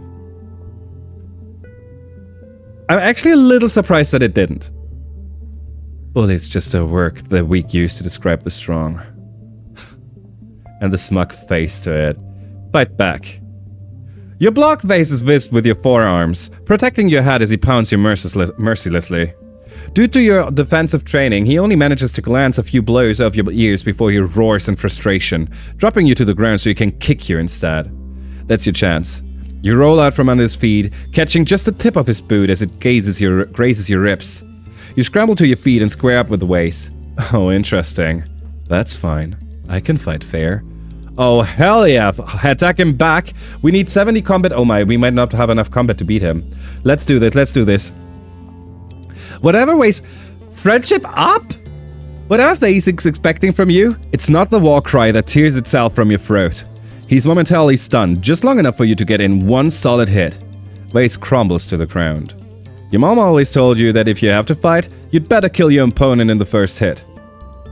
Vase isn't dead, but for a horrifying moment of stillness, you're a little worried. He groans, blood pouring from his nose onto the corrugated metal floor. Shit. And there's more where that came from! Vase blurrily holds his hand to his face, looking up at you in horror. Looks like you're finally speaking the same language. Fear. Oh, hell yeah! Oh, hell yeah! Frickin' yes! Oh, hell yeah! We may... let's see how he reacts now. Oh, he's still the same piece of shit. I thought he would be scared now. That would have been so much cooler. So much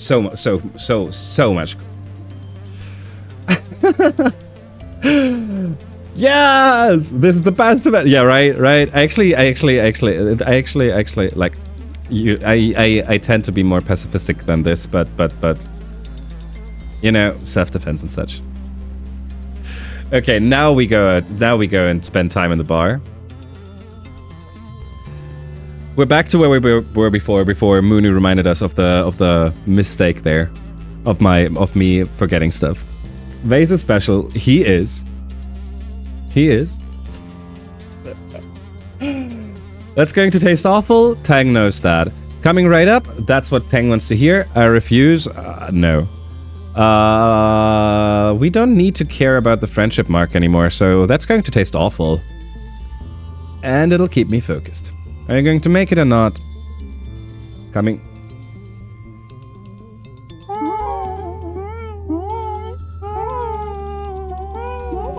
Frickin' blupty! Okay, friendo, so for those of you who don't know, we can't do this. We can't do this, especially not 1 month prior to Glow.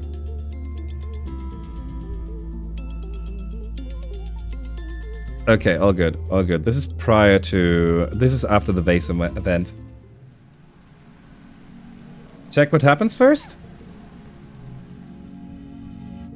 Maybe it's too late for her? We can test it first.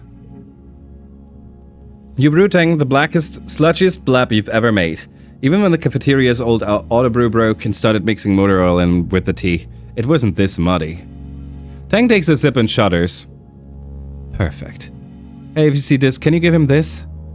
She places an object on the table. It's a large, rainbow-hued crystal, a bit like the holopalm interface embedded in your hand. Sure, I'll give it to him if he comes by. Why don't you give it to him yourself? I'm curious. She harumphs and gets up, leaving the crystal behind. Because my brother's impossible. You tuck the item away in a safe place under the bar. Shit.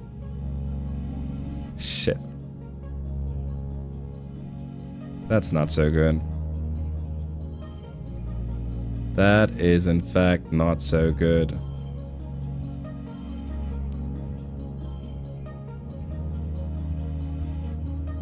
Oh, wow. Do we have troubles? Do we have... Wait a second.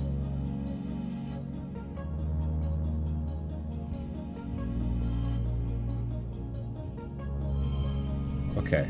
Okay. I was scared for a second there. What is this? 3 for rainbow flush. Oh, I didn't know that was what it was. Oh god, I didn't know that. Interesting. I thought it meant the wild color cards. Okay. We still want to have our super goal. We redraw our hand real quick, like so, and so. There you go. Not good enough. 4, 5, 9, 10. Not good enough.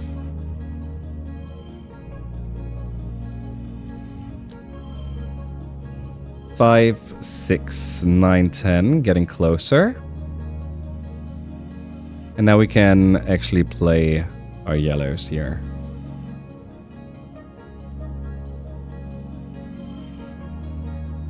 Actually turn all of them yellow.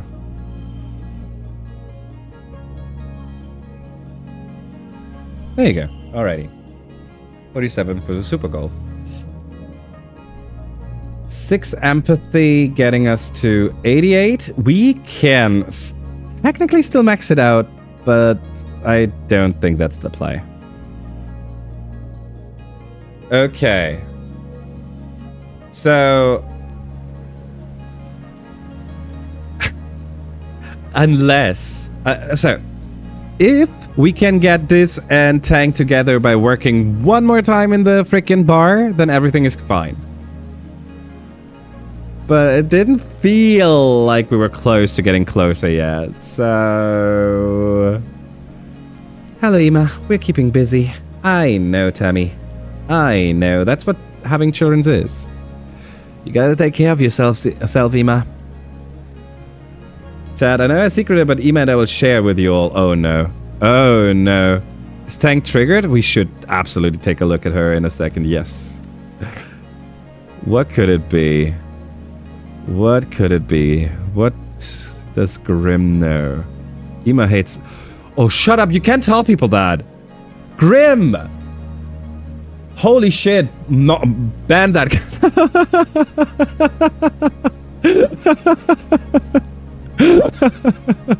Don't ban Grim, though.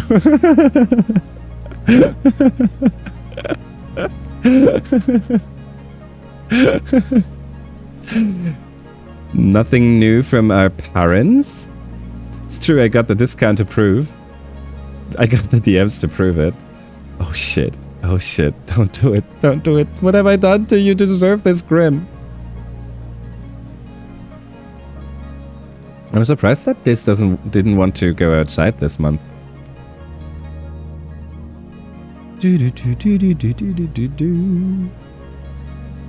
Tang. Tang doesn't even react. Wait! That's not what we were looking for. We were looking we were trying to figure out if she does the thingy, if she does the Geno thingy, and she doesn't. I forgot about that already. Okay, working in the cafe one last time.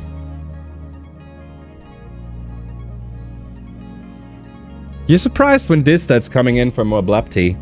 You guessed he'd reject it because it's something his sister loves, but actually he gets so interested he wants to try brewing it himself. You let him join you behind the bar to do his brewing experiments, while you serve regular blap to the customers. One day, you watch him stumble out from behind the bar, moving like he's underwater. He stares out at one of the windows of the cafe, watching the colony move with unvarnished fascination. It's like a heart. Everyone moving around. It's like the blood. He tilts his head. Oh, I think that last cup is messing with my head. I can, like, hear things. Like the wind and the bugs, like everything is more real. I think I get why Tang likes this stuff now. It's like a symphony out there, if you tune your mind to hear it. Yeah, I knew that we were all consuming drugs. I just didn't know that it was also like hallucinogenic. This tells you his technique. You have to steep the same grass 3 times and throw away the middle steep. Otherwise you'll be up all night like my sister, he smirks. Anyway, he says, I heard Tang left something for me. You bring the crystal out from under the bar and give it to him. It's a large rainbow hood thing, sort of like the ones that power holopalms. You tell him that his sister left it for him and apparently it was their mother's. Wait, what? Wait. Bring the crystal out. It's a large rainbow hood thing, sort of like the ones that power holopalms. You tell him that his sister left it for him and apparently it was their mother's. He sits and stares at it, turning it over in his hand like Tang did. So what is this? Our old communicator. She always wore it around her neck. She died when we were only 5 years old, but I remember it. You're not sadly, remembering when it happened. She had been the ship's counselor. After that, it was just me and Tang. We moved into the crash full-time, but we still had each other. We were the twins. Until one day I realized I didn't have her either. Why do you think you grew apart? I still don't understand why. I guess it was around the time she and Instant started doing all the gene treatments. But it wasn't because of that. I don't care that we don't match anymore or whatever. It's like all of a sudden she felt so much older and more mature than me. Adults listened to her, paid attention to her. They didn't care about me. And she started treating me like shit because she liked feeling better than me. This touches the crystal absent-mindedly and sighs. I miss her so bad sometimes. But I hate her too, for leaving me.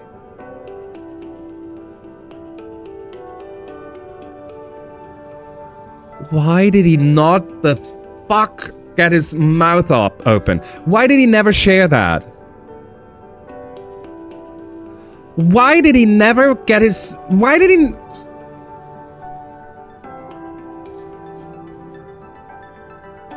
Freaking shit this. We could have worked on this for so long by now. You could be back to being awesome twins and everything, but no, you have to hush my freaking... He seems to want to talk more, but shakes his head.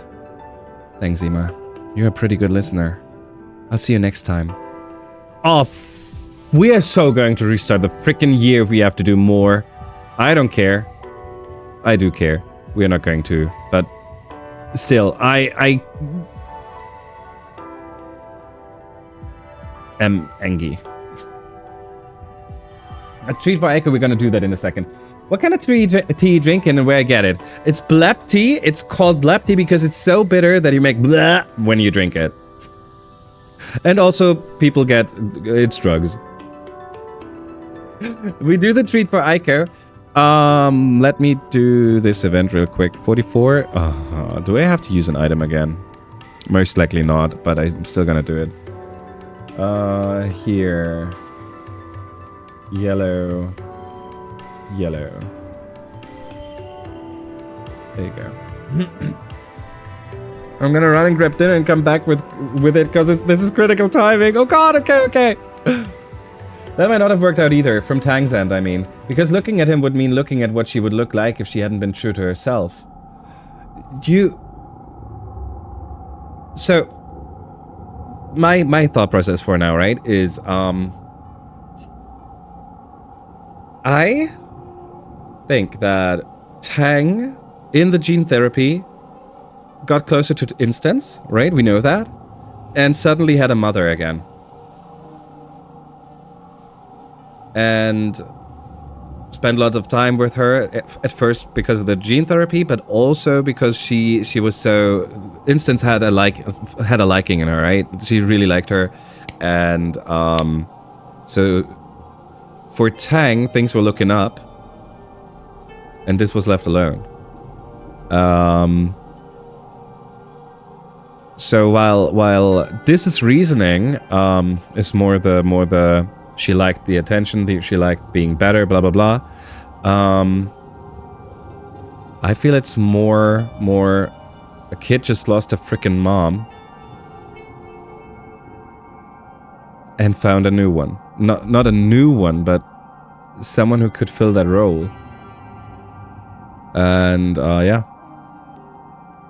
Obviously, I also, as this, would be very sad losing my sister to Instance. Even though, like, this sees it in a different light, right? But I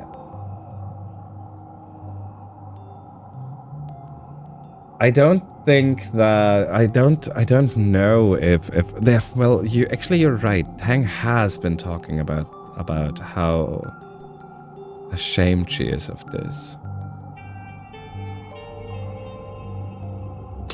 I hate that. That still hurts.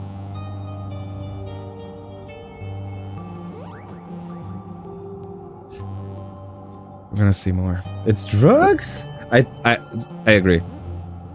I also think it's drugs. It's Glow. Hey, Gooseberry. Take care of yourself, Ima. When we landed here, we didn't even know this was possible. It stands to reason that there will be some sort of attack this Glow as there has been in the other years. It's my hypothesis that each attack will grow in intensity until we are rooted from the planet or become the dominant species. With how difficult this year was in our food supplies, we're certainly entering the season at a disadvantage. What? That's just not true. This is a conversation piece from year 5 or 6 or whatever. We are literally at excellent food. 110% of food. Oh, would you look at that? Here, have your last freaking present and be happy that you're a character in a game.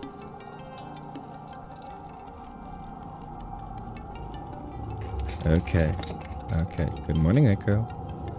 Actually, now that you mention it. Bless you, Echo. Now that you mention it, we still have to do an Echo treat. Let's do that real quick before we do one more. I'm not even sure if that affects if we can still get another event. We will most likely have to reload just to see just to do bar and see the Tang and this stuff. But that's okay. Here I have something for you, and straight into the guts. Alrighty. Before we take a look at the bar, we do a Ica treat redeem. What? That looks weird. What are you doing? So I see what he's doing. He is licking his paw. He's currently cleaning his paw. Nothing else. Trust me. Hey, big boy. You in a good mood? You look weird.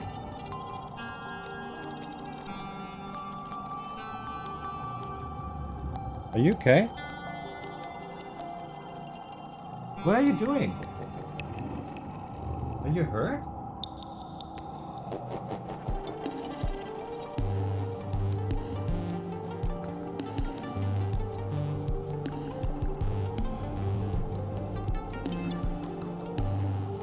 No, all good. Just had to double check. I was scared for a second. Hey, big boy. Good morning. Good morning. How you doing? You finally awake? No, you're not. No, you're not. Okay. Okay, in that case, we're gonna give you the treat and then we're gonna let you go back to napping. Let you go back to napping. Have one of those. Yeah? This one's coming from Monkey. From Monkey. High five? Good boy. There you go. Enjoy. Alrighty. And we're gonna let him go back to sleep. Friend is you. Wait, what? Look, people are kind, right? Look at Hallian, look at Alex, and then Grim. Alrighty, I'm gonna take you over to the other side because I really need to know what's gonna happen next.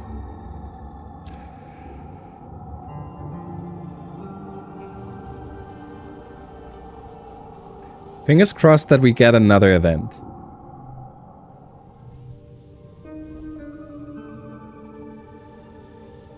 Dr. Instant comes in most days to grab a blab tea to go. She has a lot of responsibility and different jobs to do, and unlike Aunt Anne, she doesn't make it look gracefully effortless. Most days, she cuts the line and snaps at you to make her order right away because she doesn't have time to waste. You wonder if maybe the doctor needs to slow down. I mean, it's telling me to do this.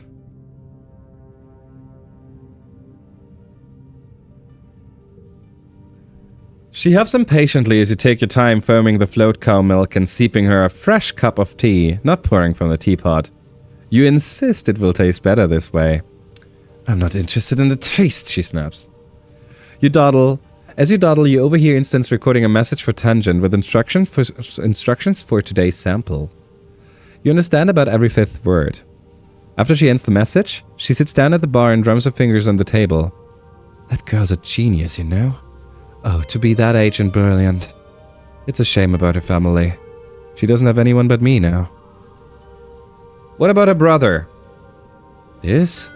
Too much like the mother, that one. He can't understand her any more than Bass could. Too much like their mother. She was the ship's counselor, you know. We worked closely together in the stratospheric. She hung herself in her office. Just one regular day between counseling sessions. A note said she could never have left Earth, that she thought having children would make her less lonely, but it didn't help. I guess she'd left some man behind on Earth and never got over him. In her note, she talked more about him than her own two children.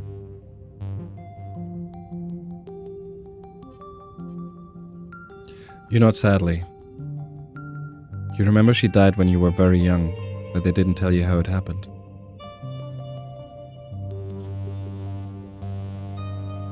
Hey, Elish.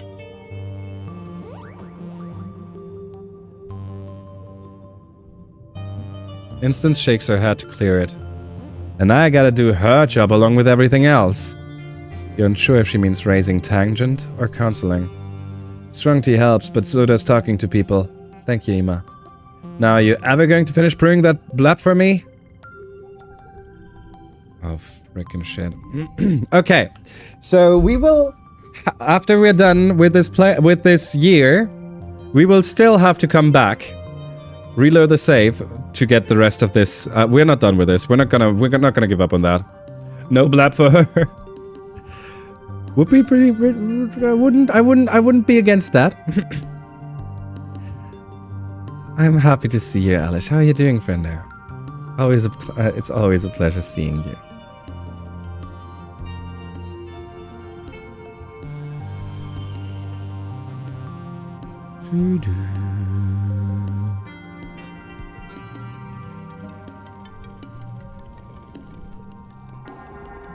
There it is. Knowing the attack is coming as it always comes in glow does nothing to calm your nerves. There's only so long you can handle sheltering in your quarters. As the month draws longer, you find yourself almost compulsively walking the walls when you're not working, scanning the tree line for the first sign of trouble. You're there when you see them. Dark on dark shapes coming out of the forest, perfectly silent. You watch with the lookouts as more and more figures amass at the forest's edge. Minutes pass as the horde pushes into the firebreak, numbering at least. Wait, firebreak? Why are we fighting? The mood in the walls is discouraged. One faceless destroyed colony, two faceless There's even more. Why are we fighting? Why are we fighting? A familiar being cuts through the horde and stands at the front like a general leading their army. Gardeners must come in all shapes and sizes, but you know, there's one from the hatred in their eyes. It's Noctilucent. Noctilucent steps forward. For millennia, I've been tasked with keeping this planet safe from invasive species. Extreme weather, plague, famine, the migration of predators. All tactics I have used to ensure an invasive species cannot find a foothold where they do not belong. The command of the human language has vastly improved since you saw them last. The gardeners learn quickly. Controlling you by indirect means has proven ineffective. I can no longer ignore the destruction you have caused and the threat you represent to the planetary ecosystem. However, Sim steps out of the tree line and stands beside Noctilucent. His eyes find yours unerringly across the firebreak. Some gardeners argue that you have the capacity for reason, so I've come to offer you an alternative. Your unconditional surrender. Noctilucent smirks up at you. Surrender is the correct word, is it not? Something your singular violent brains can understand? The terms are simple. Humanity will cease reproduction, cease expansion, and in return will be allowed to live out your remaining lifespans within the bounds of your walls. Do you accept? This is not the deal we had with the Overseer. This is not the same deal. This is far from the same deal. If it... Look, Noctilucent, if you start like that, then a genocide might be the way to go. Dude, that's not the way. Like, if he genocides us, dude, she beckons you forward too. This is the moment you've been trying to make happen. Ima, there's no way people are going to accept never having children. We'll just go extinct. Can't you make them give us a better deal? You look down at Noctilucent, a figure of malevolent patience across the firebreak. This might be the only chance you get. You can try. The Overseer did not mention that the slow extinction of humanity was part of their deal. The other colonists would never accept something as drastic as forced sterilization, living like pets or curiosities in a zoo, dwindling into oblivion behind these walls. You couldn't even ask them to make that choice, which leaves you to... You need a better deal? Tell the Overseer to screw off. No, we need a better deal. We need a better deal, come on. Noctilucent's patience is running out. Behind them, the amassed animal armies lies in wait. The offer is already generous. Do you think I consulted with the venomous slapfingers when they overhunted the abyssal driftworms? Or the creeping cross-thorn vine when it choked the southern shoreline? No. I did what was needed to restore balance, as my gardener directive entails. Sim lays his hand on Noctilucent's arm. The humans can be reasoned with. Just hear them out, please. What do you propose? A hard persuasion challenge, let's go. We must be allowed to reproduce. 99. 99, okay. Okay, let's make this happen. We gotta make this happen now. Okay, 554 for 21. That's not a good start. That's not a good start. 555 for 22. This is not a good start.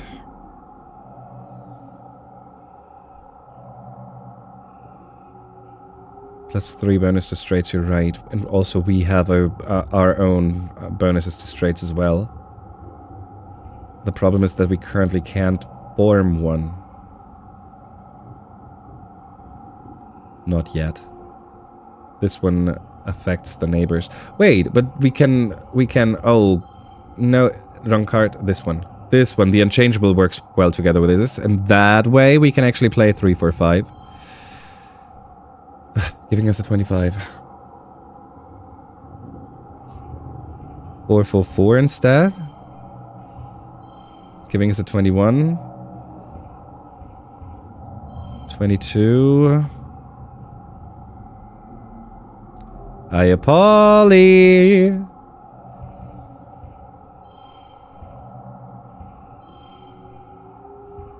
Let's keep it that way. 2, 4, 5. We just need a 3. And also we wanna have more higher cards here. How you doing, friendo? This is not a good hand. 74 in 2 hands is gonna be tough. 8.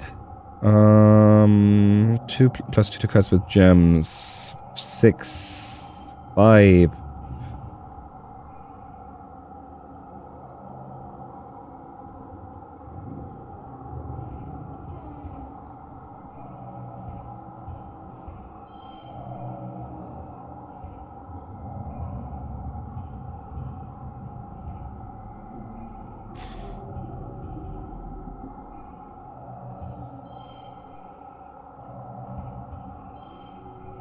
Wrong. Can we get ourselves a 6? No, we cannot. We can create ourselves a 6. I mean, let's be real.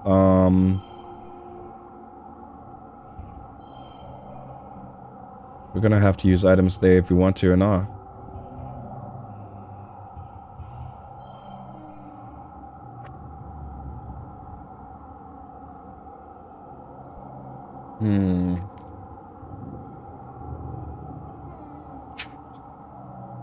Shenanigans. Oh god.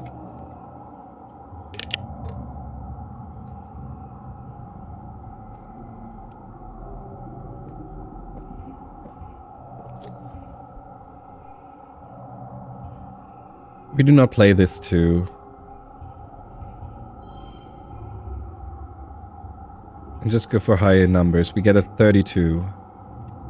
We should be able to beat a 42. Let's do this. Did you shave? Yes, I finally did it. I finally did it. I've been so lazy for such a long time.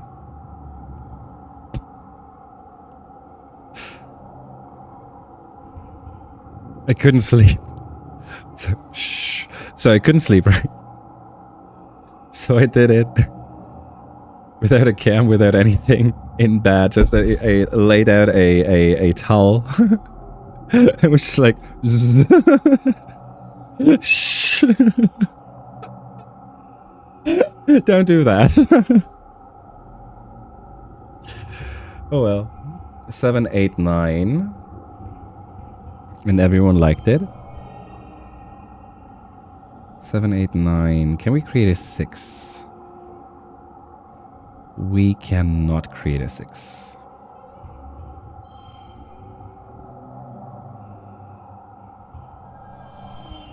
But that's okay because we still got a super goal. There you go. Shaving in bed is wild, Ema. I know. I know. Your face looked different and I couldn't place it. Aww. Adds in 4. Thank you. There's a super goal. Plus 2 persuasion.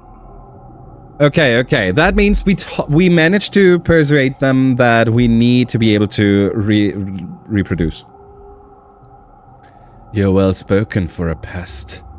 However, is humanity even capable of considering the survival of all creatures over their own?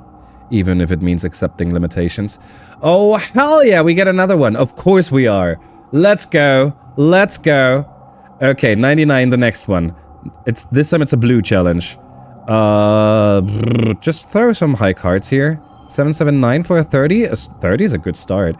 But we can instead throw a 777 for a 30 and keep the blue 9. Let's go. 69, nice. And double 9. 9 and changing stuff. Double 9.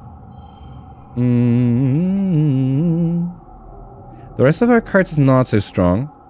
Let's keep it in the blue. Blue? 39?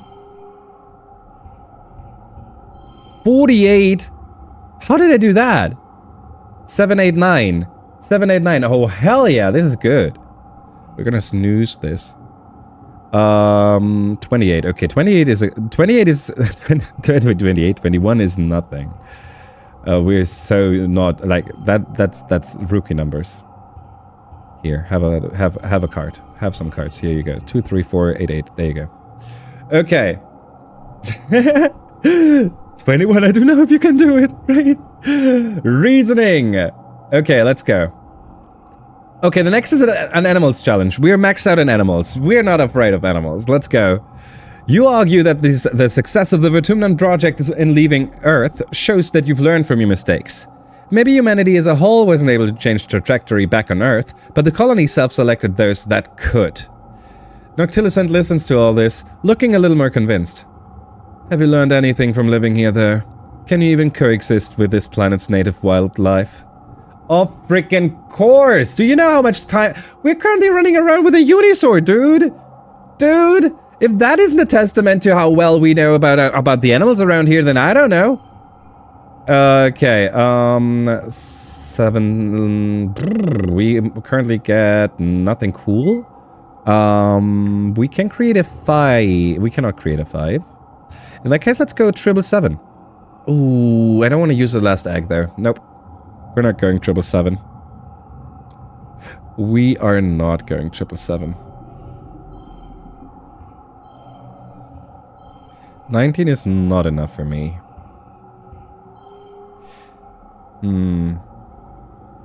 Will you need that egg?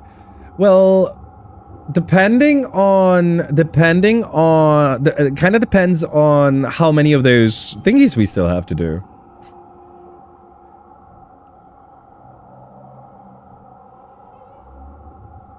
Pair of 7 though, true. Only true if we move it like so, true.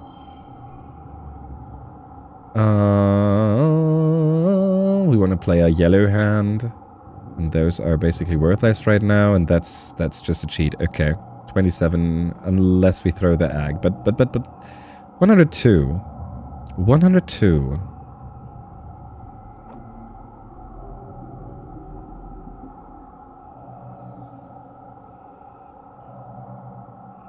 Ah, we got this. 27 is plenty. Okay, let's do it. Oh, you son of a... Okay, okay, okay.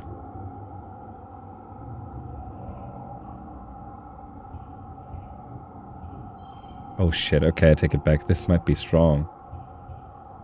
Oh shit, this might be strong, yo. Freaking +3 at the wrong spot. 5.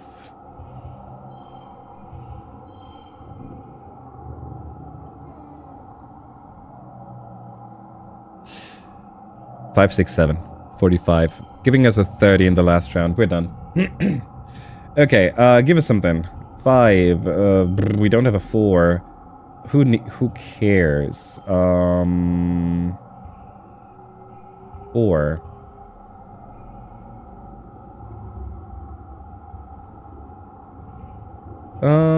Eight. 7. 6. 6, 7, 8. 5. We need a 2. We don't have a 2. Why do we struggle with getting 2s? Mushwood log 5. But wait, before we do that. Before we do that, we don't even need to do that. I would have used an item for nothing here just because I wanted to have the straight. We already have a goal. Oof. 2.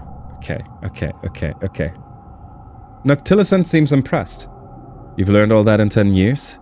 It seems you aren't completely ignorant. Very well. You've argued your case and shown you can adapt to your surroundings. Does that mean... Then the new terms are... The Overseer has agreed to grant the humans reproductive autonomy and limited expansion within your ecological niche. Additionally, the gardeners will ensure the continued health of this valley, fertile soil, clean water, favorable animal migration patterns, and so on. Behind you, colonists are beginning to carefully come forward to listen, murmuring in wonder. To be clear, there will be no hunting, clearing, mining, or expanding beyond the valley. Humanity must live in harmony with nature, rather than attempt to control it. You will come to understand that you do not stand above the needs of the planet. Your mom comes up beside you and puts her hand on your shoulder. It's what we've wanted the whole time. When we left Earth, this is everything we dreamed we could be. But the Helios arrived on a military mission, carrying the burdens from Earth, and may resent any deal with the gardeners. The decision may not be popular, but it will give humanity a chance at peace. A true peace. We agree to your terms. Let's go! The animals surrounding the colony begin to filter back into the trees, disappearing into the gloom of the late glow wilderness. Your knees buckle. You feel like you could sleep for a week. All around you, you hear people crying, in relief maybe, or fear. Tears pour down your face. Unbidden as the colony comes out to clamor around you. Many are smiling and some look numb and scared. Some look angry. It hasn't sunk in yet, even as you're hoisted onto someone's shoulder and paraded back into the colony. You did it. You won. The party continues well into the night and for a few days after that as well, until the suns rise above the horizon once again. It begins to set in that the colony will never again see another monster attack, or famine, or plague. Most people think this sounds pretty good. The others are soundly overruled for now. As for you, now you can focus on just being your best self, without worrying about day-to-day survival. That relief carries you through until quiet breaks on a new year, your 20th birthday. You turn 20 amidst a time of tremendous joy and unity in the colony. You aren't a teenager anymore, so you guess that makes you an adult. Though in many ways, you've already been one for a long time. You step out into your balcony to greet the new day and start the rest of your life in Vertumna. The end. Let's go. Music is gonna be a little louder from here on out, Finders.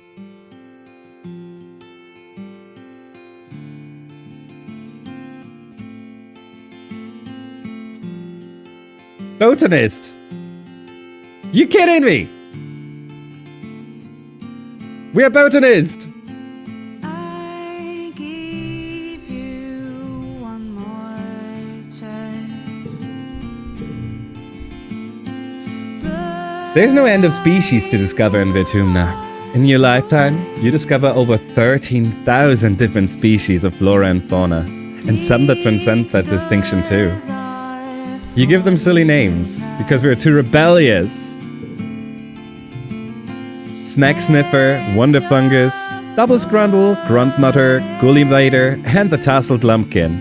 You discovered them, so you get to name them.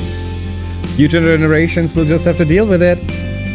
You work under Kel, who's a better boss than he wants to admit. He doesn't mind when you disappear for a month to go tromping about in search of some new variation of fungus. But what about Biz? This is a hard person to love, but once he's let you in, he's by your side for life.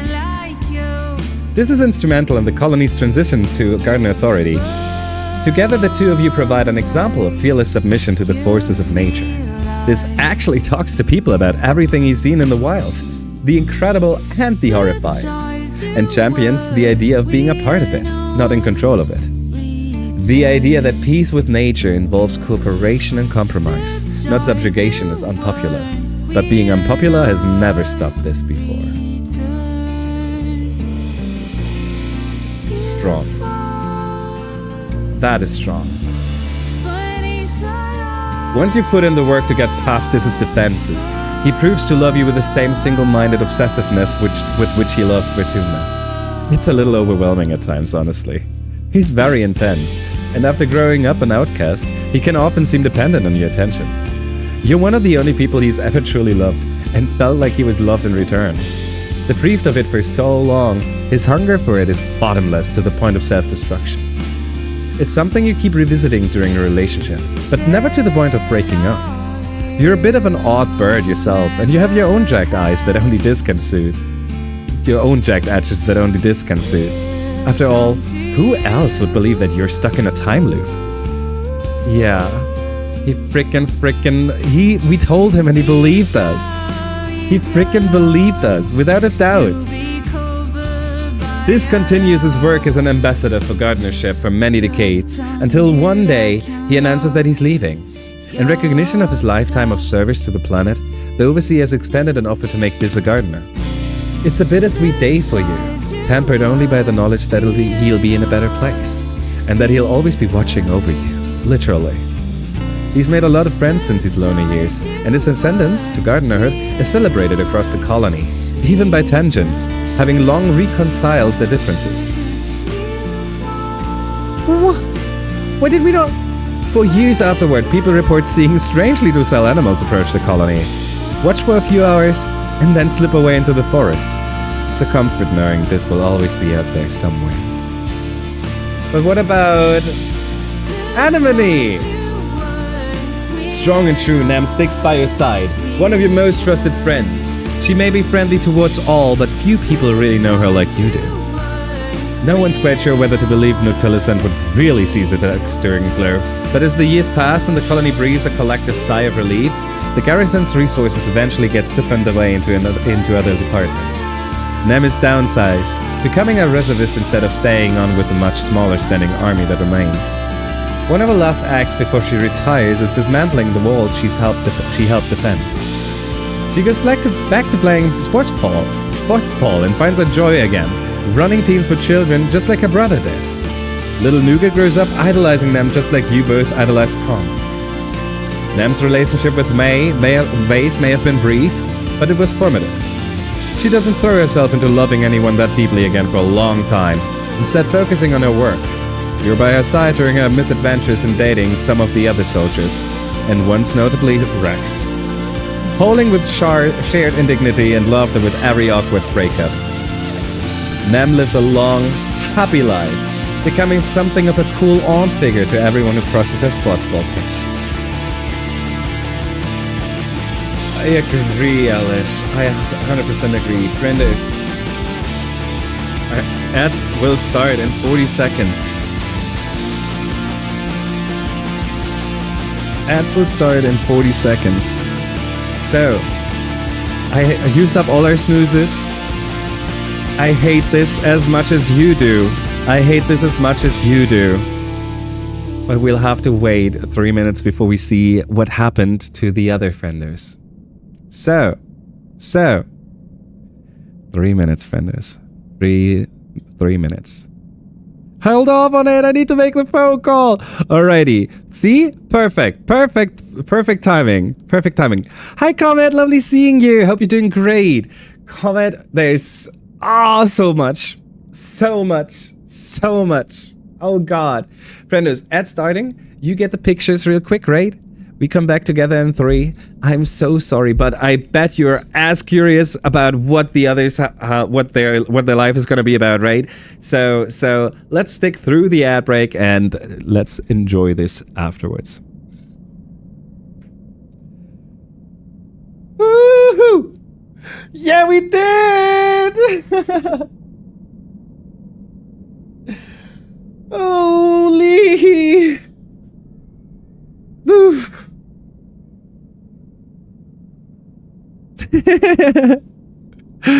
We had such an amazing year, like this playthrough. I did not manage to get everything that we wanted to achieve, right? But we managed to get so many of those things. It was an amazing playthrough. I was having such a good time. I'm so happy to pick. Yeah, right. I was scared to pick the right choice. I was too scared. I might have messed up. Which route did you take for that? For breaking up Nem and Base? We were talking to Nem. We were at Friendship 90 or something. I don't remember. And I was like, she wouldn't like it if we now told her that Vase is an ass. And Elish was like, well, maybe you need to plant the idea though.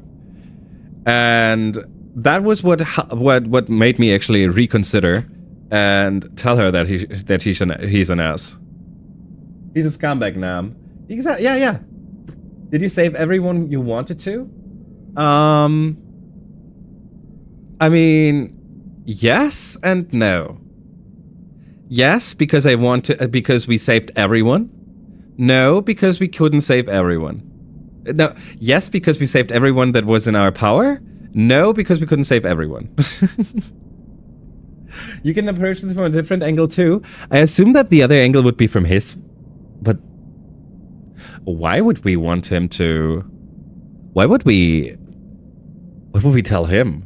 Like, don't date Anemone. She's way too.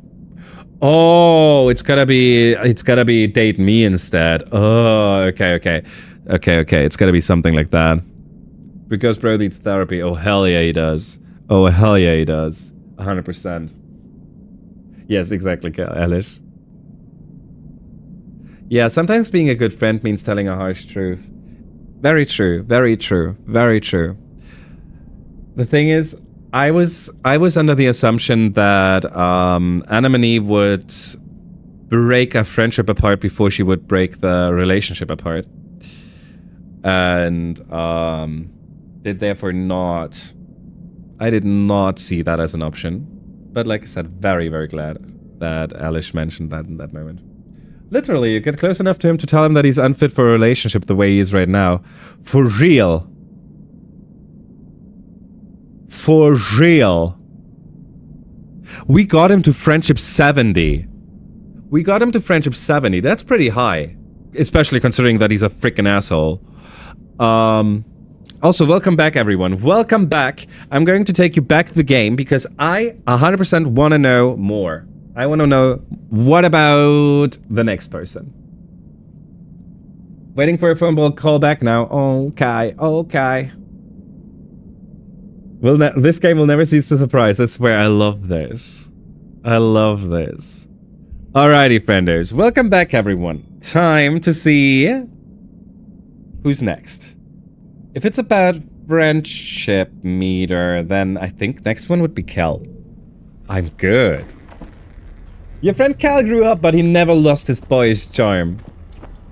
Thanks to the gardeners enticing nearby plants to grow heavy with fruit and nuts for the colony, Cal gets to do what he loves, getting dirty and growing things for fun. He never has to deal with the burden of providing for the colony as your parents did. The planet provides everything you need. Cal and Tammy formalized their relationship after a few years. Before the colony, they stated their intentions to live together, loving and caring for each other as a family unit. It's a beautiful ceremony. Echinacea is the first of many children they raise together. Together, they have a tidy little sum of children, and that's the only tidy thing about them. The children grow up digging in the dirt, eating bugs, nearly getting mauled by farm equipment, and having a great time being kids. Cal dotes on every one of them and adores his partner Tammy. Socks just keeps getting... We get to know something about Socks! Socks just keeps getting bigger and bigger, and it seems she might live to be hundreds of years old. With the colony at peace, Cal is able to convince Red to release Socks into the wild. After a tearful goodbye, you're there with Cal to see her off into her forever home, where she belongs. Cal himself becomes an example for other colonists, becoming somewhat of a spiritual leader for those who accept their role under the gardeners. He lives a long and happy life, ages gracefully, and outlives you. Oh, hella. But what about... Tang? Chief Engineer Tangent has a nice ring to it. It always seemed like Tangent's life was laid out for her. Work hard, discover amazing things, and eventually replace Instance as Chief Engineer. However, after only a year on the council, Tangent surprises everyone by stepping down. Instead, she contents herself with being a regular researcher, quietly pushing the boundaries of medical science and having a hand in every major discovery. She trains up new researchers in every discipline, passing on everything she learned from Instance and everything since. It's an unremarkable life for someone as impossibly promising as Tangent, but she seems happy. She smiles more often, and has more time to spend with you, and gets more than enough sleep every night. Her love life remains fairly private, though she's not as frigid as she's always claimed. You hear from the colony gossips that she carries on with a string of casual relationships, mostly with other scientists, mostly women. She donates genetic material to a number of children, but doesn't choose to raise any of her own. She's quite picky about the genetic enhancements, obsessing over any markers of anxiety or depression that run in her family, but ultimately her children grow up healthy and in loving families far removed from Tang's own childhood. It's a bittersweet reminder for her. Unfortunately, even with genetic alteration, the human body was not made to withstand long periods without sleep, and Tangent's willful negligence in taking care of herself certainly doesn't help. She develops a heart condition in her early 60s that outpaces the healing capacity of the medbeds, and it eventually takes her life. I love you. I feel that. But what about... Tammy? Your friend Tammy blossoms into a fine mother, not just to her own children, but to every person in the colony who needs a mother's love. Cal and Tammy's commitment ceremony is the event of the decade, bedecked with flowers, streamers, and holographic images of unicorns and fairy tale castles. They stand before the colony with echinacea and profess their intentions to live together as a family unit. A foregone conclusion for most, as Tammy is already beginning to show her second pregnancy. The 3, soon 4, then the 3, then 3, then soon 4, then many more of them are a symbol of hope for your growing colony. They live on a homestead near Japonics, and the home is always filled with love and laughter. Tammy insists on cooking for you on your weekly family dinners, and she even begins to get pretty good at it. Quite without meaning to, Tammy becomes an advocate for the communal raising of children, just as you yourselves were raised. The more militant Helias resist, not wanting to associate with the Stratos hippie nonsense, but as the colony grows, so too does her influence over the next generation. Uncle Tonin couldn't be more proud of his daughter or his score of grandchildren. He dotes on them relentlessly whenever he's home from expedition. Though Aunt Anne stays on as the chief steward well into her 90s, Tammy takes over the new crush and becomes something of a mythical figure in the colony. Auntie Tammy in her own right. There's no child born who doesn't know the safety and warmth of Tammy's arms. This is beautiful. I'm a little surprised rampant reproduction and population growth was within the terms of your survival. We had to convince them, yeah? Luckily. Your buddy Rex grows from good boy to good man. He continues to work hard on the bar, turning it into the place he always dreamed, where people can come in unwind from a long day, enjoy some libations, dance their butts off, and maybe even find love. He gets a reputation for being a matchmaker. In a small colony, there aren't a lot of romantic options, but Rex has an eye for figuring out who would be a good match together. Giving Rex a kiss for luck becomes a tradition among those looking for love. And if some people find something a little more temporary than love with Rex, that's their business. Rex just wants to have fun and he doesn't discriminate. Saying he enjoys a string of lovers implies that he is consecutive in his affections. It's really more like a big puppy. It's really more like a big puppy pile of lovers. Sometimes when he tells you about his not so romantic adventures, you have to back him to stop just because it's too confusing. Rex insists it's not complicated at all, and it's kind of true. He's so easygoing that it just seems to work for him. He still loves the idea of having kids and contributes to a few of his own. He keeps up good relationships with his co-parents and spends lots of time with his children. In the colony, there's no stigma against single parenthood, and his children all grow up loving their great dad, even if he doesn't live with them. Rex always seems abundantly happy with his lot in life. Like crushing on Vertumna was the best thing that ever happened to him. It's remarkable that the heliopause could have made someone like him, but you're glad it did. He slows down a little as time goes on, mellowing out and becoming more quiet in his self-confidence. He confides in you that his dog genes will probably mean that his life will be a little shorter than the average human's, but that he wouldn't trade any minute of it. But what about symbiosis? The bridge between two people. Undying, never aging, ever patient, Sim remains one of your closest confidants. For a few years, it's quite common to see gardeners move around the colony in various forms, teaching the humans about the history of Vertumna and how to live in harmony with the land. Sim is one of them, of course, and the only one who doesn't treat you like some kind of curiosity in a zoo. After a few years, the other gardeners leave humanity to figure things out on their own. Sim stays on to act as an emissary and moves into the colony to live with you full-time. You, specifically. Oh, hell yeah! Oh, hell yeah! I still want puppies with Rex. Damn it, I feel that dark. I wonder. No. At first I was like, if Rex was to get pregnant. That's kind of, I kind of feel like that's not gonna work. The important part is that you live your life happily, not how long it is. Very, very good point. Very, very good point. Your first playthrough, I was so sad because you got the death event and didn't get the chance to see he's alive and get his ending blurb. I was so sure that he was still alive. The fact that he didn't appear anymore was so devastating. I was right.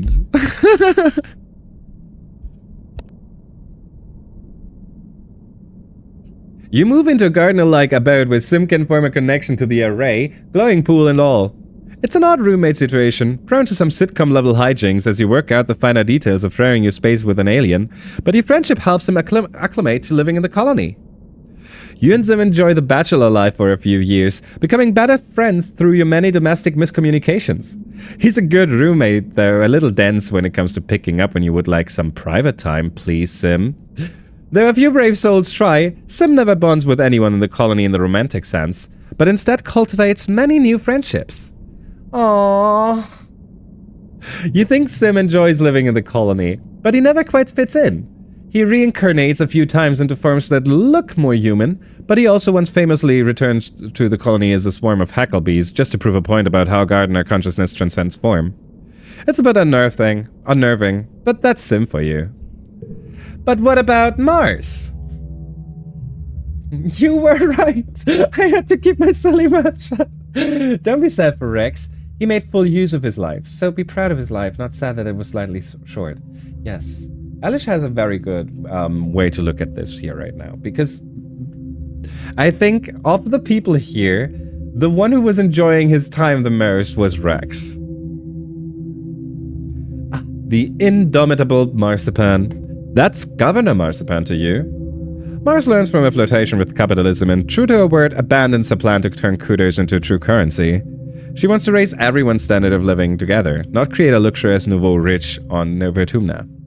Steering the colony under a gardenership requires a calm hand. Mars initially shuffs at the idea that she can't build the beautiful metropolis of her dreams. However, with much of the external pressure taken off of the colony, Vertumna already is a paradise. Few people need to labor for subsistence anymore, so more can devote themselves to the arts.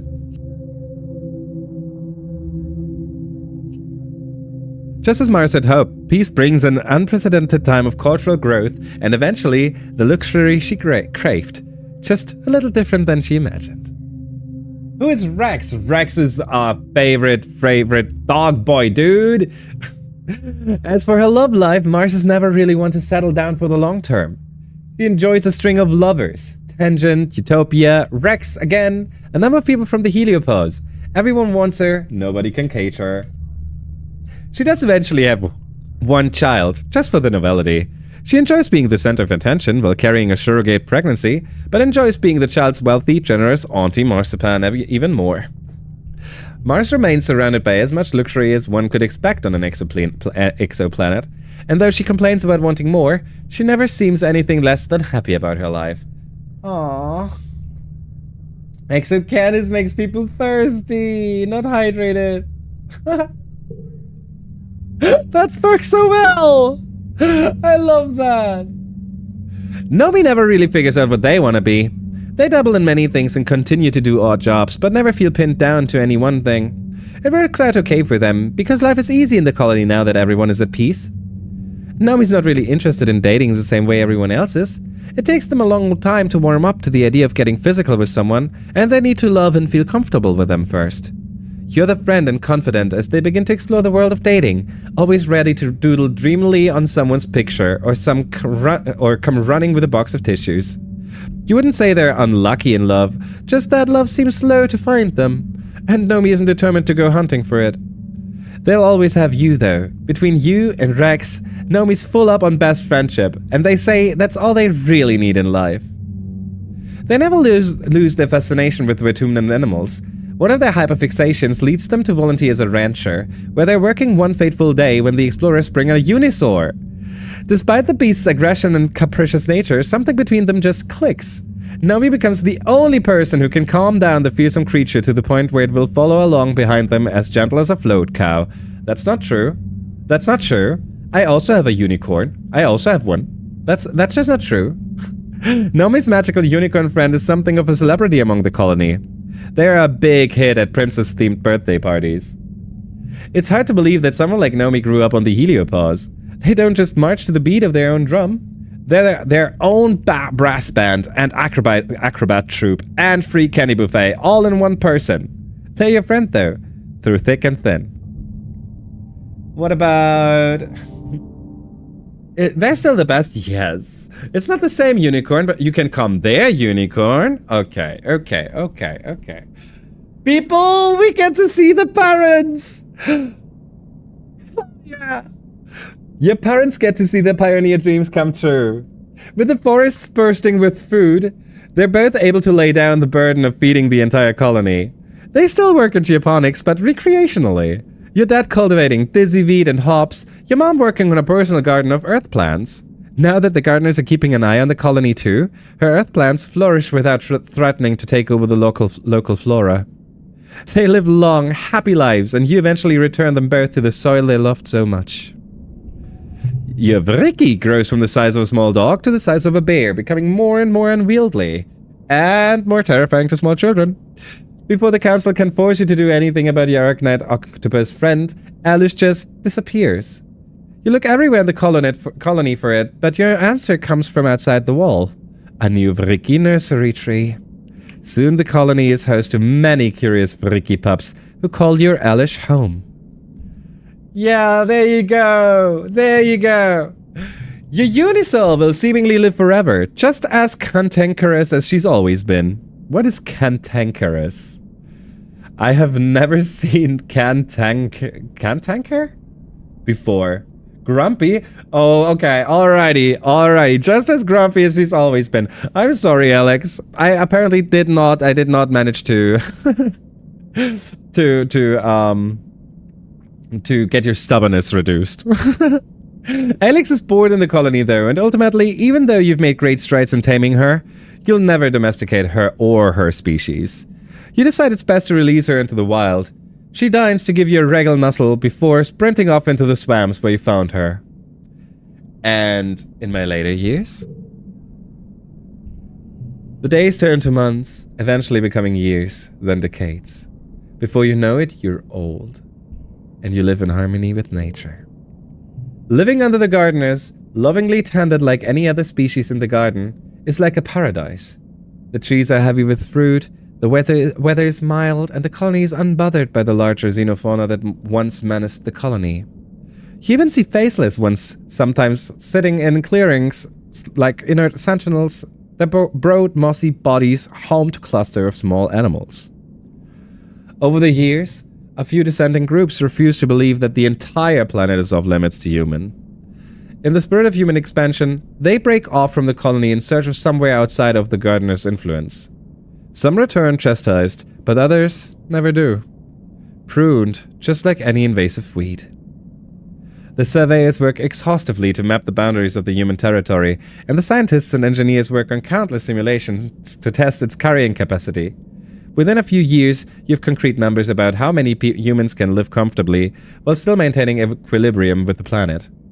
Mother Vertumna is generous and humanity flourishes. There's more than enough space to live, and for future generations to enjoy as well. You do so well, in fact, that a gardener emissary comes to you with an offer. A second human territory. Yes! That is what I wanted to suggest earlier! Like, test us and see how it goes. Oh, hell yeah, I love this! It's a show of trust, but also a chance to prove your worth by helping keep down the population of a stubborn, but delicious, invasive mollusk. They've prepared a proto-colony and take 100 humans to begin their new lives as a seaside community. You're sad to see them go, but it's a great sign for the future of humanity on Vertumna. Vertumna is your home now. And you've made it a good one. Oh, goosebumps! Goosebumps! You die at a ripe old age, surrounded by loved ones. Aye. In the moment of your death, as your brain cells fizzle out one by one and shut down forever, a vision swims in your mind's eye. Is that a person? They seem so familiar. Oh, it's you, only ancient. Her arms are covered with so many data bands, so many lifetimes of knowledge. The ancient you speaks without moving her mouth. Not in words, but in something like pictures. Still, you understand. She greets you with a love you can feel suffuse through your soul. You did well. It's not easy to make someone put aside their ego and surrender to a greater power. Humans have tried before, and it hasn't always been pretty. I hope you can manage to do it again, because you're not done yet. Wait, what? I lived my best life. We've been a good keeper to our friends and family, haven't we? We're no stranger to death, but it's still good to cheat it every once in a while, isn't it? We have a chance to take another path, to change the way our life turned out. Come with me. Go with them. Hell yeah! This is amazing! I love this. I am so happy. Also, we got the Transcended Time ending. We got the Novelist and the Botanist. So there's still 26 more. Oh hell yeah! Oh hell yeah! Mooney was ready. Mooney was ready. Okay, I can't wait to see this. Also, frienders, we're not done, by the way. We're not done. We're jumping back into the safe, and we're going to get Tang and Diz together. Just so you're aware, we're so going to get them back together. I assume that we're going to get them back together. I don't know, but that's my goal. Alrighty, frienders. Let us start your new life. Oh, actually. This is a good place. I am going to read the rest. I do tend to disappear. Oh, sorry. I always missed that. But you did not disappear for no reason. You disappeared to nurture a whole freaking new set of brickies. That sounds amazing to me. Oh god, frienders. Official definition of cantankerous: bad, pampered, argumentative, and uncooperative. So when I said stubbornness, that was actually kind of fitting. Which is definitely what we all know Alex for me. Aww. This was horrifying. This was a horrifying game after all. Dude, Grim, not gonna lie. This game had so many impactful moments that from being scared over having to cry over, it is amazing. It's such a good game. It was so lovely. Okay, now let's see what Mooney has in store for us. So, if you pick the Transcendence ending, then fail to save Hal in the next playthrough, but focus on engineering to become second engineer to learn the codes, and then start your next life, you can have your dad read the ship's manual to you as bedtime stories, making you familiar with the ship, which allows us to recalibrate the shields. However, saving the farming stuff is not reflected in the dialogue, preventing the famine, but making some of the events weirdly out of place. Alternatively, you can deactivate the shields that way, leading to the destruction of the wormhole, which is actually, yes, and a Life on Earth ending.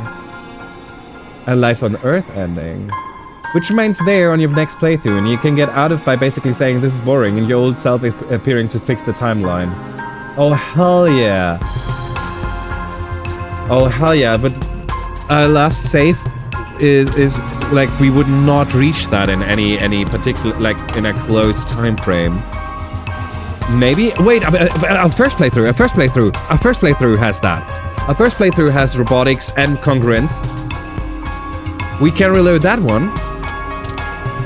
Maybe we could make it happen.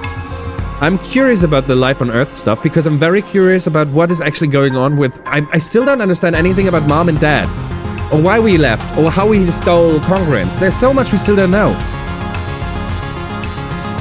That was wonderful, right? Yeah. We keep going, yes. Not, still a little more. Like, the first thing we do is I'm going to take you over to... which one was it? Safe game, this one. Because this one was the start of the year. And now we're just gonna spend time over in the bar. We don't care about anything else. We just spend time in the bar. Also, that Life on Earth ending is the way to get the player character on the main menu screen. Oh, hell yeah! Okay, now we have two reasons to do it. Okay. Work in the cafe. We have done this stuff before, so we just throw our cards in there. You also need to be Congruence's friend, right? That I assume that's something we achieve by spending time with her in robotics, right? I mean, that's what I assume. I have no clue, but it would make the most sense to me. 7. We have a 5 here. There you go. And a 8 and a 9. 3s, nope. 3s. Who cares? We just need this. We just need. Yeah, here you go. I don't have all the endings, but that was a hacking satisfying ending to get. Yes, I agree.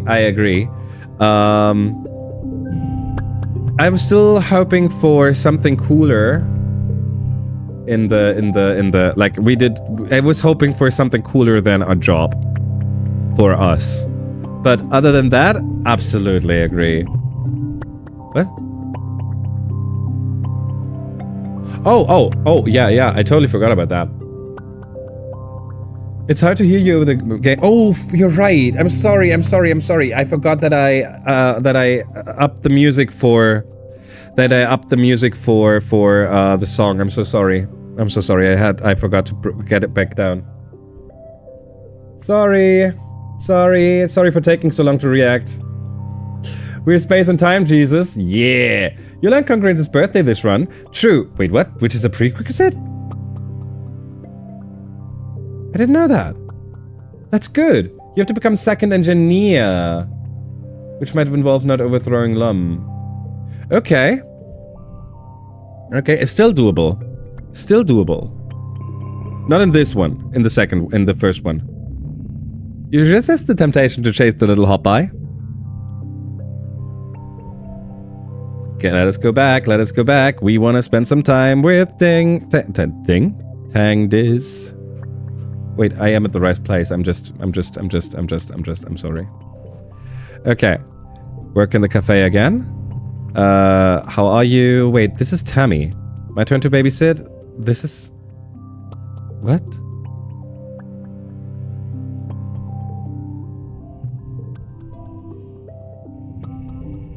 Huh. We had that last time, but I thought it was a Tammy event.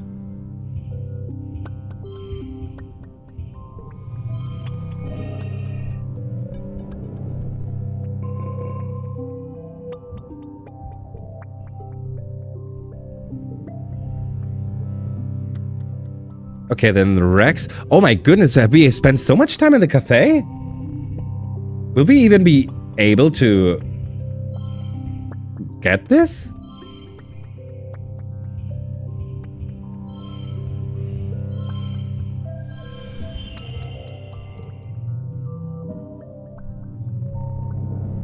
I'm shocked.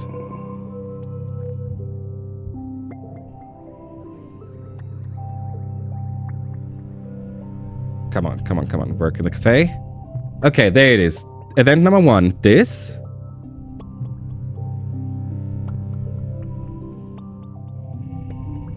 Wasn't there an auto-solve button? Not this one. This one. Here.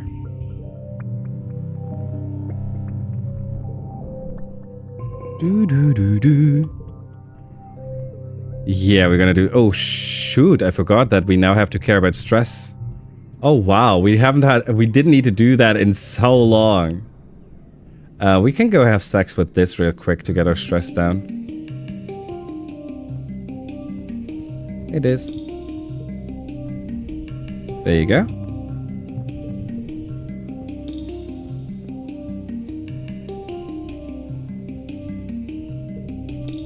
And back in the cafe. Going to taste awful, coming right up. Sure, I'll give it to him if he comes by. Actually, no, we're gonna pick the same one we picked prior to this.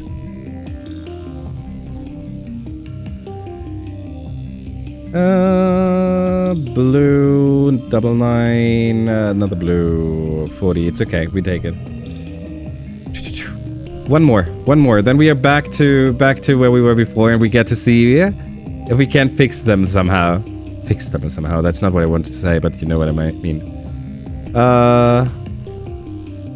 Shit. Okay. Nomi is performing a play on stage in Rex's new bar. It's a theater production of one of their favorite episodes of Turbo Girl Hyperchat Transform. They ask you sweetly if you wouldn't mind helping out. Mar's helping too. She's not even bossing me around. Beside Nomi, Marsh rolls her eyes good-naturedly. Act in the play? Help make props? Sell tickets? Offer moral support? No, we act in the play. You're great at playing a role. The audience will love you. You play Euphoria Concorde, a half airplane, half schoolgirl known for incredible speed. You speak your lines in a flurry and run around the stage, trying not to knock everything over with a sheet metal airplane wing strapped to your back. Nomi plays the lead, Dr. Lavendula Starlifter, who, despite only being 15 years old, has degrees in aeronautics, electrical engineering, and meteorology. Her secret alter ego is Starlifter Supreme, leader of the Turbojet Girls and defender of all humankind. Nomi puts on a great show. Everyone laughs and has a good time, and Rex keeps the drinks flowing. Everyone's impressed by Nomi's creativity and vision. Nomi gives you a big hug backstage. If they like this, wait until they get a load of my holo novel. Do you think you have a sale? Yes, I'm like 90% sure that I have.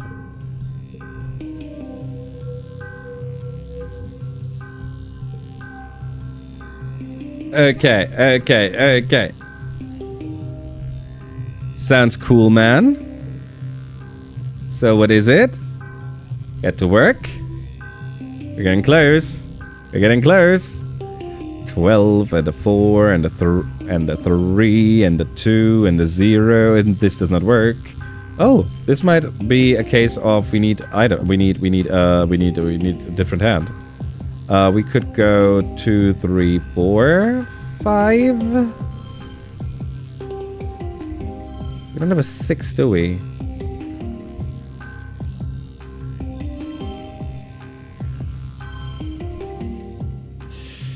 Triple 4s instead? No, not even close. But doubling a 12 is maybe a lot. Why did I not see that? Ooh, interesting. Okay. Oh, we have to do the whole thing now. I forgot about that. Okay. Join Mars on stage. Governor Mars is the future. Done. Whew. Glad that we are done with this. Okay, the game can be pretty quick. Work at the cafe. There it is. Take a long time to make a drink. What about a brother? Get to work. Okay. Now, win this hand so we can finally see... I need to see it. We need to see it. 5, 5, 5, 4, 3... It's that kind of deal again. But 41 is enough to beat this. Let's go. Okay.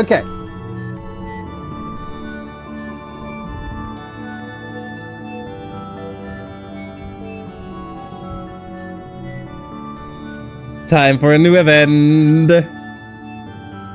When you and Rex aren't here, someone from the kitchen usually comes over during the rush to make sure the cafe is stocked. No.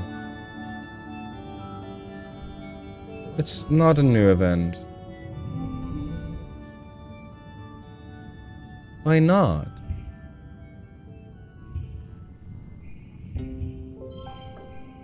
Why not?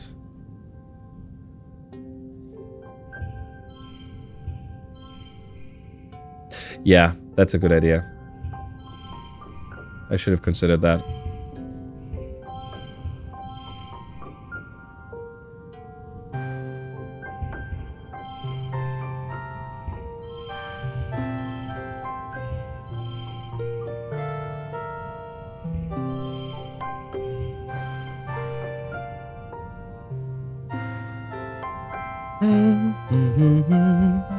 Five, 5, 5. This stays here. 5. No, that's what was just lying here. Nope, not like that.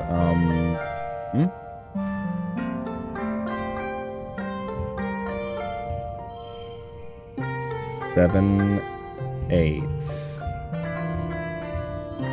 Why does it get +2? Because it has a gem. Because it's this card. Ah, god damn it. And if we take it away, we only have a 5, so this doesn't work anymore.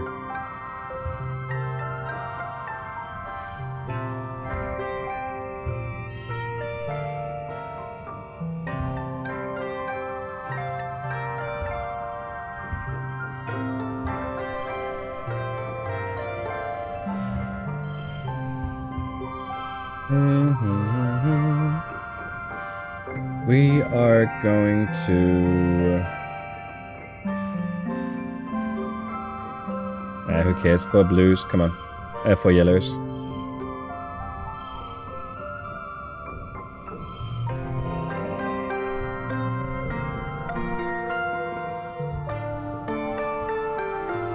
New perk. Okay. Minus stress anytime you gain friendship. Interesting. I don't know how effective that is. I would assume not very.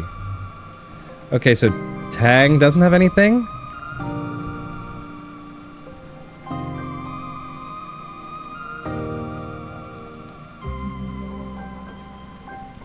Base. What is that? Ugh. Oh, that's the 60 relationship thing. I don't care enough. Well, we can click through it real quick. This doesn't have anything either.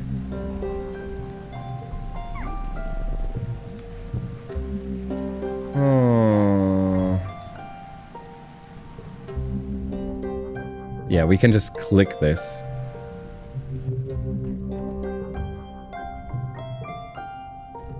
There you go.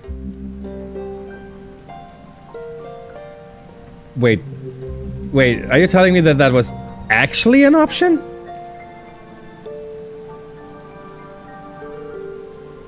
I thought it was just weirdly feeling like it.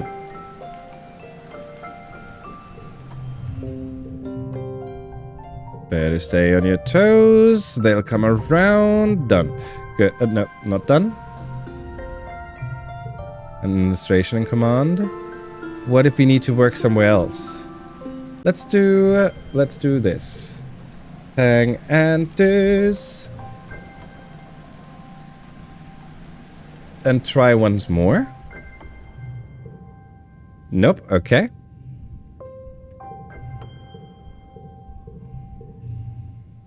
Maybe we need to spend time...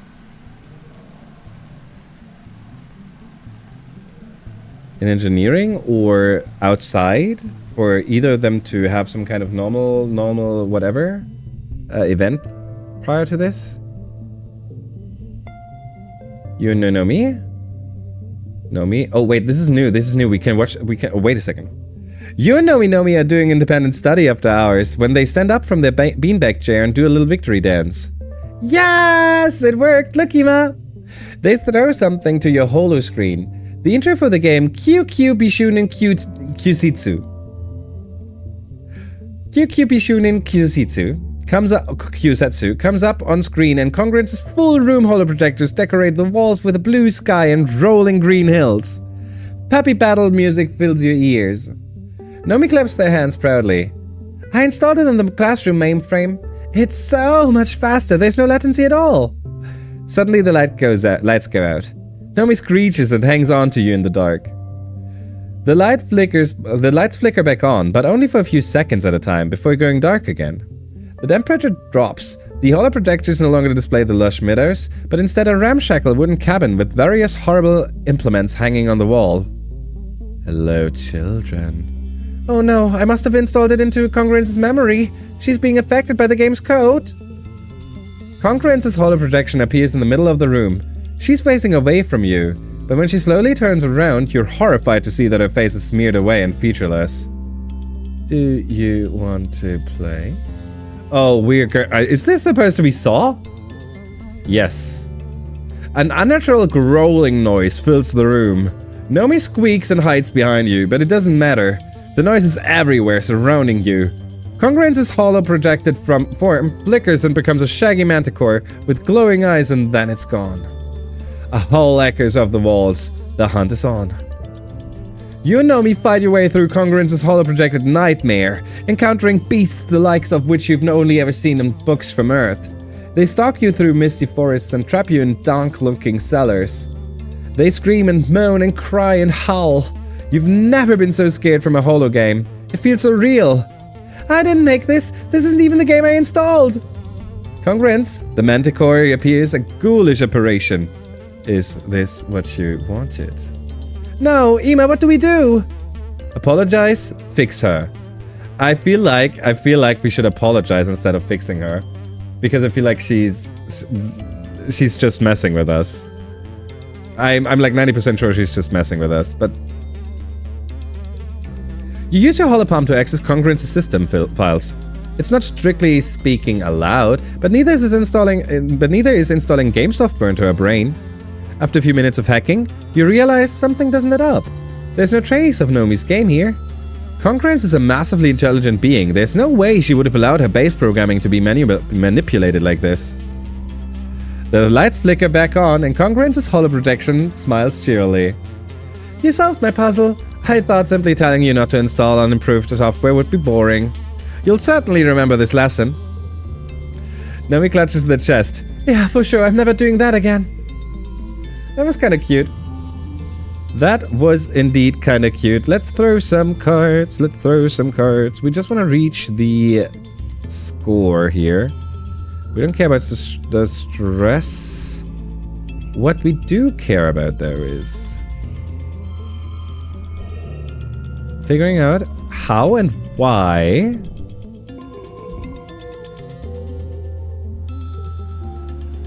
how we can get Tang and this to get closer.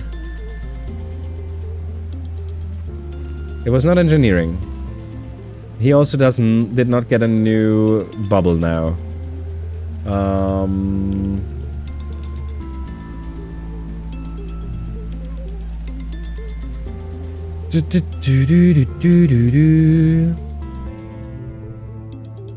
We're currently like we did one other thing. Maybe that does have an impact. Maybe sometimes it matters and sometimes it doesn't. I'm not sure, and I'm just very, very, very...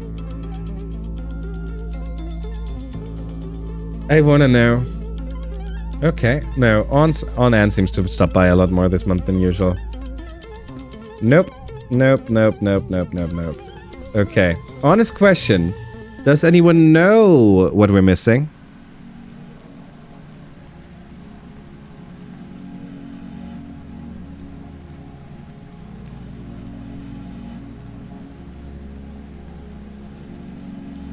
I wonder where else could we do stuff? Oh yeah, still going outside once to spend time with this is an option.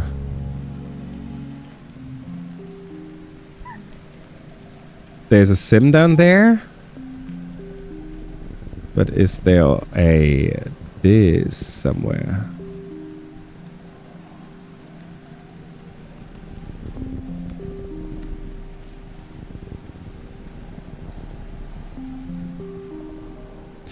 How does he have an event? We had that talk. Oh, we didn't do it. Oh, yeah. That makes a lot of sense, actually. That does make a lot of sense, actually. Okay.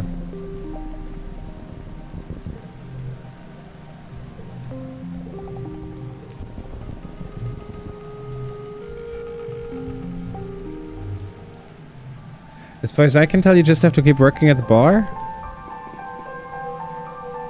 That's scary.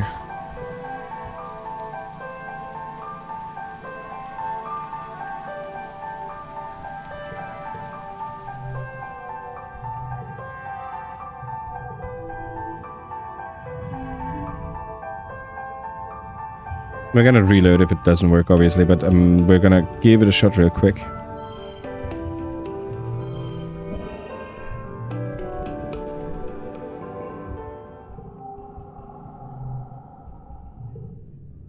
Shit. Alcohol consumption is as old as humanity. Okay. This tank 2 was where we still had one more month.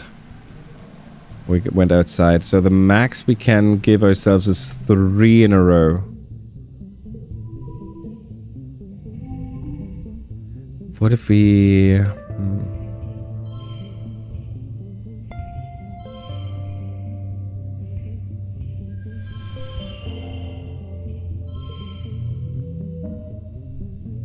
Someone recommended working as a barista 11 times. Okay.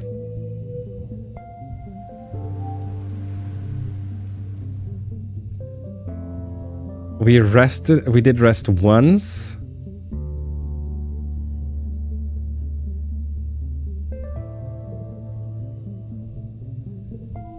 It's very, very close.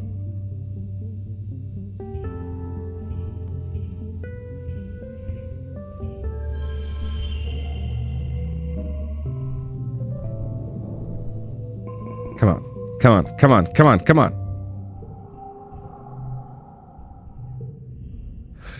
Oh yeah! Okay. It's a bustling evening and Tang comes in, but not for a late night study. For a drink this time. She takes a seat at the bar. I've decided to pretend to be human for the night as an experiment. Let's forget about everything for a while. Tonight, you're just the bartender, the mixologist, and I would like a cocktail. Make something up, just be creative. Diz and Tang, as you're deciding what to mix for her, Diz slings in and looks around nervously. There aren't many empty seats. You gesture subtly to the chair beside Tangent. He seems about to leave, then shrugs and flops down beside his sister. She gives him a skeptical look, then glares at you accusingly. You try to look innocent. I'll have whatever she's having, Diz mumbles uncomfortably, avoiding eye contact with Tangent. You seize them up. What drink would they both enjoy? What drink could bring the two of them together? Wait, that's not... Okay. 87, okay. We need this card later. 8. Why is this such a weak card? Here. 849, that's a 24, that sucks.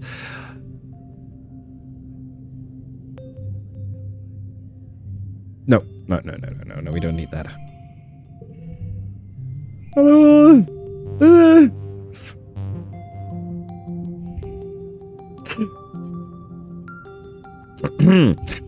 Sorry.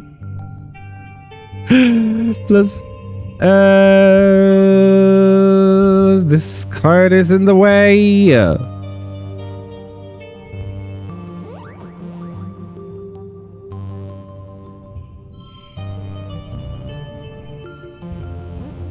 I dislike this card.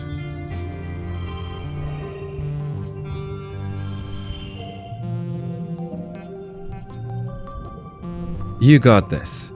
You expertly measure the cocktail ingredients, shake it over ice with just a tiny bit of flair, and strain it into two coupe glasses. The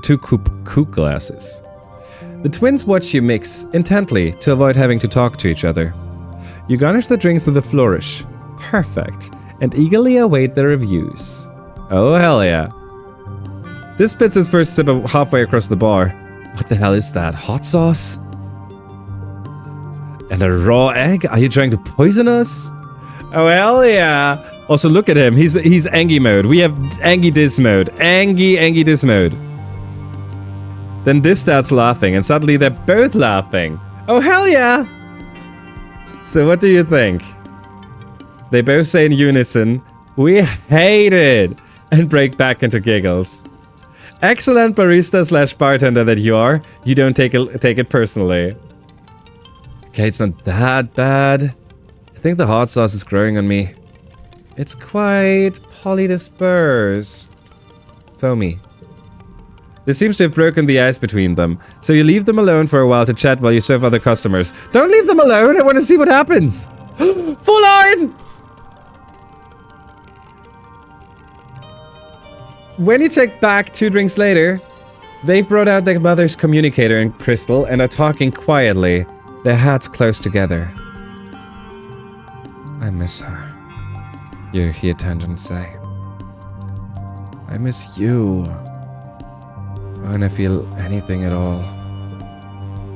You know, there are things that can help with that. Medical therapies. I'm trying this implant that senses when my serotonin is out of balance and stimulates my dopaminergic neurons. I don't want that. This says firmly, balling his fists on the bar and staring at them. No drugs, no zapping my brain or whatever. That stuff makes you complacent. That's your problem, Tang. You're so perfectly balanced now. Where'd your fire go? Tangent straightens up. Passion and emotion are what got us into this mess. We've been mad at each other for years over stuff we said while we were angry. And... I'm sorry, Diz. So you did say something. You people said something. I thought you keep making new stories up. He holds her gaze for the first time of the night. Me too, Tang. I'm really sorry. As you turn away and begin to wipe a wreck over the bar, you feel you've truly earned the title of mixologist. That's beautiful artwork.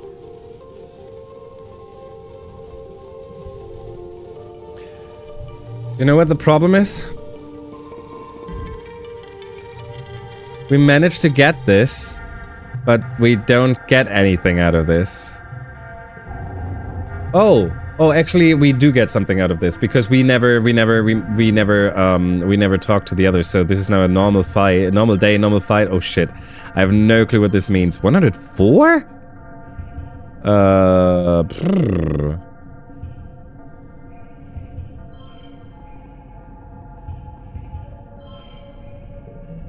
44, let's go. This is not so good. This is not so good. Actually, it doesn't matter. There you go. Okay. Oh yeah. Oh, would you look at that? This is how we usually would end. What's going on? You try to speak, but the words... Glow season, the doggo. This time we know that the doggo is a monster, so we can't... Oh, would you look at that? We can shield them, you prepared for this earlier, and you can dodge and fight it. Okay, I'm very curious about this one. I want to see what happens if we have prepared. Let's take a look. You've remembered this day for many years. The choking heat of the fire, this dark creature's dead yellow eyes haunting your dreams. You've prepared for it. Specifically, you've installed an armed freeze trap right where you knew the animal would be standing when it transformed into a towering horror. As it does, you trigger the detonator. The trap sucks inward, drawing all the heat from its surroundings. Okay. The monster's feet are frozen to the floor as it instantly crystallizes, becoming an ice statue. Nem doesn't stop to wonder how this happened. She gives the statue a solid kick and it shatters into a million fragments. You emerge from the inferno of the shad, burned and concussed, but alive.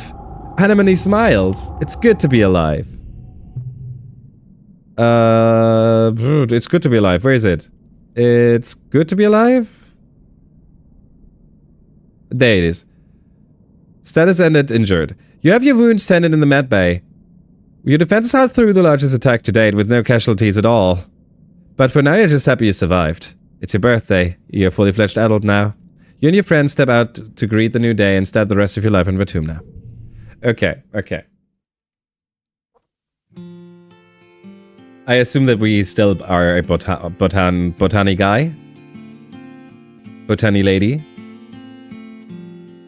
There you go. We just click through this because I want to see if we get an update on this and this and Tang.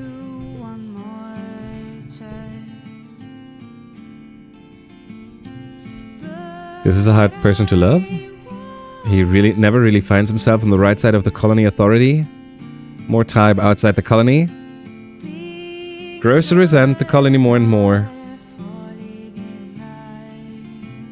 Once you put the work in to get past his defenses, he proves to love you with the same single-minded obsessiveness with which he loves Vertumna.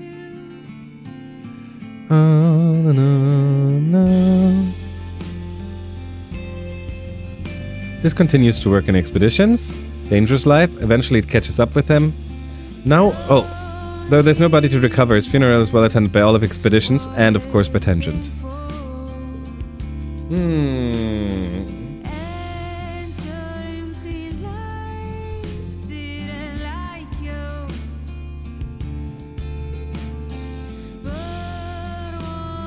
Without the burden of leadership, Tangent is able to devote. The relationship between Tang and Diz flourishes again as researching their own biology helps them understand what their mother was going through when she ended her life, and they are able to support each other through grieving both her and the relationship they were denied.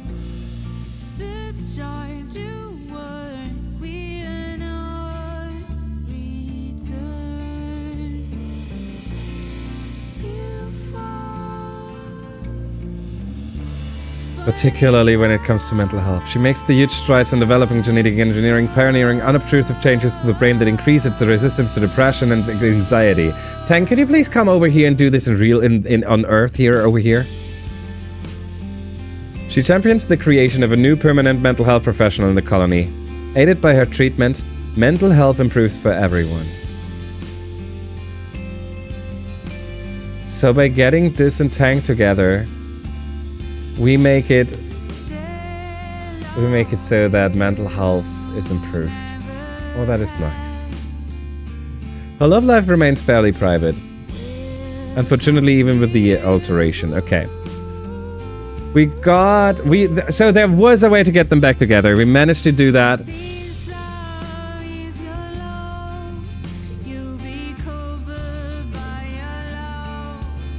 There's so many details I'm missing there. So many things.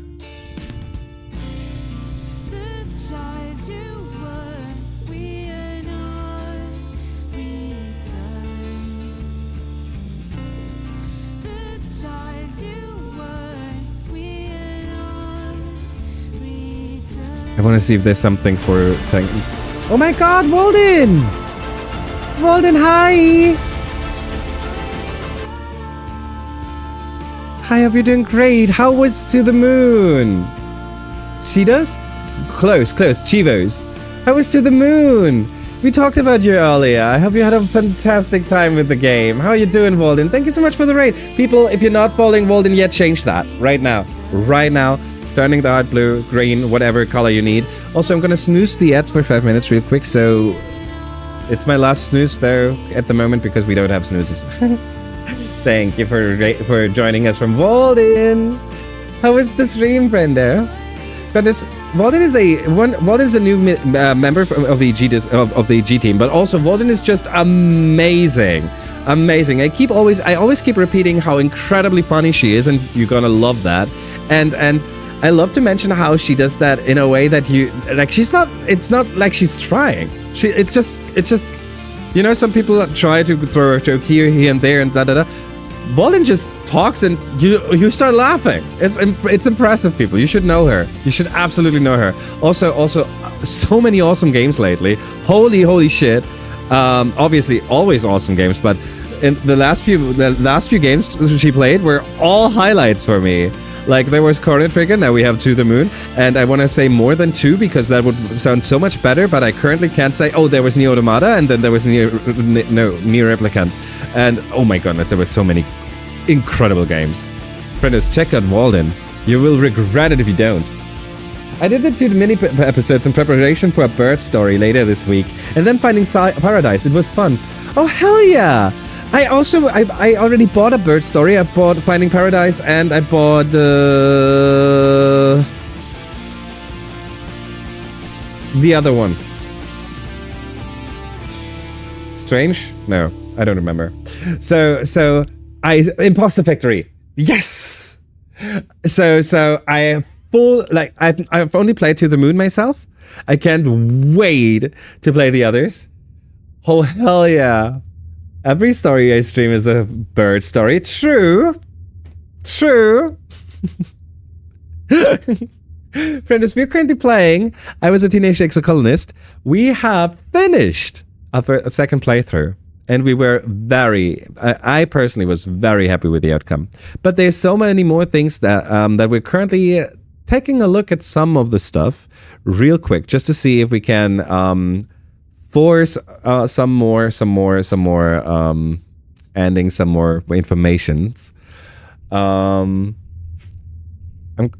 at this very moment, we're trying to see if it's possible, if there's a achievement for getting this and tangent together.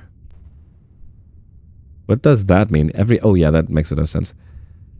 No. It does not look like there is one. Sad. But that's okay. Because I'm just going to take you over to this screen and to this screen. And now let's see. We are looking for... which one? save right before the wall, right?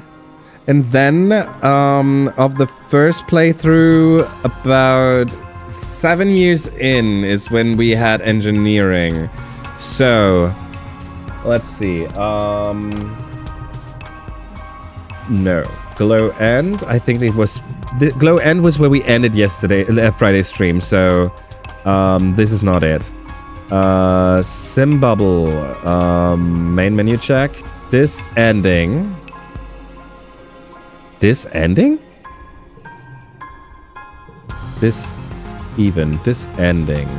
What kind of ending do we have with this?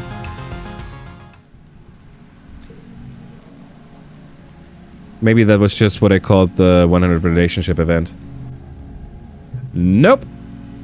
Nope, that is in fact exactly what we were looking for. I'm pretty good. Alrighty, alrighty. Okay, what do we need to do? I'm ready. I'm ready. Set it off. Let's leave. You know what? That makes a lot of sense. Okay, so to get everyone back to speed, we just figured out that Diz was trying to plant a freaking bomb on the wall. And our answer was, set it off, let's leave together, apparently. This opens his mouth like he was ready to argue, then catches up with what you said. Wait, what? Right now? See, oh, okay, wow. He stares off into the distance for a moment. Okay. Wow. Enough talking, just do it. We should set it in the living quarters. Holy shit! Holy shit! That would be gruesome! Also, enough talking, just do it. You return to your quarters to pack a bag. You didn't expect you'd be running away from the colony forever when you woke up today, but you had a feeling it would always come to this. And frienders, we're going to see what this ending has in store for us in 3 minutes. Because we used up all the 3 snoozes we had, and we actually already used up the one that got replenished in the meanwhile. So no more snoozes at the moment. We're gonna see this in 3. I am so sorry, but I'm not very resourceful with my ad breaks. With my snoozes, I'm so sorry. There was a moment that I felt like, you know what, we're gonna enjoy this. We're gonna enjoy this, and yeah, I wasted all of them. It was the ending. The ending deserved this, okay? Brendo's ad break is already running, so some of you already don't even hear me anymore. I'm gonna stand up real quick. I need to go to the toilet. You know the drill. Don't forget to get yourself some snacks, some hydration. Maybe you need to open a window. Maybe you send someone a message. I don't know. We will see each other in about 2 minutes. I appreciate you hanging out. And also, if you haven't realized, I am in such a good mood right now. It's incredible. People, I adore you.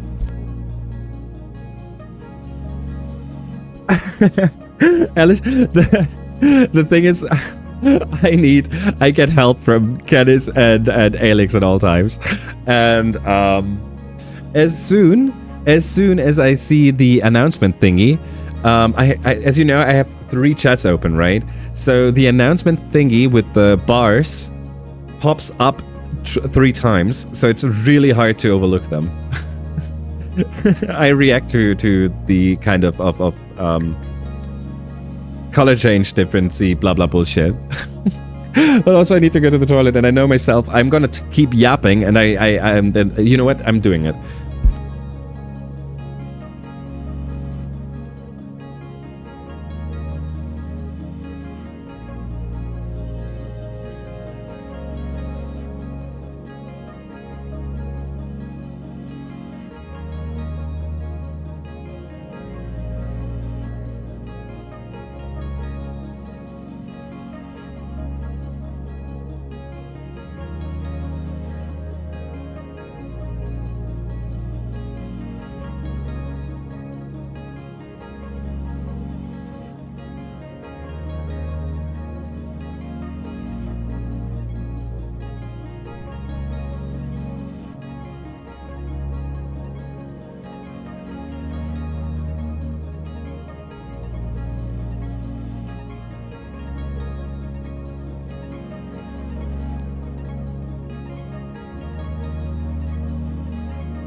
Yeah. Hey, frienders. Welcome back to the ad break, everyone. I'm gonna take you over the game again and I'm gonna read up. Yeah, right. The problem is that I keep talking like because I'm impossible. Setting things up to get the help you need to notice it still counts as noticing it. It just also counts as being resourceful enough to figure out what helps you need in noticing it. I still, okay, I take it. Thank you. But also, I don't think that it's... Yeah, no, all good. Thank you. I appreciate you. I'm trying to not fight against a compliment. So, we packed our things. Let's see. You meet up with Diz at the tree line. He grabs you and kisses you desperately, biting into your mouth and crushing your body against his. It's all you can do to respond in kind. He breaks with a gasp. Ready? It's now or never. You turn and watch as Diz activates the detonator. There's a short lag and then you see the explosion. A half-second later, the shockwave and sound roar past you, enveloping you in heat. Hey, Ginger! Oh, Ginger, thank you. I appreciate that. Thank you. I hope you're doing great, friendo.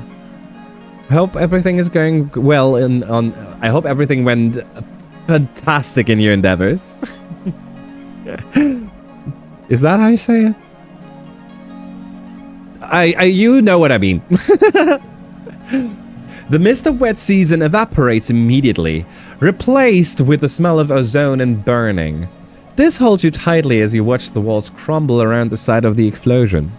The fire suppressing system activates and covers everything with foam, but it's too late. That section of the wall is obliterated, leaving the colony wide open to attack. When you've looked your fill, this takes your hand and wordlessly leads you into the forest. The end. Oh, hell yeah! You never returned! Swimmingly. That's good, right? Swimmingly is positive. I'm happy for you. Wow, this artwork is... Wow. You believe the colony was destroyed after that night, but you never came back to find out. As horrible as the act was, you tell yourself you were only speeding up the inevitable. Humans were not meant to be on this planet, and sooner or later, the planet was going to fix that. You and Diz are together, and you're free. That's what matters. As promised, the gardeners have a procedure to absorb you, which you and Diz undergo together. It isn't what you were expecting. You don't really get to stay you. Instead, it's the beginning of a new life, as guardians of the planet itself. Over time, you forget you were ever even human. Congratulations, your parents would be proud. Actually, they freaking were alive in this run. In the moment of your death? Wait, I can't die, I'm a gardener. I visited the humankind. I knew we had it in us, but I never thought I'd see the day. We've been a good keeper to our friends and family, haven't we? Oh no? No? Absolutely not? We have a chance to take another path. Go with them. Okay. Ran away. This is really a beautiful picture. Wait, actually, you know what? It's so good. Here. I really like this.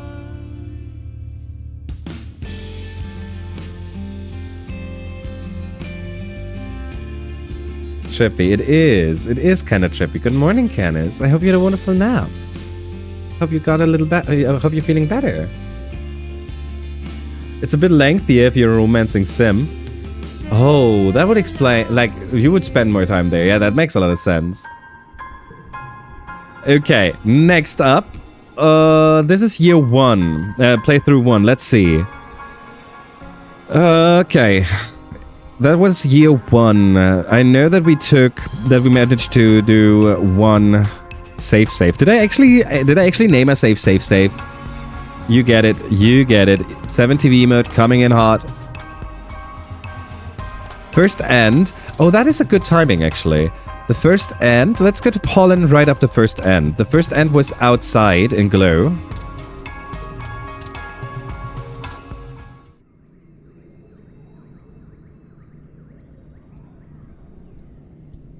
Let's see how much time we have left. 18 and enough months. Perfect. Now let's just double check if we are able to... not currently because of reasons. But we can repair robots. Okay, this is good. Now we just have to figure out why we can't go to engineering right now.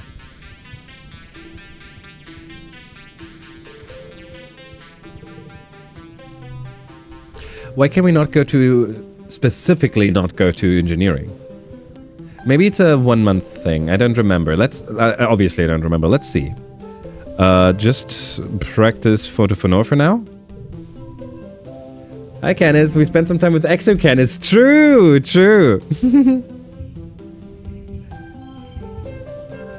5, 4, 41. There you go. What could have happened that we were not allowed to go into engineering?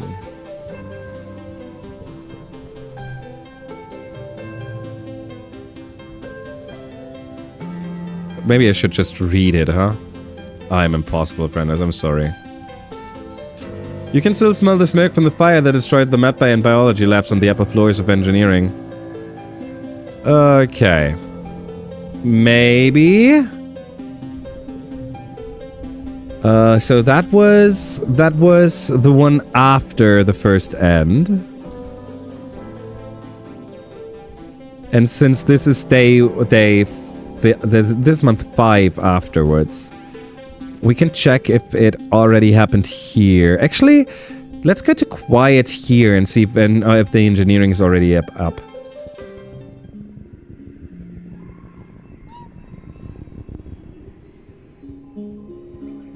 I don't know how to go home. We just... Oh, actually, I think it would be fast if we just did 2 events. No. We find the way home real quick.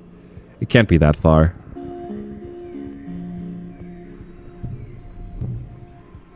It can't be that far away. It cannot be. Where art thou? Is the top left a button? The house icon? My FPS. You don't see it, but I have an FPS counter here. So I only see a tiny bit of this. I did not know that. That's actually something I would have liked to use every now and then. Holy shit, thank you. Oh, good news. Go ahead. I don't know if I've ever used that button before. No, neither did I. Not a single time. I don't mean to get too political, but good news has happened, so I thought it would be good to share it. The US Supreme Court has denied the request to revisit the marriage equality decision. Okay. That's... Okay. Because I was expecting something from Britain right now. Because before I started stream, I just had the news of the lockdown ending, of the government shutdown ending. And I didn't look I haven't heard anything else but that information. So hearing that there's some positive outcomes is good.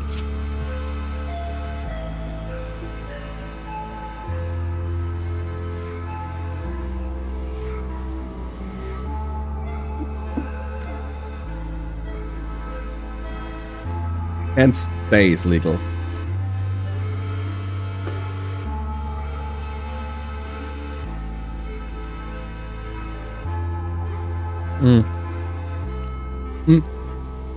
I feel like logic is not the main factor currently. As in... Oh! Okay, it's not unlocked yet. Okay, so we have a year to get this going. We gotta do this. Oh, well, that was easy enough. Now we have unlocked it. Okay, good. Okay.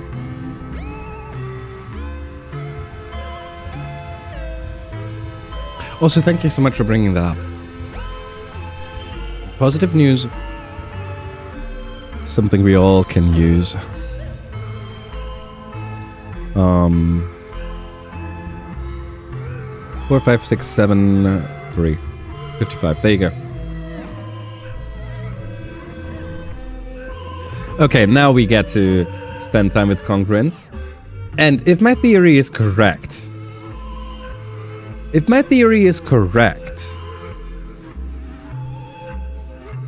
then we currently also have knowledge of past lives and everything. As in, we know stuff that happens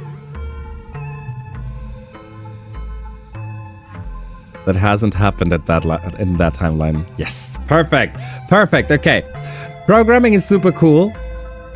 Get to work. Alrighty. We can get the information we're looking for.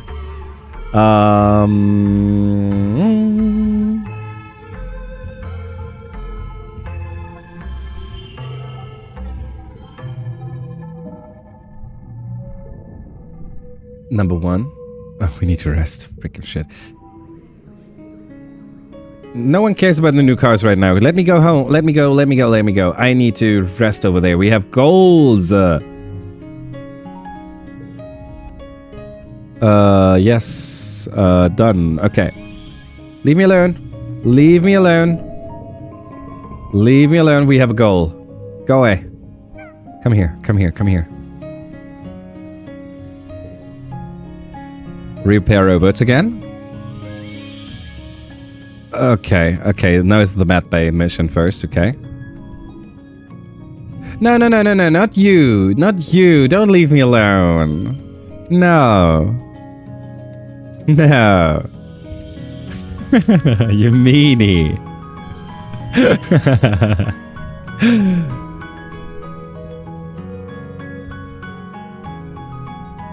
Repair robots.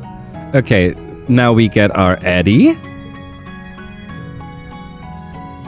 There you go. We've done all of this before. So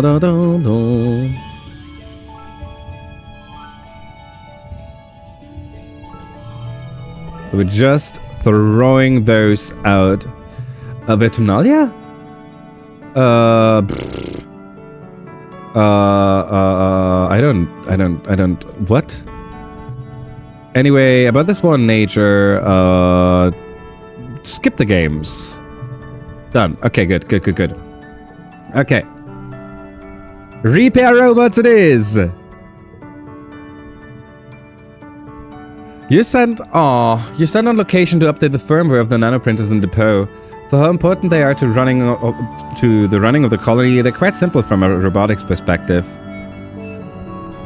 Okay. Mooney, do you have information for us? Do you have... Oh, it's this. Do you know? Do you perchance know?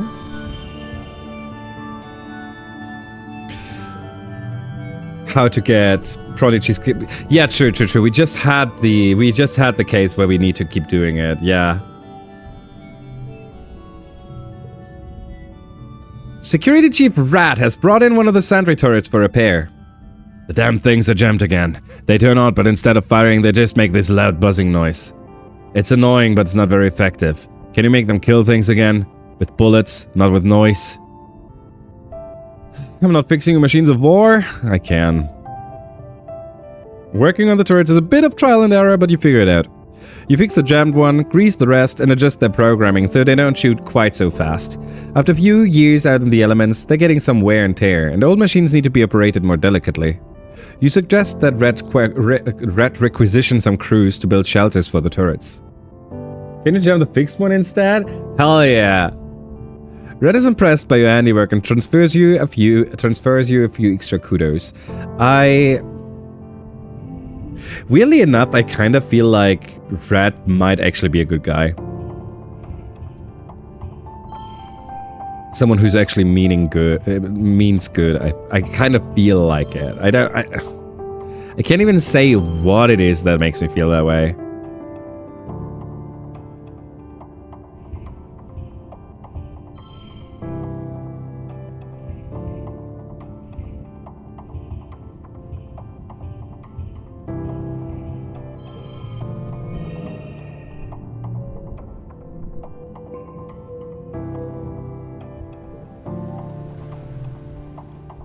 Okay, repair robots.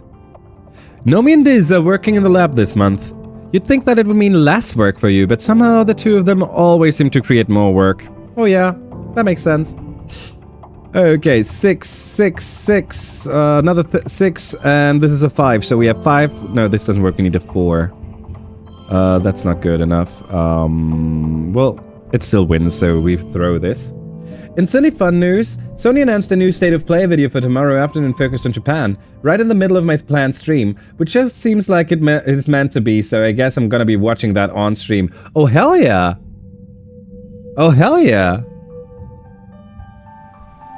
And I mean, that is absolutely up your alley, right? That's perfectly your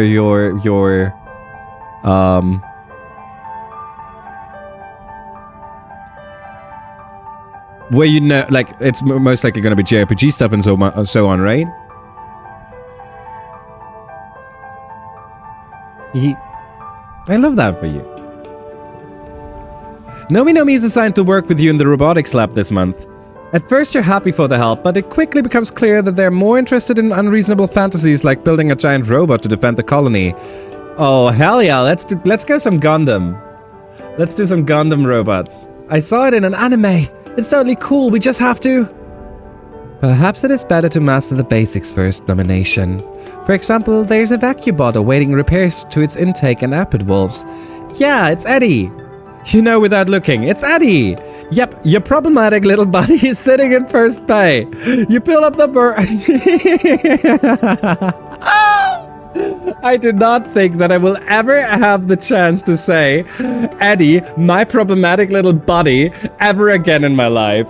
So let me enjoy this for a second, okay? Eddie, problematic little buddy, is sitting in the first bay. We pull up the work requisition on our holopalms. Looks like there are reports it's been spewing dirt out instead of vacuuming it up. Typical. I'm sorry, Eddie. If you ever see this, I apologize. But also, I love it. Not to worry, little buddy. We'll fix you right up and get you on your way again. Maybe with a few upgrades? If it's blowing out dirt, maybe it doesn't want to be a vacuum bot anymore. They look at you hopefully. Oh, what can we make out of Eddie? Okay, let's see this. We could make it a gardening bot. Let's just fix it. Tell me about this enemy defense bot. I don't know. Oh no. I feel like we should just fix it. We should not just force our opinion on what it should be on it. Let's just fix it. Robotics isn't about feelings. You do things properly, the boring way. You fix the vacuum bot so it vacuums again and send it on its way. Nomi's a little deflated, but it's important they learn to stay on task. Also, this is such a bad card. I look at fixing it as forcing your opinion on it.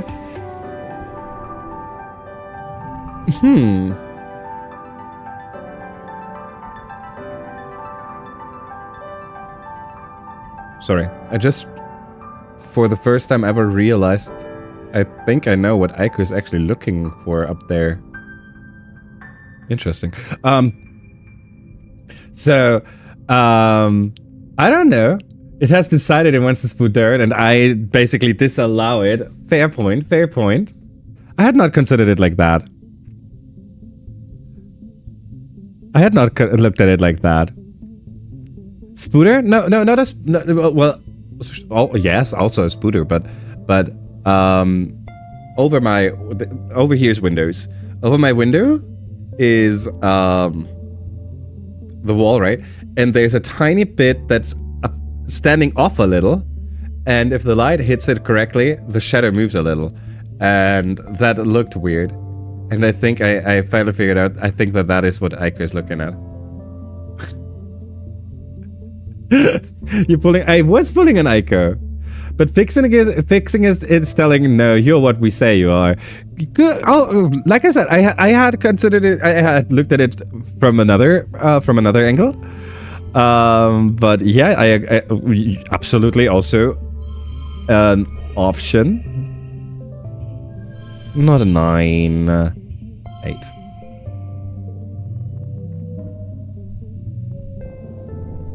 There's a robin that made the bushes in front of the house its territory, and I've been trying to get a good picture for 2 weeks now.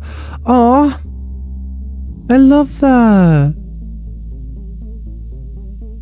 Bird pictures the best.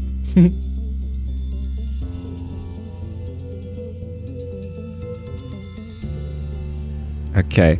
I don't know when the explosion happened, so I don't know how much time we have, so we just never touch a running system or something. There's a stack of repair requisitions flagged for this that he hasn't touched in days. All he wants to do is tinker with the bots and figure out how to make them play games or act in weird ways. It's cool and it's probably teaching him a lot about bot development, but it's not getting his work done now. Actually, this feels uncharacteristic. Tinkering with the bots and figuring out how to make them play games or act in weird ways? Well, it would be more in character if we were considering that we're still children.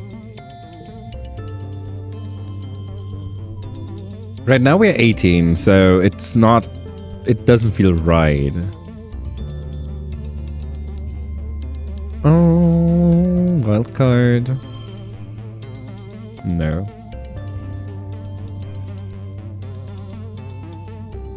Ah, wildcard number 1.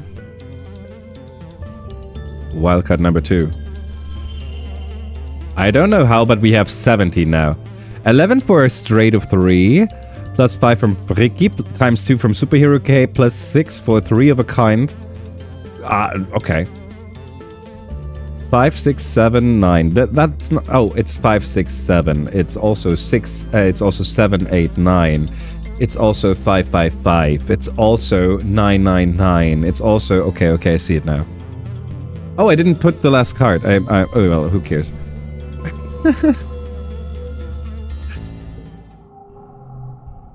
Repair robots. You've been noticing that things in general have not been acting as they should.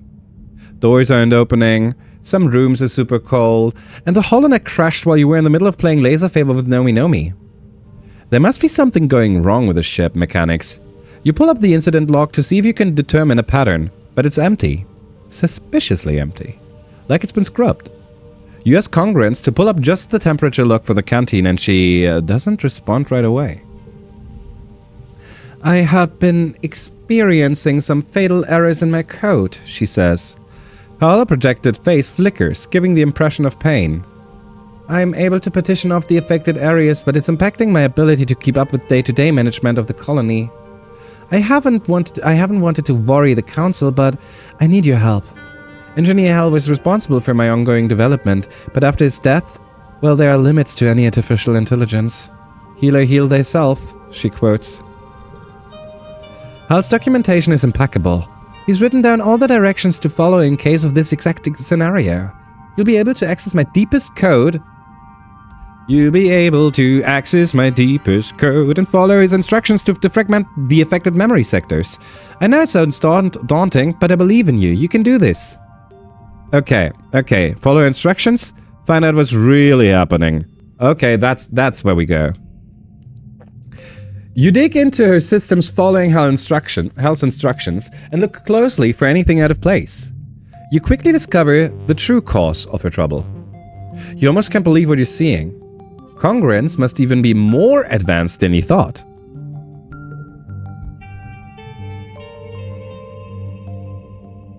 Username. The problem is, Congruence is heartbroken. She misses Professor Hell. This manifests as hundreds of sub-processes that are constantly running simulations of him, based on recordings of their time together. You've never thought of Congruence as just an artificial intelligence, but it's still a surprise to learn that she's grieving, remembering him. Now that explains why oh god. She doesn't even realize she's doing it because every time it happens, she partitions off the part that hurt so she can focus on 100 other things simultaneously, like monitoring life support and processing the colony communications and keeping track of everyone.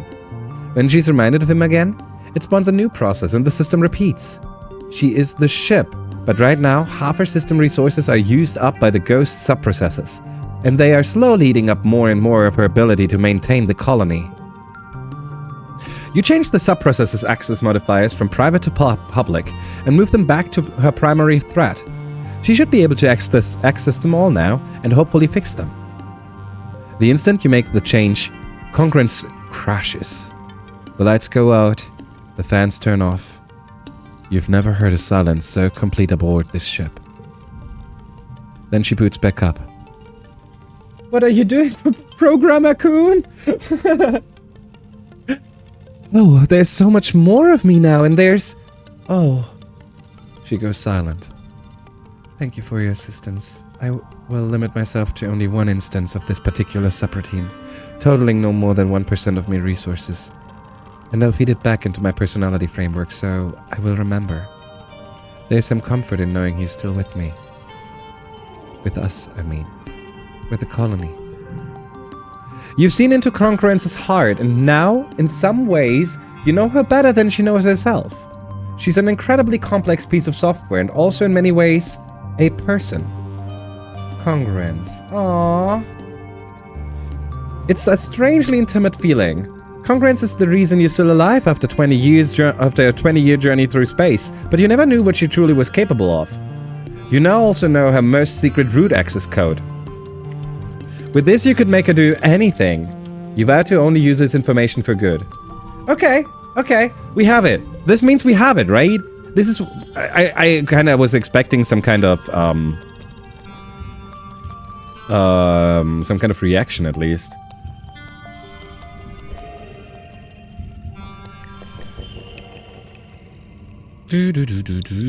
Some kind of, in red, learn secret code or something, right?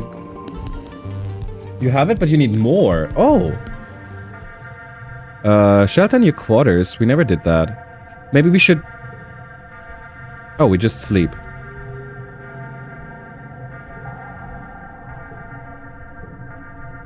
Okay, when you wake up the next morning, you realize you can't stomach another day of being cooped in your room. Your anxiety is congealed into boredom. Anemone and Vase are either fighting or sleeping, and you haven't heard from this in days. You bet your other friends would appreciate a visit, though.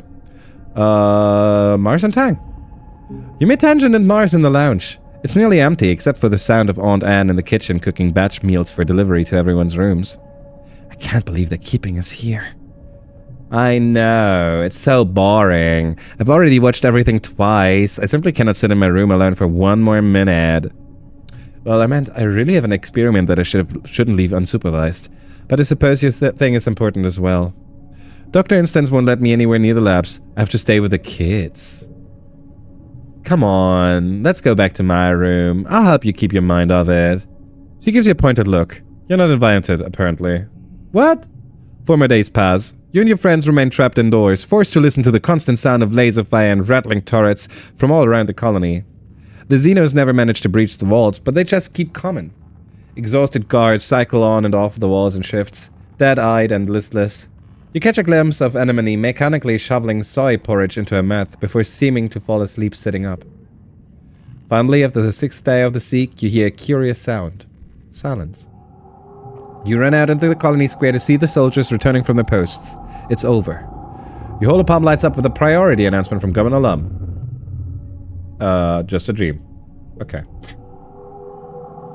I am so sure that Mars and Tang might be...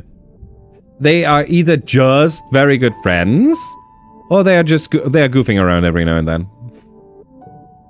Yeah, have friendship and the transcendence ending in the same save game. Oh.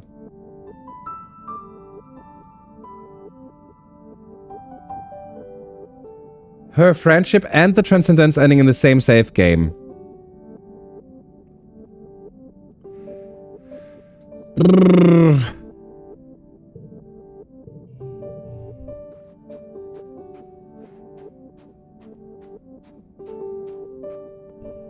Once you know, you know? Okay. I mean, technically, we could get this ending still. Technically, I could just have gone outside. No, because we had to go to the bar once more. Well, technically, we could have gone outside and glow yesterday, and have gone to Thingy today. We can. Okay, so this is Rude Axis. But now we reload the autosave from the glow day. And save here. Just in case. Okay. Now we try to start a new playthrough and see if it works. If it works, awesome. If it doesn't work, we reload this one. Go outside, do the... No, because we end if we do that. Okay, I take it back. We just load the other one and have to go through the whole year real quick. Understanding of how the ship works, that's through the manual reading. Understanding of how the wormhole works, that's transcendental ending. Congruence is override codes. Okay. Let's give it a shot.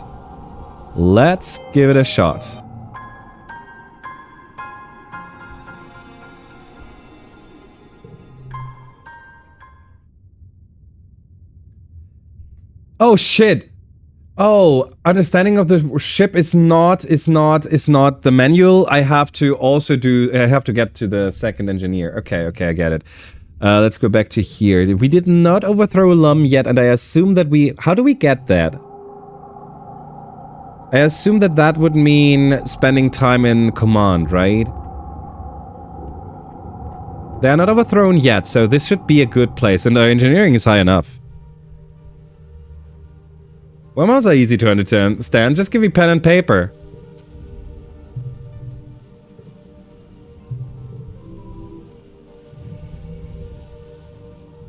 I wish there was a just win this event button for us. Join, go to hell, Noctilucent, done. Okay. Okay, commanders. Work, depot. Stay quiet. Get to work. 41, 6, 3, 5. 4, 3, we don't have a 2. There you go, 45. Okay. Pretend to be surprised. Stop it. Done. Okay.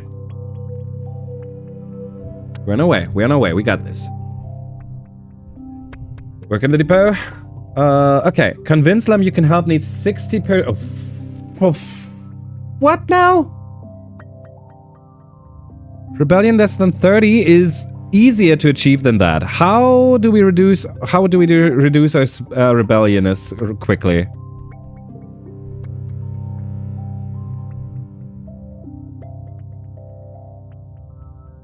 Are you kidding me? That's the exact opposite. Okay, autosave, here we go. Where can we be a goody two-shoes? Anything with our parents, right?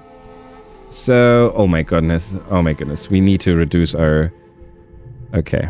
Is there persuasion here? No, obviously not. That would have been too easy. We're not gonna reach 6... Wait, but we also have the plus 20 item. I think we do. Yeah, here. And here, plus 10, plus 20 is plus 30 already. Plus 15 to all skills. And we have the money for it. Would you look at that? 200, 100, 100. There you go. Don't even bother. There you go. Have the cool jacket. Have the cool jacket. Where is it? The Mochi Prochi and oh no, it's just 3. We can put whatever we want in the last one. Let's reduce our stress. There you go. Persuasion 67. There you go. We don't care. We just do it. We just do it. There you go. Convince them you can help. Unlocked administration and command. Wait. That's not what we... Wait, is that what we wanted? You walk straight up to the two of them and declare you to be a perfect governor's assistant. Good, you can share the desk over there with Mars. No, this is just administration. But we want knowledge. We want... This is so mean.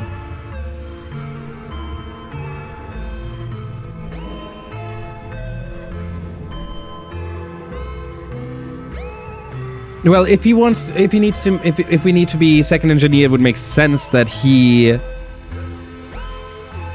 work with him and he gives us the job for whatever reason, right? So, they released a new update for Fallout 4's 10th anniversary and made some creations into a $20 DLC package. Wait, weren't the creations free?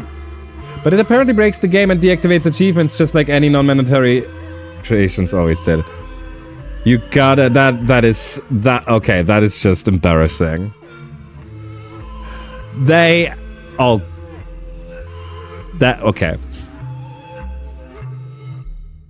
No, that is, I'm so sorry, that's just, nah, that's embarrassing. Nah, that's Bethesda. Hey, can we talk about, just saying, there was a time when I heard the name Bethesda and I thought, yeah. I mean, it's been a while, but there was a time. That might be the most Bethesda thing ever. Just throwing stuff, not caring, just half-assing stuff,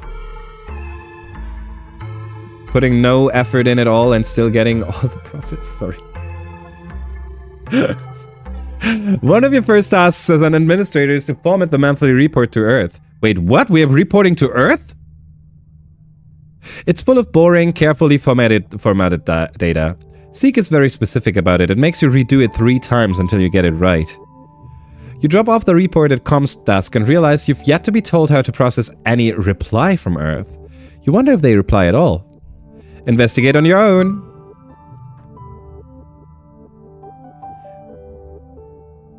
That's why their games are so moddable.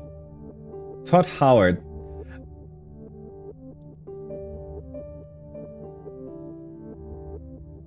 Are you implying that if the game was not as broken, the games were not as broken, it would be less moddable? I can see a point, as in, if it's half-ish broken but still workable, that people are kind of incentivized to create mods. I do not think. So I think that it's kinda... So, I think it's a little far-fetched, but realistic.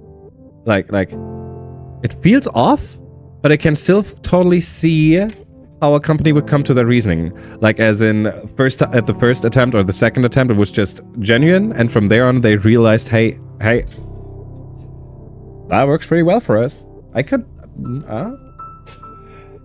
These are the prerequisites. So you need to have high mental skills. Okay. High mental skills, looking good. Including engineering. You have to let Hal die. Good. You cannot overthrow the governor. Yes. As that event takes place at the same time as the second engineering election. Oh, okay. Okay, that's good. That means it happens next year, Vertumna. That's quite some time. Oh, I forgot to read this. This is actually interesting. Let's learn something new then. Because this is definitely something we do not get to do often. And I feel like we're gonna learn something. You sneakily read through the administrative HoloNet files you're allowed to access now. There's a huge backlog of messages, all dating from during the 20 years that Stratospheric was in space. You scroll through the preview text quickly, not wanting to draw too much attention to yourself. The majority of the messages are updates from the colony's allies in the Vertumna group, but every so often... updates from the colony's allies in the Vertumna group. But every so often there's a message ordering their ship to cease and return to Earth, putting an end to their illegal immigration and return their stolen property. If the Vertumna group weren't outlaws on Earth before, stealing congruence and the gene tech definitely did the trick. These messages are angry. I was hoping you to boo me. I can boo you if you need me to do that. To be fair, I never liked Bethesda much. I think their goal is to get players to fix it for them. So I get it. Okay, I get it. Like I said, I feel like there is some. I wouldn't be surprised if there's some truth to that. I'm not sure if it's completely. You know what? With the remaster having the same mistakes again, there is an argument to be made. Yeah, I see a point. I was hoping you to boo me for Todd Howard. I'm sorry. I'm sorry. I was in thinking. I was in reacting to Elish mode. I'm sorry.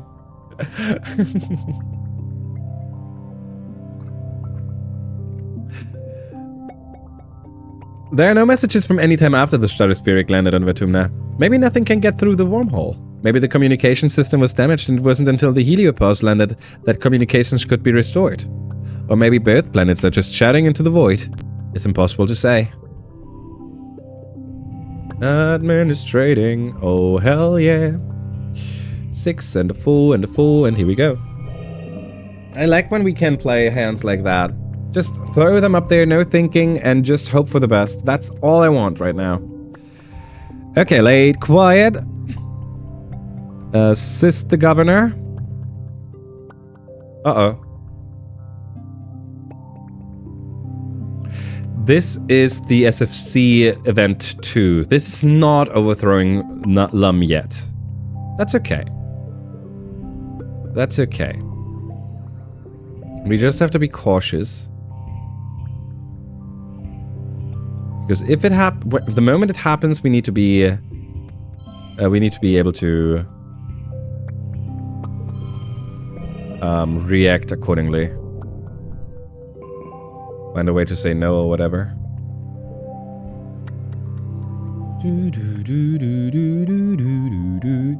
We're at 70, 68, 168. We could add a little more biology, reasoning, organizing, but persuasion and organizing is actually pretty good. Yeah, let's do this. Let's keep on assisting the governor until we don't want to anymore. Being Lum's assistant isn't the glamorous life of political intrigue you were hoping for. He's more of a soldier than a politician, and even then, you hear he's not much of a soldier either. If he notices that people mock him, he doesn't seem to care. It almost makes him more boastful, like he thinks the sole duty of governor is to soak up as much attention and power and wield it whenever and however he likes. Whenever he's questioned on something, he unleashes such a torrent of bravado and barely veiled threats that it's impossible to make your own point, and then he just pushes through what he wanted to do anyway. It's infuriating. Given that the colony's governance was based around the idea of communication and empathy, no one seems to know how to contain him. As for the Helios, they seem to have their own ways to get around him. They're grateful he's gotten into politics, because that means your older and more experienced security chief Rat makes all but the largest military decisions. In fact, you think some of them enjoy that he's such a moron because they hope the colony fails. They think he's entertaining. Mars is responsible for producing his social media content, which he considers as an important part of his brand. They mostly consist of powerful-sounding but ultimately empty speeches about how great the colony is doing and how proud everyone should be of their really, really, truly great work. Just fantastic, really. Usually while carrying a log of mushwood so he looks super strong. You and Mars are huddled in command, trying to avoid his attention, while Mars scrolls through Lum's selfie roll, trying to pick the best one for his social media. As a political strategy, it's not unheard of. Plenty of Earth dictators used it. I just can't tell if it's his official strategy or if he really is this vain. You hear footsteps approaching and Mars groans. Lum claps his hand on her shoulder and smiles proudly. There you are. I was thinking in the next video. I think the colony is ready to see some of the footage from that counterattack I led against the enemy aliens. Oh stars, you remember this. Lum plays the footage of the time he charged into battle and nearly got everyone killed with explosives. You cringe as you remember it wasn't your finest moment either. You can't believe this is the footage he wants to hold up as proof of his bravery and vision. This is great footage. Just really great. It's actually perfect for Ima to practice working on his video editing skills. You should Marcer's stinky look, but she just smiles. Lum agrees. With such great material, he practically did your job for you. How are you going to spin this into a propaganda piece? Convince him to try something else? Tell him how stupid this is? Try to make him look bad? Do your best to make him look good. I want him to like me right now, so I feel like organizing challenges is the way to go. I dislike this. I am not too fond of this.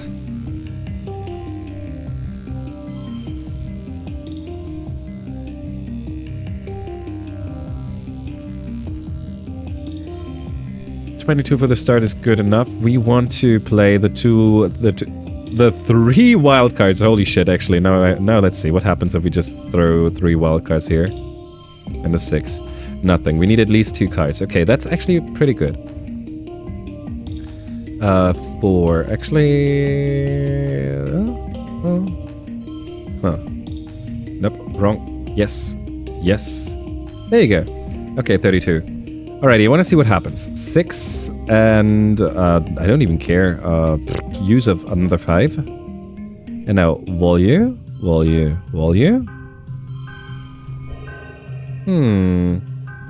Switch it around a little? No.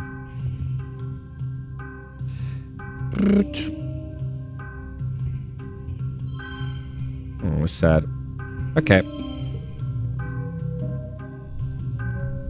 You toil over the footage, adding music and effects until he looks like more of a leader and less of an impatient nincompoop who doesn't know how to not blow up his own people. It's really, really hard. Lum's happy with your work, and that's what matters. It's not about being good, it's about looking good. Good, get to work. Okay. We have 71 kudos, which is perfect because 71 is the best number there is. Okay, we are still not too exhausted, so we can do another round. Okay, now is... we should overthrow the governor. I'm sick of talking about politics. I'm trying to avoid this happening right now. So, I'm sick of talking about politics. Seriously? If we want a better future or future at all, we're gonna have to work for it. But... Uh-oh.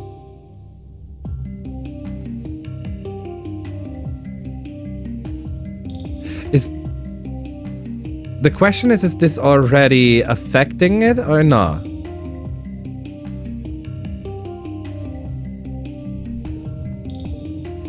SFC. Okay, it's okay, you won't get the votes. Okay, perfect, perfect. That helps. SFC, political event thingy, whatever. Okay, just in case. Thank you.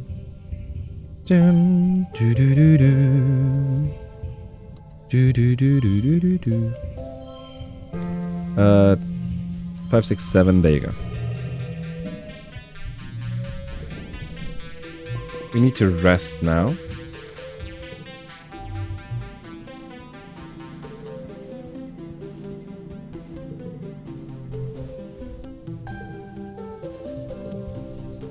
And...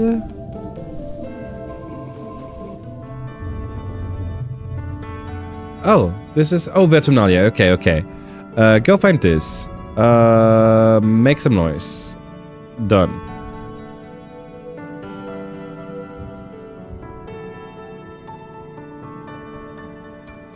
Okay, we're on our way. We're on our way. We're gonna get this second engineer bullshit. Assist the governor. As chief administrator, Seek likes to think that they secretly run the colony behind the scenes. This manifests in them watching you very closely, suspicious of your motivations. To the adults, especially the older ones, you'll always be crash kids, not to be trusted with anything of importance. One day, they pull you aside. Ima, I need your assistance for a classified mission. You're surprised. Seek never trusts anyone. Could this be a trap? You can trust me. You can definitely trust me for sure. You probably shouldn't trust me.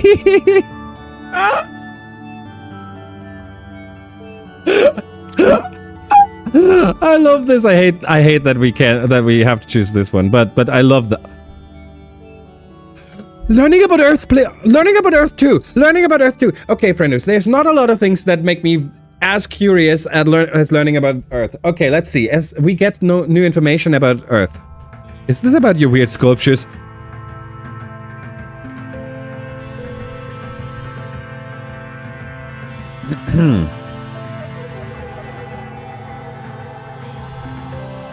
I have to ask this first, and then we can go and get to learn more about. But I don't know if you guys remember, but not another word. I don't know what you're talking about. You can trust me. Those reports you've been sending to Earth, they begin looking around to make sure you're not overheard. I was certain the wormhole was blocking all communications, but it appears the Heliopost's communication system is fully functional. Earth has been responding. Your eyes go wide, and seek Shush's view before you can respond. Lum's received several brief priority messages from Earth.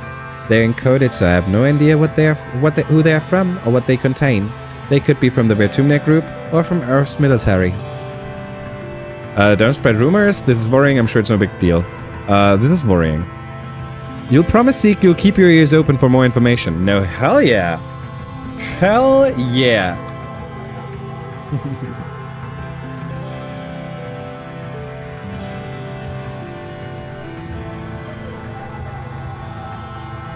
You know, Elish, I am pretty sure that I remember. This scene is not too. That scene has not been too long ago, has it? I feel like I remember the scene you got your emote from. That's from Trails, and that was just like a week ago or something, right? Indeed. Okay. Yes. Hee. Saturday. Ha! Ha! I call this a win. Alrighty.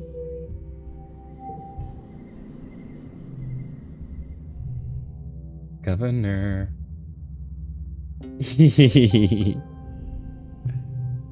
Okay.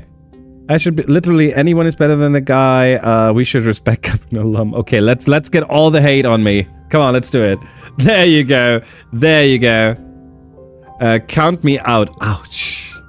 Coward. Yeah, I love that. I really do. Oh no, this card this card sucks. It's gonna be a 9 now.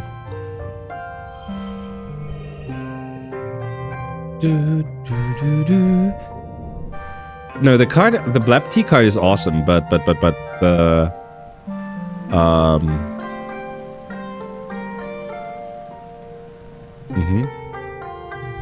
But the effect in the current hand was bad. Ooh, it's not over yet. There's still more. Though most people have made great efforts to find common ground, unrest between the Strato and Helio faction is common. The colony was founded with peaceful, egalitarian goals, and the soldiers and scientists of the Heliopause represent everything your parents in the Vertumna group were trying to escape on Earth. This fundamental cultural shock can be difficult to navigate, even for those with cooperation in their hearts. Then there are those who do not wish to cooperate. Instance barges into command while you're on shift, not waiting for an audience before she starts barking at Lum. Governor Lum, tell your soldiers they are not and will never be welcome in my lab. Soldiers? Do you mean the researchers? At Instance turns not, Lum smiles and puts his feet up on the commander's command console. We brought Earth's finest scientists with us, Instance. Experts in their fields, every one of them. I thought you'd be grateful for their help. As assistants, not as lab hats. You can just come in here and state... I can, actually. Look, at this place instance, your weird hippie experiment failed. If it weren't for us, you'd be burying each other right now.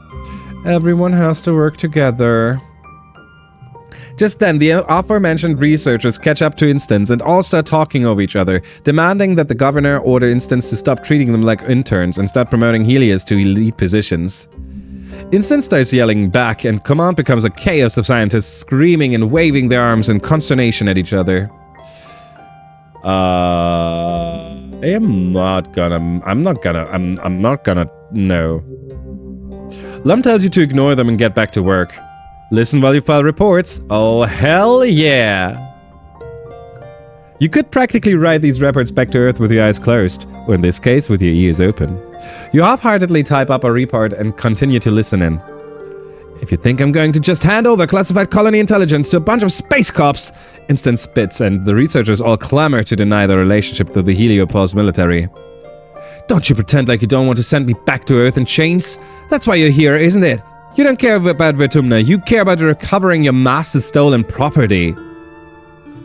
I bet you would have loved to get all four of us, but Udicott, Hal, and Fluorescence all had the good luck to die before they could see their work destroyed by a bunch of jackbooted Earth thugs. So Udicott, Hal, Fluorescence, and Instance are the masterminds. Okay. Yeah, I think it's... we're gonna snooze again. Yes. You flinch. It hurts to hear your mom's staff described as good luck. Instance stands ramrod straight, her face crimson with fury. Well, you're not going to get me, and you're not going to get my work either. Lum steps in, finally. Now, Instance, you're right. We were sent here to bring you to justice, but now we're one colony. Neither ship is leaving Vertumna again. I sent a message to Earth telling them that the colony was a failure and justice had already been served. No one's coming for you. Frickin' what? How can you know that? We haven't heard anything back from Earth since we went through the wormhole. They could be sending a new fleet of ships right now. I've been in contact with Earth. They told us to stand down and refocus our efforts on colonizing Vertumna. The room once again erupts into chaos. Zeke gives you a knowing look. You try to get back to work. These reports to Earth that you thought were just busy work may be more important than you realized. Oh shit. Also, Paradox doing Paradox things.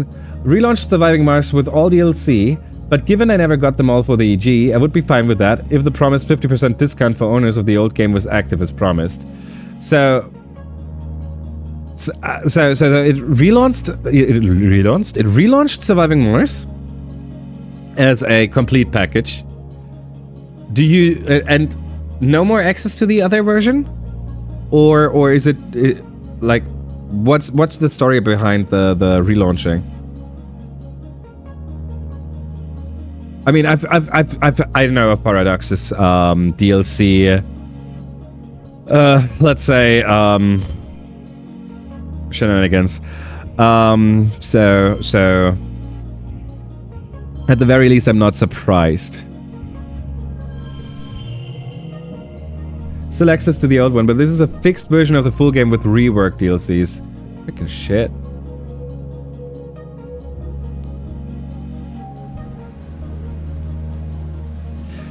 And then, yet again, asking for full price. Most likely hiding behind the fact that something didn't work or whatever in the end.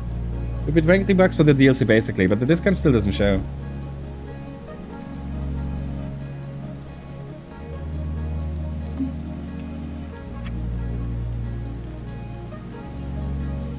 Is it new enough that you could actually consider that it could actually be an honest mistake? Sorry, I stole a streamer treat. I'm very sorry.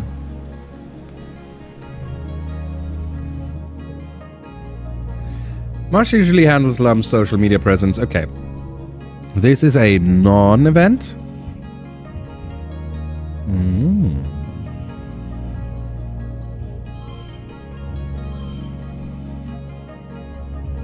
We don't have a 6.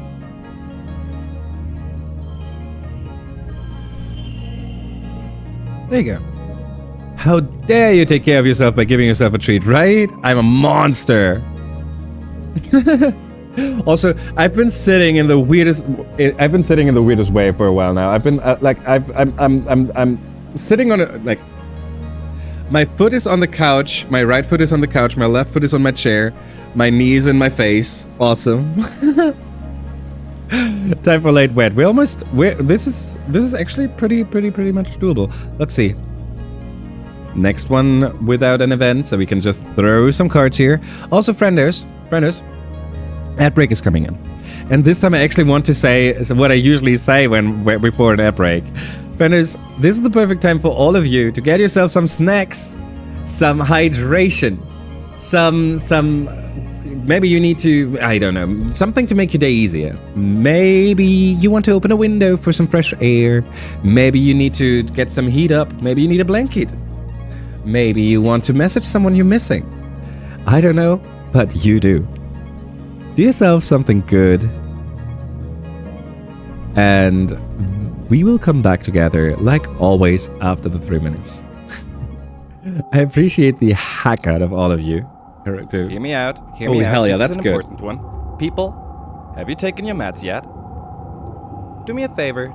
Do a little double check. Did you take your mats? What a great idea, actually. Oh my god. Okay, it's glow. I think we just keep on doing what we're doing. I don't think we need to. Well, we could save real quick. Not save. Glow, but it's not called glow. It's called glow. I don't know. Glow. Smell lumps ass. There you go. Alrighty. 3 minutes of ad break. We come back together. You get pictures of Big Boy, and I will also hurry. I'll most likely be back in a minute.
Yeah, my thought process was we're currently trying to what is it called? You know, kiss ass? We're currently a kiss ass. We're currently lumps kiss ass.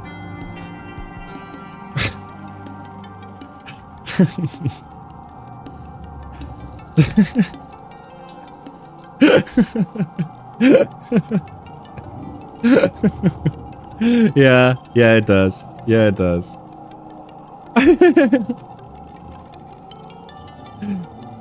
Oh, look at that baby.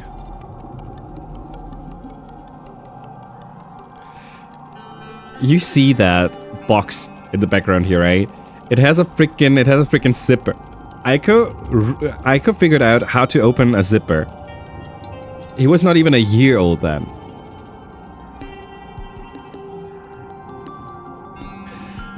That wink. Hey everyone, welcome back from the ad break. Oh, for real? So this time it was fellatio. You actually used such a beautiful word for that. I think that, okay, not beautiful, but it's definitely a better word. You know what? Forget it. You just want to become chief engineer. Next thing you know, you perform fellatio and dear leaders for Pandech. Yep. Flowery word. Oh, I take that. I take that. That's good. That's very good. Hey, welcome back, everyone. And we're currently talking about how much we adore spending more time with Governor Lum.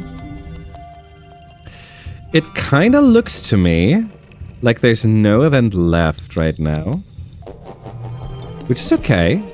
We just keep on doing this. It's not like we're just rush out after her. Who is it today? Anemone is... Okay, we waited out in our quarters. I can see everything from my bedroom window. Nemi's got her own squad and everything now. Look at her go. Suddenly a room is rocked by an immensely loud shockwave. Then by a wall of heat you can feel even through your closed windows. Keepsakes rattle around on your shelves, some falling to the floor and shattering. Your holojet explodes with alarmed chatter. What was that? Everything okay? There was an explosion, I can see it. Part of the wall is missing. There's monsters pouring in. Uh-oh. The explosion came from inside. Congruence made the trajectory and damage calculations. The walls blew outwards, and there's fire damage from the garrison wall. Liz? Are you on the call? Are you safe? You don't think he was caught outside, was he? Okay, so this is when this actually attacked the frickin' engineering again.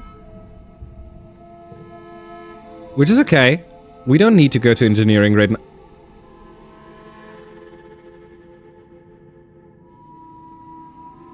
Wait a second. Wait a second. Without an engineering slab, there's no need for a second engineer, right? Does this affect us? Or will it be repaired by them?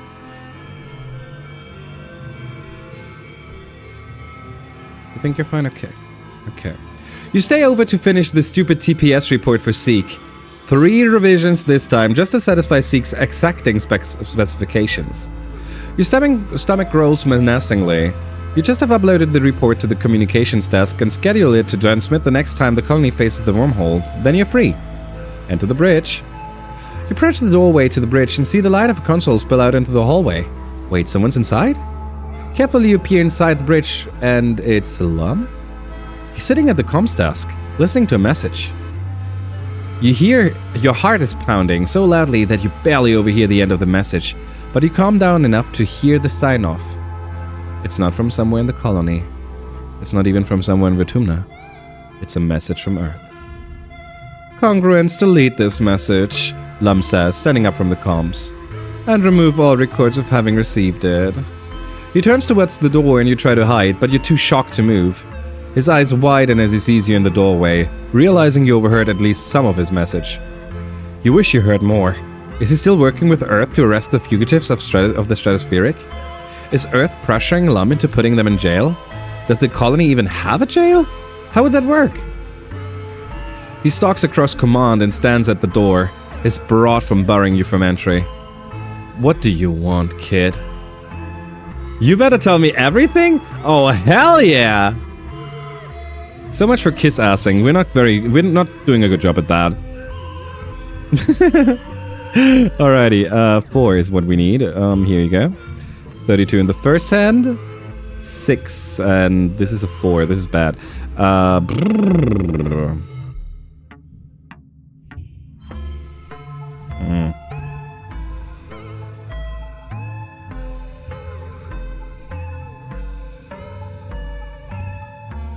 Aw, sad. It stays a 4. That is so mean. Well, in that case, we just go for the 5, I guess. 3, 4, 5, and the 2 for 21. No! I will not go for 21. No, that's just... mean. This is bad. Need a good hand now. 7, 5, 5, 4,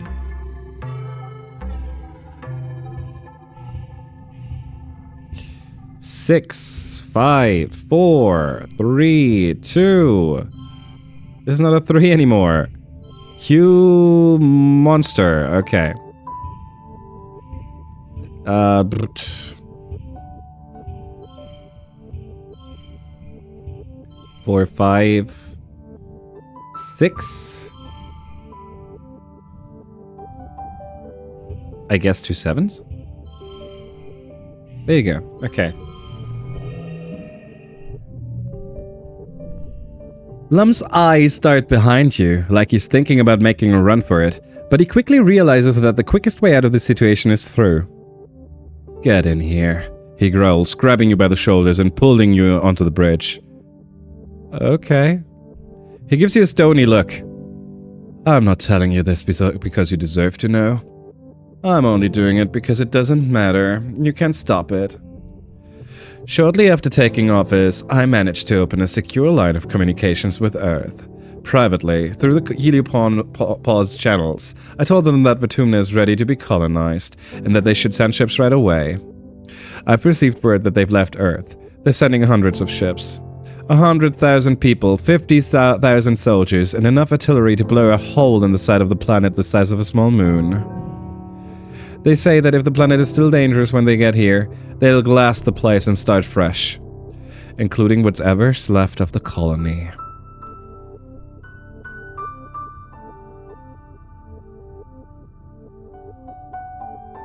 That means that's still happening in our good playthrough.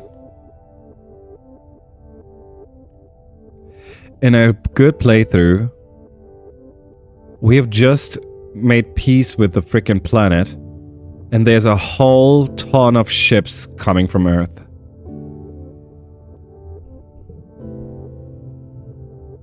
He leans down to look you in the eye, patronizingly. So that's why I'm keeping it secret. If this colony knew what was coming, we'd spend the next 20 years arguing about it instead of getting this planet under control. Then we'll all be dead. Holy shit. This is not good. Smart kid. It's not like you can do anything to stop them now. The fleet is coming. We're just keeping it quiet because I still want to be the second engineer. Smart kid. It's not like you can do anything to stop them now. You know? I think it's time you were given a raise. You're clearly too valuable to be filling in TPS reports for Seek. In fact, it's late. Why don't you let me submit those reports while you head down to the mess hall? A full belly is a sharp mind, Ema. I hate him. Destroy the wormhole time, yes. Well, the endings tell about everyone growing old, so they probably failed to send ships after all. There is a point, I mean, technically they can take 20, oh, yeah. If whoever got 90 years old, then that's more than 20 years, yes. I was considering that Earth did not manage to get any new technology in the last 20 years because Earth seems to be very messed up. So a new ship would still take 20 years. Now it's not the top of the notch kind of ship, and it's a lot of them and blah blah blah. So let's assume that they take 30 years or something. But even then, you're right. It does get mentioned that everything's fine. You ejected into the hallway and the doors to the bridge closed behind you. Your mind is spinning. He's right. Who would believe you with no proof? Wake yourself from this dream. It's a birthday. It's a birthday. Okay. Assist the governor. You can't help but think anyone would be a better... Yes, we know. Card becomes a 5. 5. 6, 7. We don't have an 8. There you go.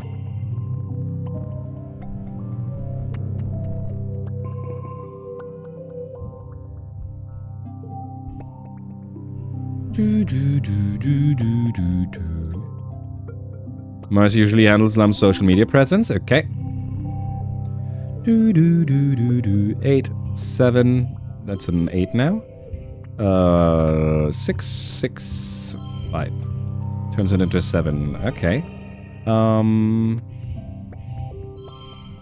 No, because we don't have a 9. Okay.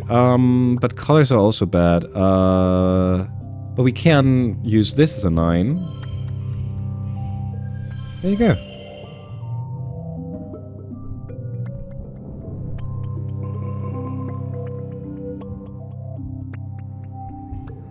Pollen. Okay, seems like we're done with the oh, what? 2 duplicates when drawn. Oh wow, it's a good card. That's not so hell. That's not very... I don't like that it's a good card. I would have preferred if it was a bad one.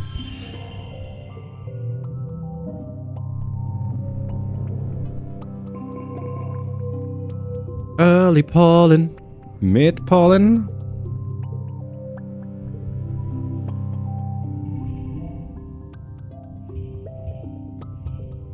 Four 6s and an 8. There you go.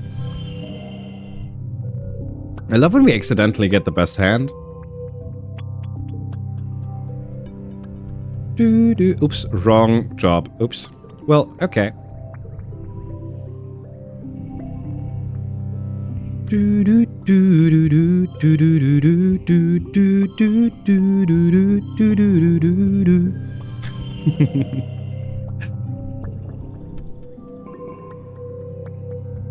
Maybe I just had enough of Lum for a minute. Okay, so this should be where it happens. Let's go. Like, after this. 6 and a 6 and a 6 and a 6. And it's just enough. There you go. Oh, for real? Governor Lum enters the colony. It's inspiring. It doesn't have to be like this. We don't have to listen to him. He's just a bully with a gun like the ones we left on Earth, behind on Earth. Watching horror, watching delight? I guess we watching delight. Why are you just sitting there? Come on, aren't you going to do anything? The council look at each other. Red seems unmoved. Utopia shrinks into herself, holding her hand to her chest. Aunt Anne looks concerned but fearful of Lum. Incense is grim and Zeke just waits to see what happens. Only Cal looks enthusiastic, but as the youngest member on the council, he's outmatched. Lum gestures sharply to his guards, and Mars is seized and taken out of sight. Oh, hell shit. In the uncomfortable silence that follows, the governor strides to the front of the stage and looks down on the crowd. As I was saying, you can trust me to lead this colony and humanity into a new era. An era of peace and prosperity, where we no longer need to fear the creatures that come out in the night. This planet is rich. It is the Earth we were promised, unscarred by the mistakes of our forefathers. Here we will become what humanity has always strived to become. Caretakers of a new garden, children of a new Earth. People cheer, spurred on by Lum's display of dominance. Pioneers, we're so close. Soon, this planet will be ours, and all the riches and wonders with it. But first, we need to adapt to the harsh realities of the current world. I know you all love your council, but it's time we thought about the future. We need to guard the colony leadership against sudden upheavals, deaths, imprisonment, and the like. I've decided to instate a second position for each seat on council. Lum explains that every council member will take an official second in command. Seconds will be trained in the running of the department and will be ready to take over the department should the worst happen during an attack. The council looks concerned. Is this how Lum begins to cycle out the colonial government with a veneer of legitimacy? Applicants must have spent a minimum amount of time in the department and will be judged by the council based on their relevant skills, though Lum will likely argue hard for his Helio appointees. You scribble on your name on the ballot for administrator, secret, engineer. It's engineer, right? I'm pretty sure that it's engineer. Second in what? Okay. You come forward to be added to the ballot. Ballot? Tangent watches you with a wary expression as she adds her own name. Engineering has been a mess since Professor Hell died. Maybe this will help. The council discusses all the nominees at length, then... You win! Your holopalm chimes as congruence updates your clearance to give you access to all the schematics for the ship and her systems. Second engineer... +2 skill on challenge win. Nice. Okay. When the voting is concluded, Zeke announces the names of the newly appointed seconds. The crowd cheers for you when Zeke reads out your name as second engineer. You don't recognize the Helio appointed to second administrator, but it must be one of Lum's people. Vase is appointed to second security officer under Red. He gives a little speech, essentially congratulating himself and promising to single-handedly win this war. One of the Helio-born agriculturists is chosen as second cultivator. At least there's someone with actual geoponics experience, not someone Lum's installed in the position. Dude, where are we? The steward of the Heliopause joins Aunt Anne as her much-needed second steward. There's a lot of babies in the colony now, and someone has to help take care of them. A Helio soldier you don't recognize is appointed as Utopia's second, much to her dismay. After the politicking is over, the crowd adjourns to the feast tables. After the festivities, it's straight back to work as usual. Everyone complains. You usually get at least a few days off after Vertumna, but Lum reminds the colony that it's only a few short months before the next attack. Your dreams begin to increase in intensity as the wormhole draws closer to the planet. Filled with terrifying and confusing visions. A feeling of urgency dogs your steps, like you're running out of time. Cool. Okay. So now we're second engineer, but we still have to do something, I assume, right? Like we are now engineers, but we still lack the knowledge that we're working for. That we're looking for.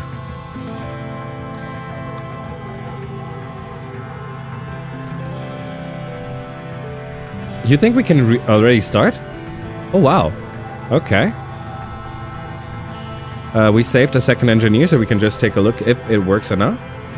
Okay. That means it's time to test it. Let's go. I am hella curious. I need your help, frienders. I need your help. What we have to do. Wake up again. Continue. We know this stuff. There's something important you need to remember. Why can't you remember her name? Is that a dog? Like from Earth? Oh, no, it's not.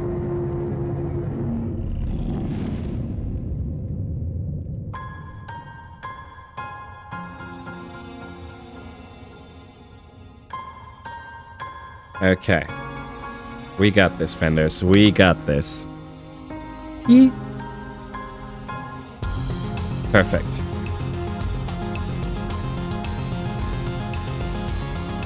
We're gonna make this happen now.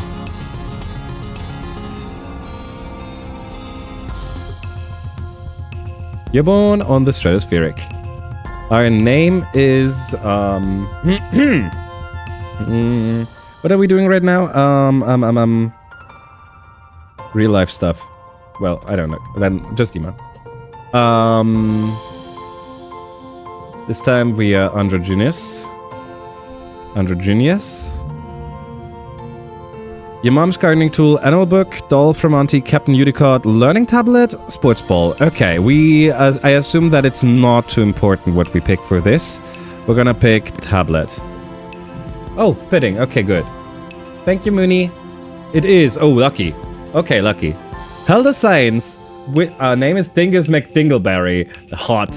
Hot. Held a science, which is what runs the ship. He also teaches the older kids. The tablet has some games that teach math using pictures, and it has lots of letters you can't read yet. Awesome. Wait, we're 10, we should be able to read.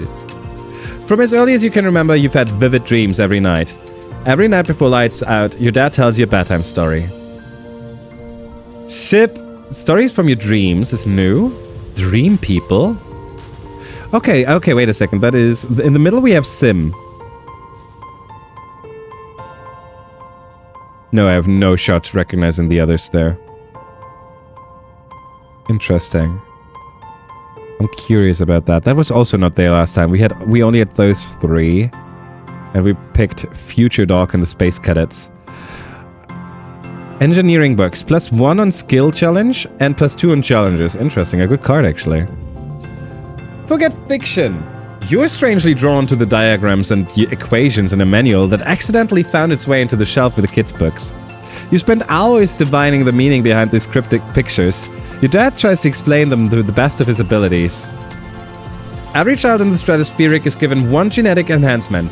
By age 6, You see the first sign of yours, of yours. I wanted to be like your super strength or whatever. I assume that we need absorbent brain, since this is already reasoning, this is reasoning, so I assume we need reasoning again.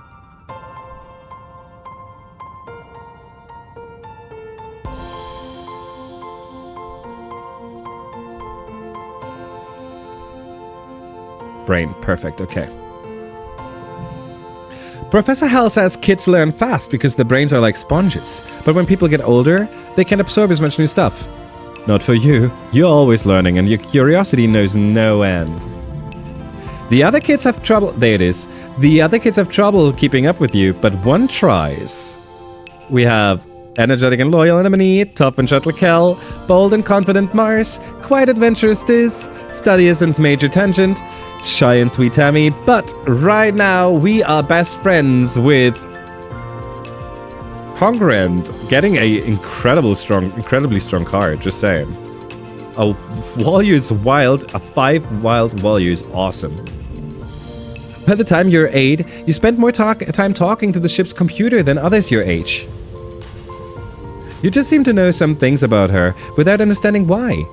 Like how to ask nicely for her to treat you like one of the adults, unlocking commands that the other kids don't even know exist. It's a trick you do, a string of numbers and letters recited in a whisper.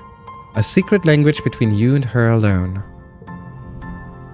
You're 10... Why are we stressed already? You're 10 years old when the ship finally reaches the wormhole.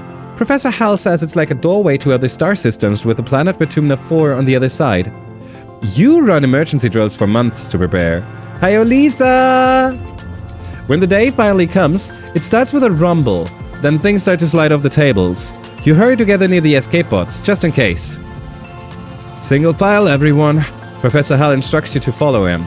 You've dreamt of this day since you were in diapers. It's one of your earliest memories, even though it hasn't happened yet. As the ship passes through the wormhole, the shields will fail. If you don't recalibrate them, your parents' hydroponics farms will be lost. You recalibrate the shields. Let's go! Huh? Why are we suddenly 10 years old? Oh, Lisa, because we are at this very moment. At this very... We have beaten our second playthrough. And we have gotten another ending. And right now, we're looking at a very special ending. That was suggested by Mooney. And I'm way too curious to not jump into it immediately. So this is basically the 4th one we're going for. Yeah, hell yeah. Hell yeah. Let's go. And this is very much dependent on a lot of other things. Like, we have spent the last 1.5 hours just getting all the prerequisites down. Recalibrate the shields. You give Professor Hal the slip, a move you've practiced for this day, and rush to the engine wing, past confused adults who try to stop you. You find the nearest Congruence terminal, and we enter the root access code. Oh hell yeah, this is where we had to stop last time because we did not have this. Congruence agrees to help you because you are her friend, and because you know her favorite string of letters and numbers. Because you know her favorite string of letters and numbers. That's the password. Oh god, that's so cute. Access code accepted. Please enter the shield calibration parameters. You spent your childhood studying the ship's design and still have that old manual from your second birthday.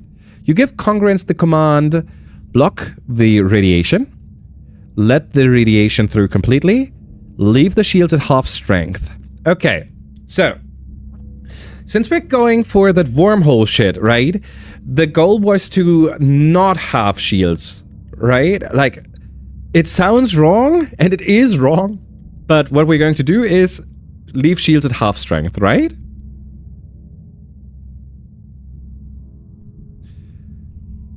I assume... Or let the radiation through completely. Completely, okay, okay. Alright, alright. So this is leave the shields at half strength is what's happening normally. This is hydroponic survives. This is you give the command to lower the shields and destroy the ship. Trusting you, Congruence does as she's told.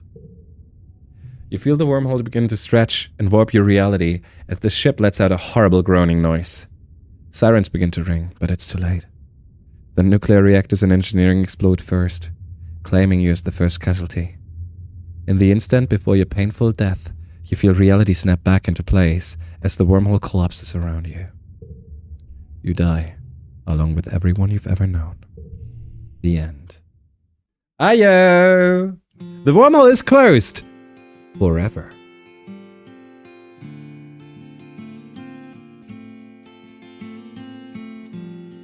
Stratospheric destroyed. Yes, Lisa, and the good part is that's there's more. Something is different. You've died before, countless times. But this feels wrong. Where's the ancient you? Where is... Roll the credits.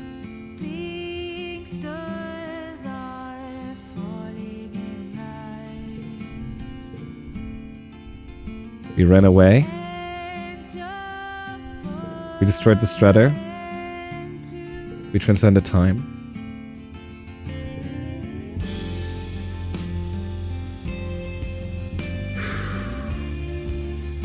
This song is so good.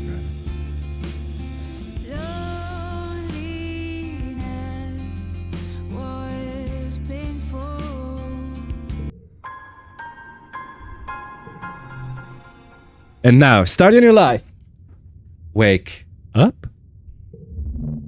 You're born on Earth, in the Vertumna compound. Good old Earth.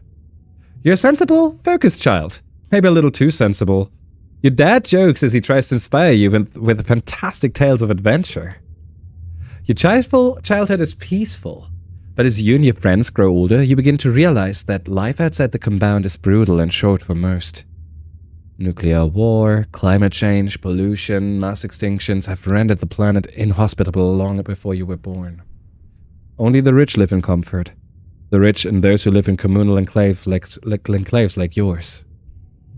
Your compound is self-sufficient, which makes it a target for refugees, raiders, and as you grow older, quasi-governmental militia.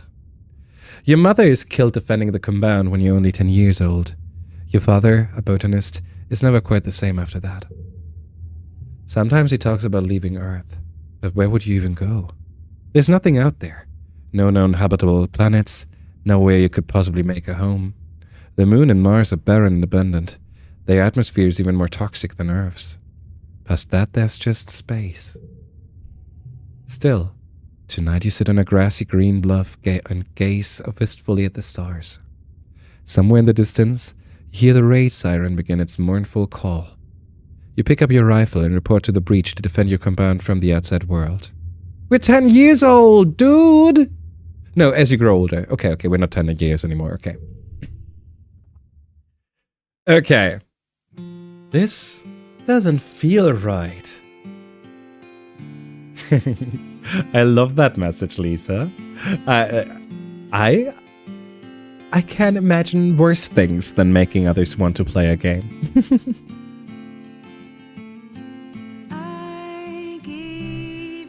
Life in the Vertumna compound was never going to be easy, but your parents tried their best to protect you. Eventually, the compound is overrun by desperate refugees, not that different from yourself. You die defending the only home you've ever known on Earth.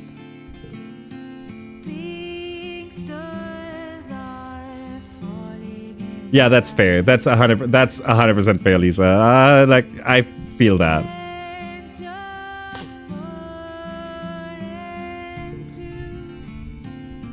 Life on Earth. It hurts to have to stop this song, but we're not done yet. Wake up? Again? Really? Oh, you don't like this ending to your story, do you? It's not epic enough for you? A familiar face holds the strands of fate in their wizened hands. We probably shouldn't have blown up that wormhole, Without the wormhole, adventure is over before it's begun. No space travel, no wormhole accident, no ancient secrets. It's terribly dull. On the other hand, Vertumna is free from human interference in every timeline.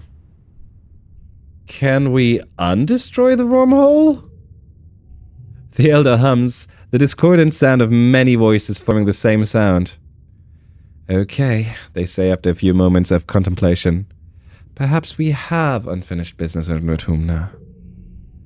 Hold on, this might sting a bit. Wake up. There you go. And we're back.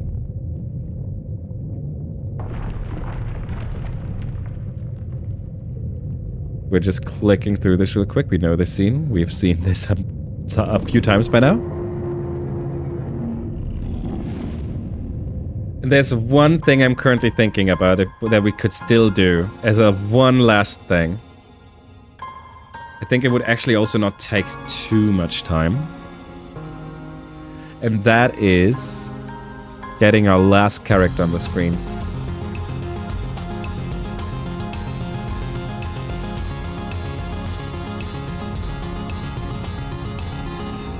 Everything is fixed again.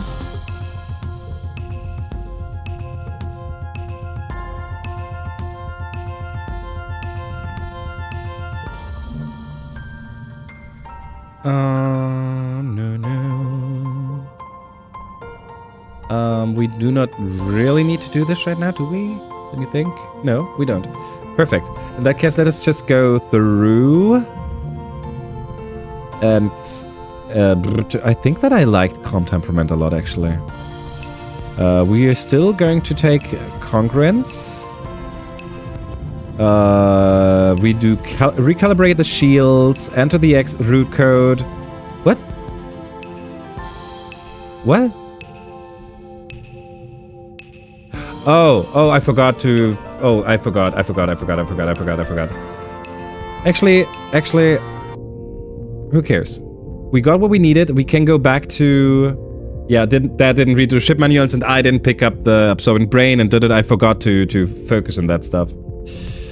But that's okay, because we should now be able to just go back to playthrough 2, Glow, and the second year. We would have 12... No, that's not enough time. We would need to go Glow 17. Did we save for 17? We did save for 17. Perfect. Okay, now we have 3 years' time to get Vase from 45 to 100. My theory, and I'm pretty sure that I'm not far away from the truth there, is that the suspicious swamps, if you kill stuff, makes them happy. So we go outside and kill stuff. I could be a counselor. What's your damage? I love that.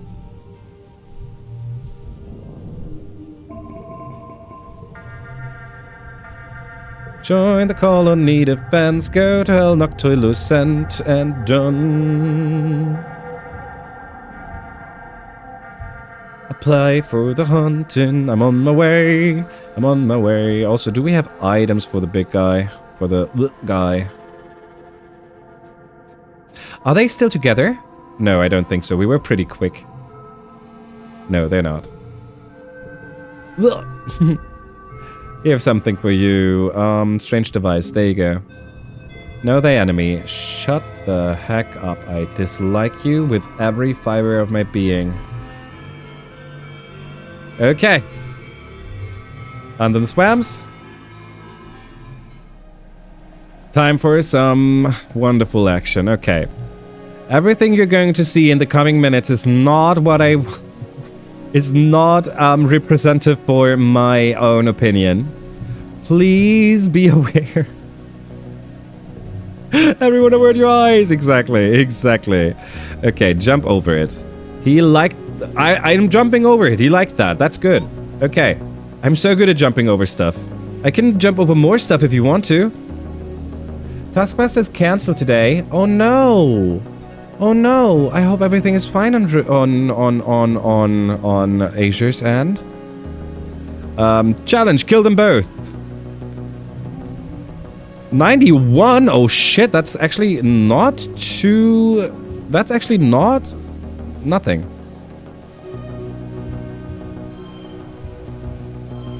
$31. 9, 9, 6... 38, we take it. 11 and a 6 and a 4 and a... We throw in there another 4 and this one... Actually, this could... No, here. 45. Okay, he wants you to jump him. Actually, yes. I bet he would love that. You pull out your rifle and aim it at the fighting pair. Hell yeah, Vase mutters, doing the same. +2, yes, obviously. We just have to kill stuff and he loves us for that. You just have to be an asshole, apparently. You and Vase give each other a high five. 2 more creatures that won't attack the colony. Their meat isn't edible and their pelts aren't good for much, but you remove their tails and talons. Maybe someone will give you some kudos for these. Yay! Awesome! It is. Defend yourself. Poor bush bubs. Poor bush bubs. We love bush bubs. I can't believe you would do this. I know! My heart is breaking.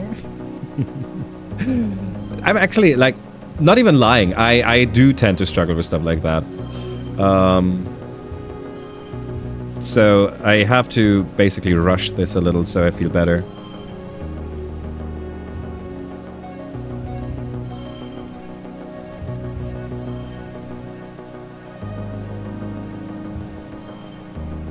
Actually, let's only play those 3. What? Why? Oh, to non-neighbors. Oh, frickin'. What now? Actually, no, we can't. That would've been so cool.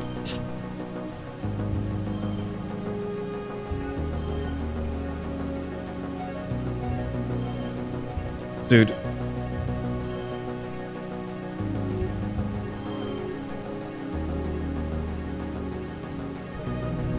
Okay. 13 for whatever this is. 5? Oh god. Volue card. 4, 4, 4. There you go. Okay. You kill one and the other runs off. Analyze the corpse. Vase sighs as you kneel down to take a closer look at the gobby. So you do not like it when I go ahead and analyze stuff? You cut it open. Okay, you know what? I also don't like it. You know what? I can kind of get behind that. A Unisaur. Oh no. Send your pet Unisaur to investigate. Alex, check that Unisaur out. Alex is totally unnerved by this other creature. They just stand there and don't bond or fight or interact in any kind of predictable animal way. Okay, Alex. Thank you for that.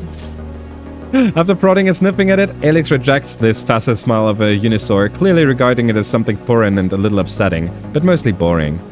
She whinies and comes back to your side. Befriended? Wait. Okay, no befriending it. We fight it. That sounds like me, for real. It did. Here we go. 34 in the first hand. 10. 9. We don't have an 8. 6, 5, 4. 36. Good, we take it. 6, 5, 4, 3, 2. There you go.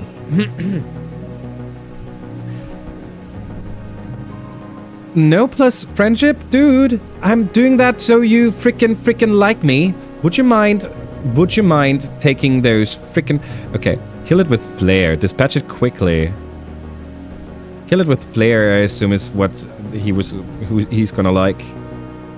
11, 7, 6. Bad hand. 4, 7.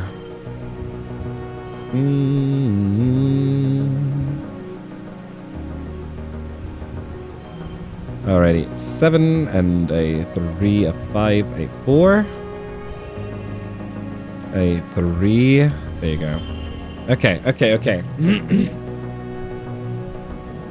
There it is. Friendship.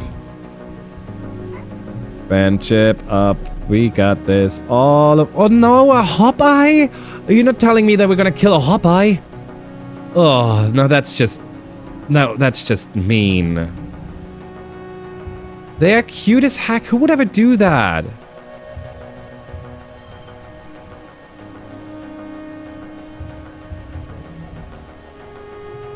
Six. Keep this card for later. 7. 4 is another 7. 4. 2. There you go. And 11. 10. Oh, ouch. 13, 11. Now we can keep it.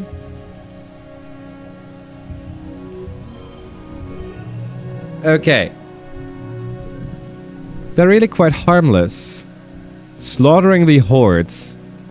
Okay, I like how ugly he looks at this in this picture. In this artwork.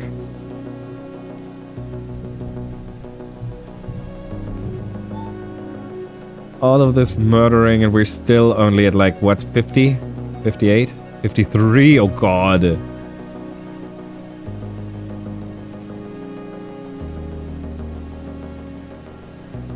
I don't even know where we need to go. No, the area is bigger than that. We're not done yet. I went the wrong way. I have to be going the wrong way. There's no shot.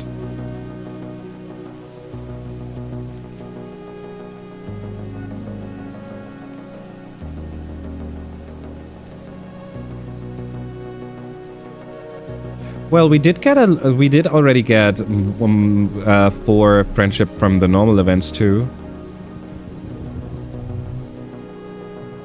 Build a bridge? I don't think that he's gonna care about that.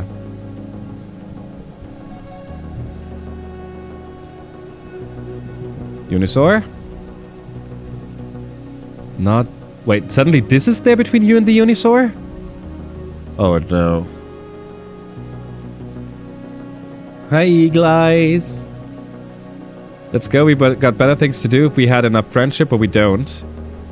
Oh god, we're gonna side with ways. Oh god.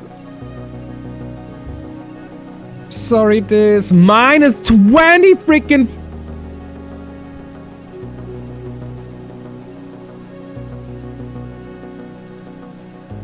We're not gonna kill this. We're not gonna kill this. What? No.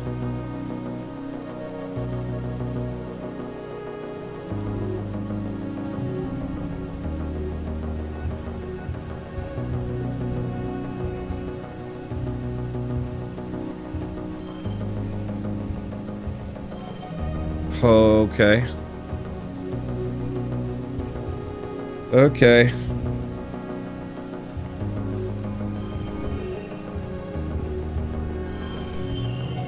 What are we doing?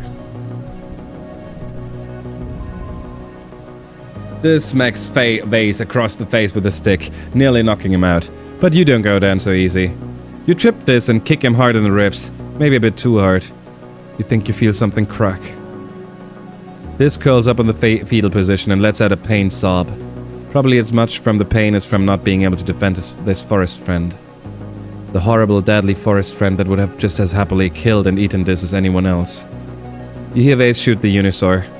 He comes over and offers this a hand up. Screw off. Minus 22 friendship with this and no plus with frickin' Vase. The burst part is not even about the achievement right now, Mooney. It's about getting him on the frickin' screen. Maybe we should give it what it wants. Let Vase sap it. Defend yourself. That one hurt. All of this hurts right now. All of this is gruesome and I hate everything about it.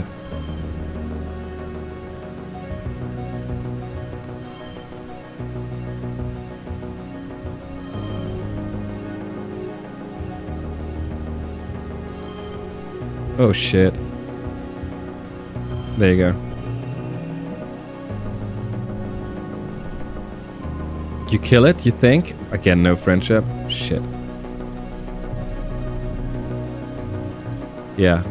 No, I mean the game does offer you a lot of choices, a lot of different choices, and every playthrough is different if you want it to be.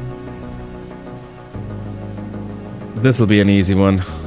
Attack it outright, drive it into the sticky muck sand. Refuse to hurt it. Attack it outright. There you go. But yeah, I am. There are things I would prefer doing.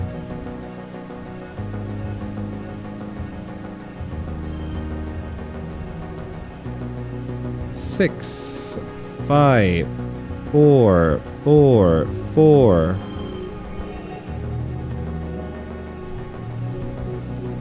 You have no trouble dispatching the slow there. +2 friendship with Vase, at least something, and we harvest something. +20 kudos. And what did we get plus? Oh, combat 3? Interesting, okay. Bubba Fruit. Give us more friendship points so that it at least feels like we're doing something.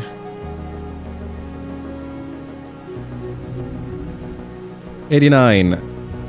10. 7. 5 for 26. 7. Oh shit, not this card.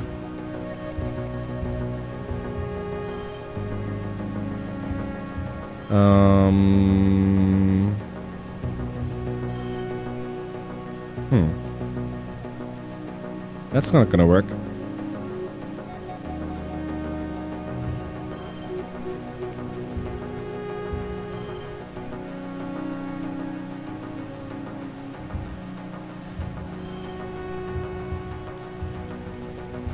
No, that doesn't work. We need a second red for this card. Oh, those, it's basically more luck, what kind of hand you get.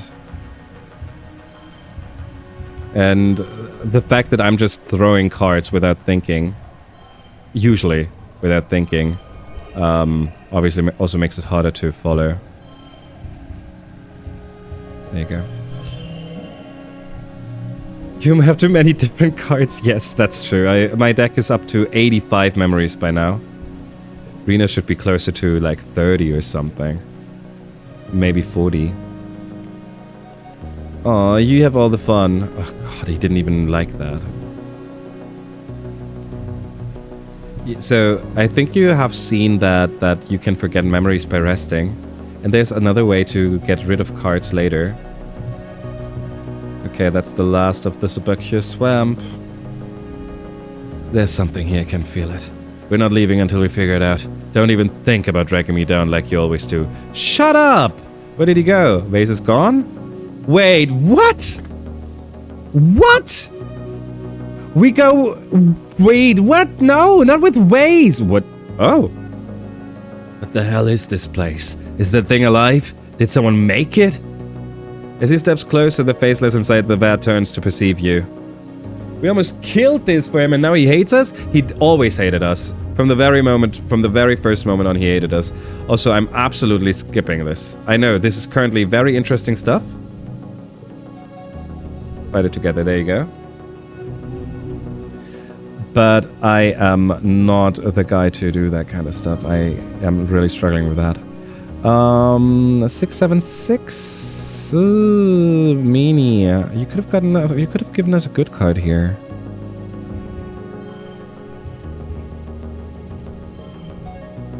Uh, 4, 5. We don't have a 6. We don't have anything. 5, 5. 4. Not this 4.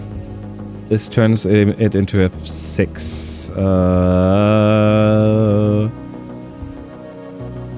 6, 7, 8. We don't have a 7 though.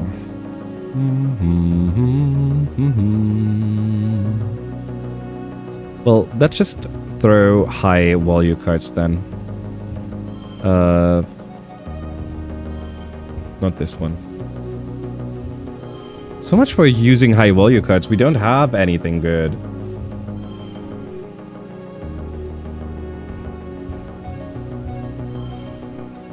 37. We can... Nope, we cannot.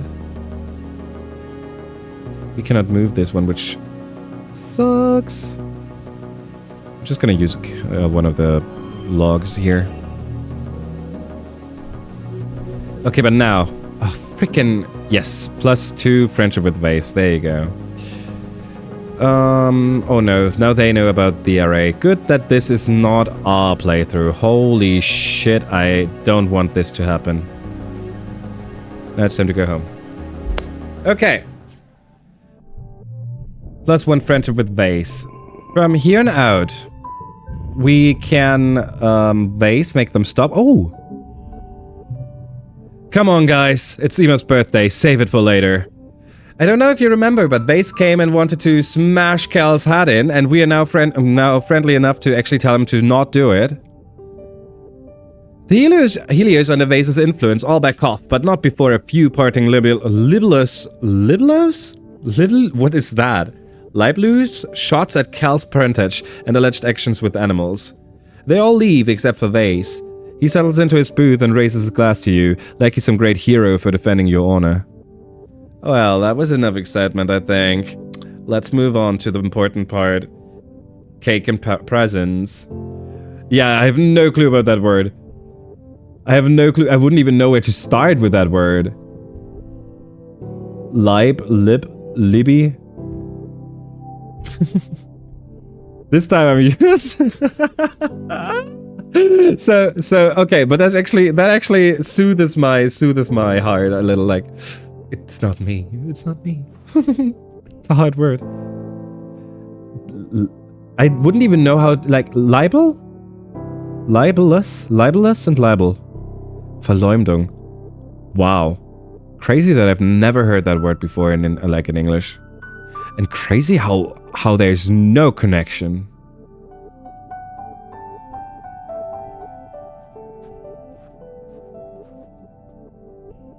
Libel like Bible. Oh, that... Okay, you know what? That actually is... Okay, that makes it pretty easy. Thank you, frienders. I appreciate you. 60. Oh, that's not good enough. Okay, let's do it. Lovely love talk. Have you ever wanted to just leave? Oh, this is the one time where Waze is actually kind of bearable. I always wanted to be a spaceship pilot more than a soldier. Adds in 4. Thank you. This colony just feels a little small for someone of my caliber. Oh, shut up, dude. I don't want to be anyone's sidekick. Sounds like a great adventure. I do my best work on my back. Easy, soldier. I'm being serious here. Nothing's keeping me here anyway. And my dad died about 2 years before we came through the wormhole. That sucks. Okay. So since outside in the swamp there's no events anymore, we can wait the whole year and just spend time. Oh wait, before we do that, also check if we can give him a gift. Are we close enough to him yet? We had 60, we need 100, we started with 45, so we made a good chunk of progress. And from here on out, we just pick daily activities that give us friendship with him, like guard duty. So just daily guard duty.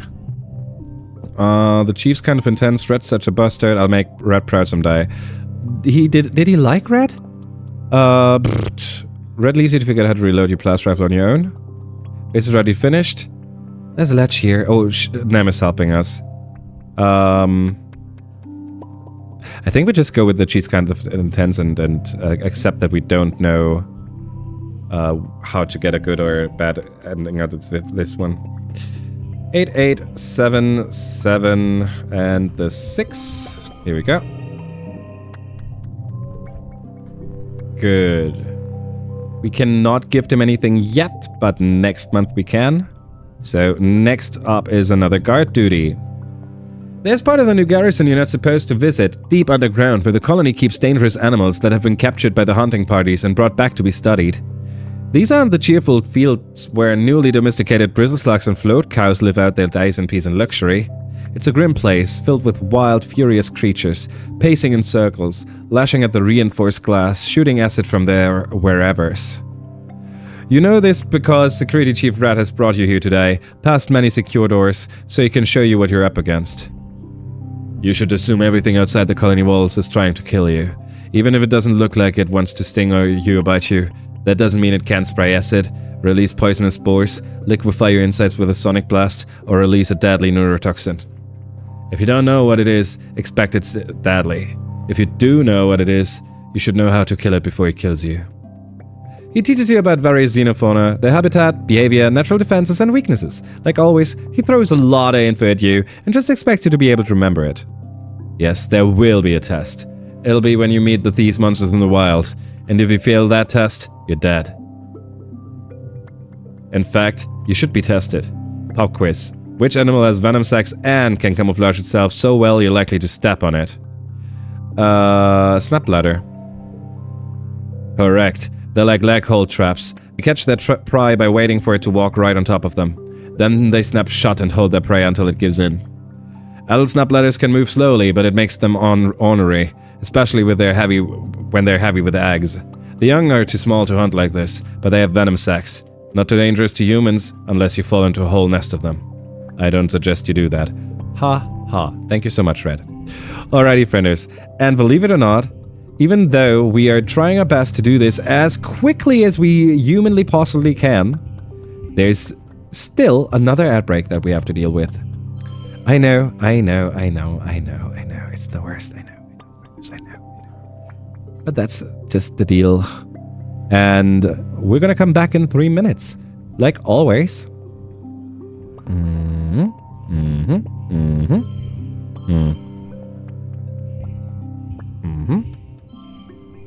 Oh, sad. Like always, you don't miss anything. You get a break screen like so.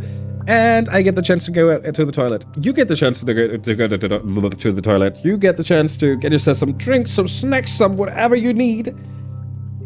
Ooh, maybe you also need some stretches. Maybe you need to hug your pets. I don't know. We'll be back in 2 minutes, 3 minutes, however long the ads are. I'm gonna do a big old stretch here, though. Okay. Oh, I'm not doing a good job. I'll be back in a minute, like always.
I just realized that the hand we have been dealt is not a good hand. We might need to use items. But we have 1 more minute of ad, so... Good morning, Echo. So, we can still look at pictures while I try to solve this without clicking anything, just by sheer willpower. We're gonna make those values raise a little. Yeah, I take it back. I don't see a way.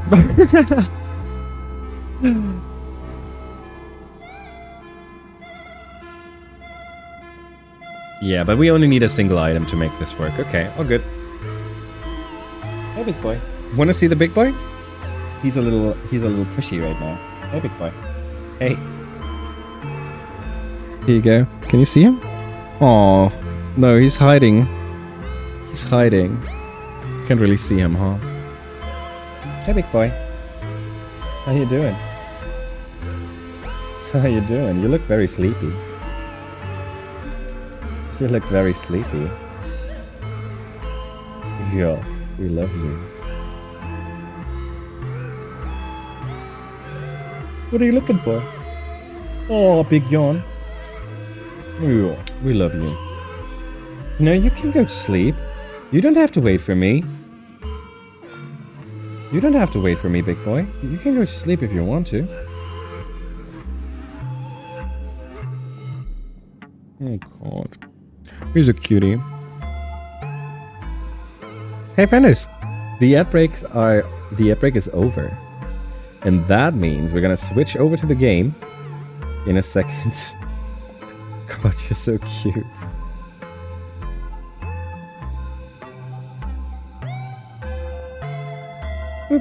Alrighty. Alrighty, I'm gonna move this. Hello. And we're gonna move over to the game again, friends. Hello. And while we were on the break screen, I had the chance to look at this and turn this into a 2, turn this into 40, and here we go. We got our +1 friendship in, and now we can gift him something as well. Is he already at 70? No, that's just the next event, right? Yes, it's 62. What kind of animals do we... What kind of... Oh yeah, strange device. All good. Yeah. He's shooting moths. What do moths? No. What are they called? Where are they? Studying moths. They're Dorp's moth. There you go. I think if we go note if I get it first, we'll get more friendship than you got it, sir. What?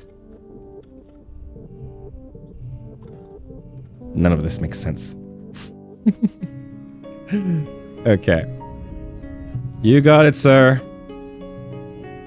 With Kel, not Vase. Oh! But, nonetheless, you got it, sir. Gave us +2. I didn't see it. Thank you, Alex. Bloody parasites. The less of them, the better. You watch the Dorthmoth flail its last agonizing minutes until it collapses and goes still. Survivalist violence. If something might hurt you, you can't give it the chance. This is what people in your colony don't understand. People like Kel who think that everything can just get along. They're going to get us all killed. You're right, deaf to aliens. Oh, oorah, sister. You're getting pretty close with Rex, just saying, be careful with that. People don't like him much around here. Shut up, take your frickin' device and leave me alone. Relax on the walls. Oh, you know what? You know what we could have done? We could have done relaxing in the geoponics for leveling up Alex. We haven't done so yet. When's his birthday? Late wet? Mid-wet. Mid-wet, I think. Guard duty. Wait. Sometimes burrowing animals get in under the walls. Maybe they didn't mean to end up here, but they are here, and it's your job to get rid of them. Today's pest is a whole extended family of dust moles. New animal. Round, furry creatures that multiply really fast. One pregnant dust mole can become a problem within a few days, and because they live underground, you don't notice them until it's a big problem. The dust moles are insectivores, so they're not eating anything you care about, but they tear up the dirt and your crops as they build burrows. You and Vase have been dispatched to take care of them. You met Kel in geoponics, already pleading his case for why you should leave them alone. They're nesting, they don't mean us any harm, and the poop helps fertilize the fields. If we want them gone, we don't have to kill them. That's ridiculous. Nesting or not, they're still a nuisance. There's 100 now, but in a few days there might be thousands. What are you going to do then? Cry about how we should have helped you sooner, probably? Well, Emma, what do you think? Fire a gun. I would like to let's encourage them to leave, but... Poor burning death down their holes. +2, -2. Kick ass. You wade into the hordes of tiny furious dust moles, kicking and punching and applying more fire when necessary. When you're done, the fields are littered with corpses and any survivors have fled the colony. Oh, I didn't see that message. I'm so sorry.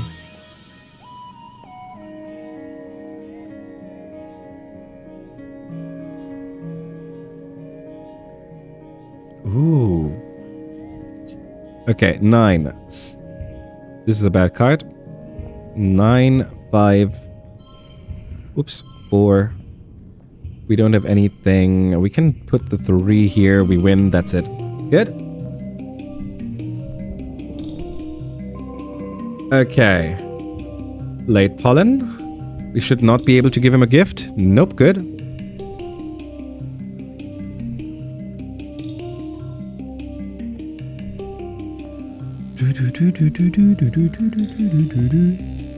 Okay, all good. Guard duty. Perfect. Now we are finally out of events, so it's quicker now. We just have to throw the cards. There you go. Good. Next up. Early dust. An event, okay. Have you even looked around the colony these days? Cowards, pacifists, politicians, hollow jockeys, degenerates. The other people you hang around with are goddamn losers, man. I'm sick of defending you to the other Helios for your shitty taste in friends. You're right, everyone else here sucks. Damn right. You're bloody lucky to have a friend like me, you get it? Who else looks out for you like I do, huh? Huh? God, it is so hard to do this. Hell yeah, you can't beat Vase, baby. Oh, God. No, they enemy. Shh. I'm so happy once we're done with it. I'll be so happy once we're done with this. I'll buy freaking cakes for him. There you go. More for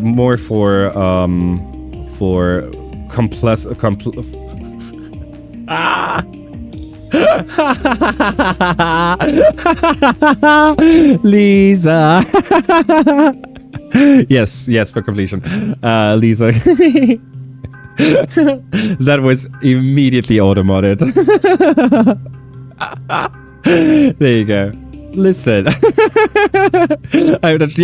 No worries. No worries. I'm aware. I know. There's absolutely no ill intention in it. No way. All good. I always love it when people get auto-modded. I have a lot of fun doing that. Oh, that's a new event. Let's take a look. You're crossing the courtyard on patrol when a shadow blocks out the sun for a second. Then people start screaming. An absolutely massive flying creature swoops overhead and Canis!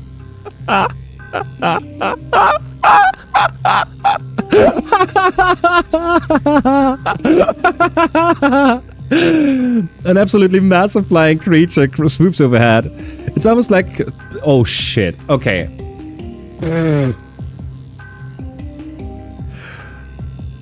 Wait a second. No! My completely cozy setup is breaking apart because I'm sitting so weirdly.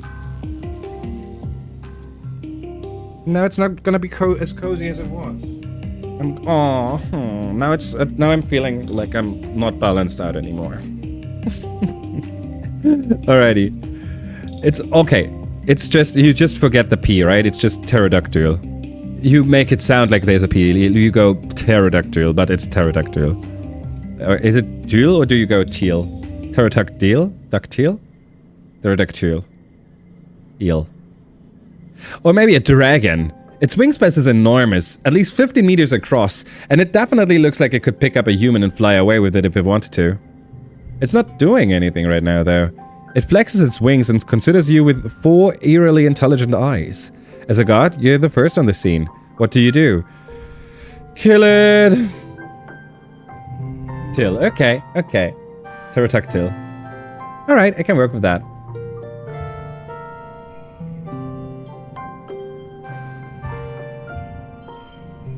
Thank you. 29 is bad. 8.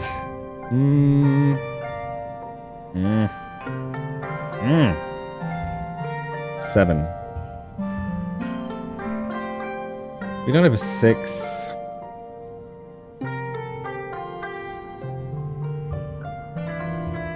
guess we just keep it blue then.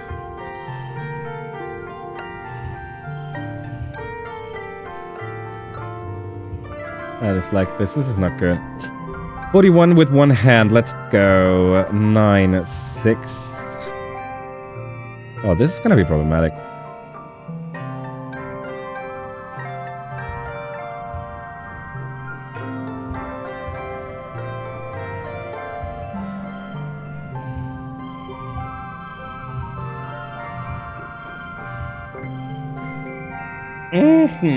Okay.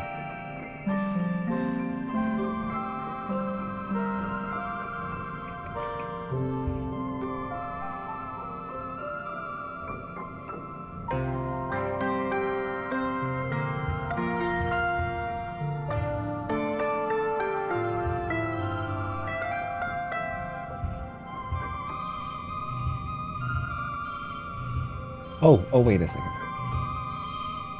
40. Okay, we can take 40. For 40... Do we just... No, it's the same. Well, a single item is never a problem. Let's go. Just one log over here to 44. Okay. You're victorious. Well, you didn't actually kill it. You barely scraped the massive thing, really. But something you did must have annoyed it enough that it took off. Okay, so nothing for us.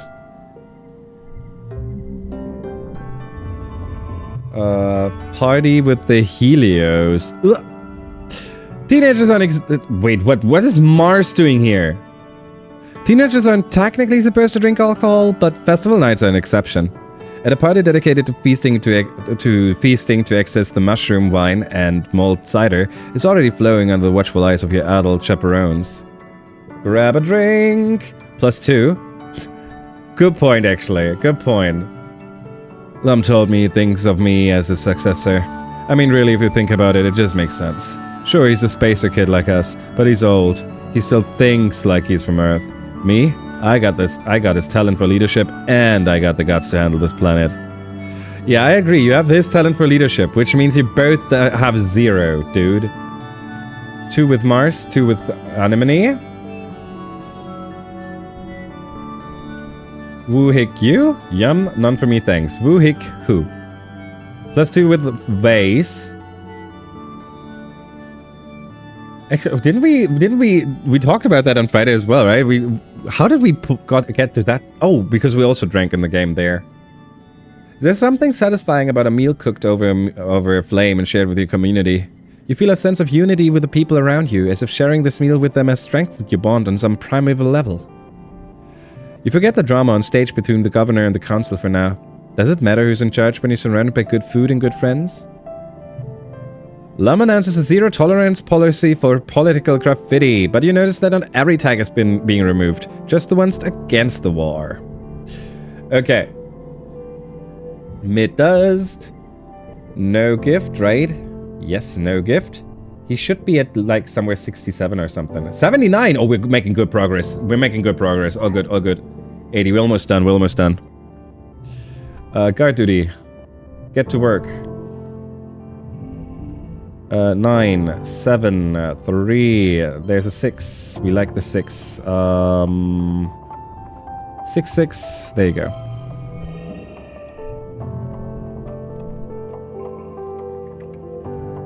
Light dust. This is the 80 event now. A small crowd has gathered in the garrison courtyard. You push your way through to the center, where a circle has formed around Vase, Rax, and Nomi. Oh no. Oh no. Full art? We get full art for Vase and Rax fighting? You think you can come around here whenever you want, huh?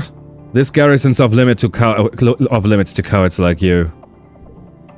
I don't know if you realize, but it's a free colony. I can go wherever I want. You really have become a colony piece of shit, haven't you? You were a waste of resources on the Helio, and living here has made you even more soft and undisciplined. You think you're so bloody hot, huh? I should have broken more than your arm when we were kids. Maybe you wouldn't be so goddamn cocky. Don't worry. I'm happy to teach you the lesson now. You're a sociopath, Face. You don't care about honor or protecting people. You only like fighting because it makes your dick hard. What the hell did you say? Rex jerks his hat and spits in Vase's eye. Oh god, I love this! Vase roars and drops Rex, then holds back his fist to give Rex the beating of his life. What do you do? I do not love this though.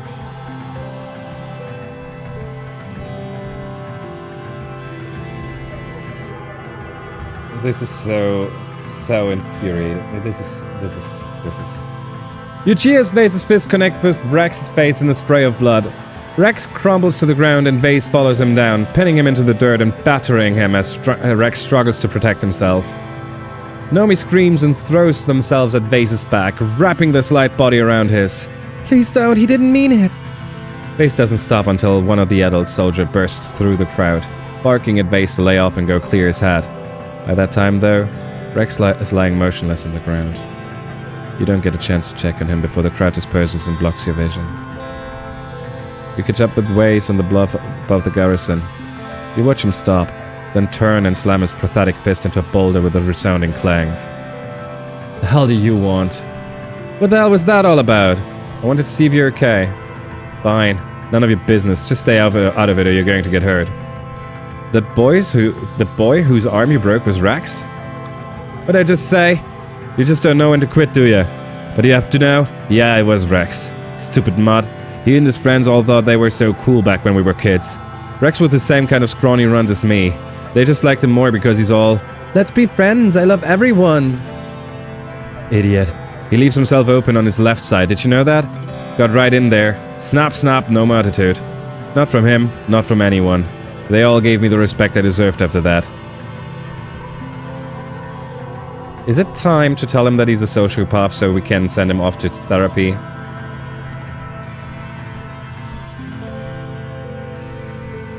You shouldn't be proud of that. Other people only hurt you, Ima. Unless you hurt them first, then no one messes with you.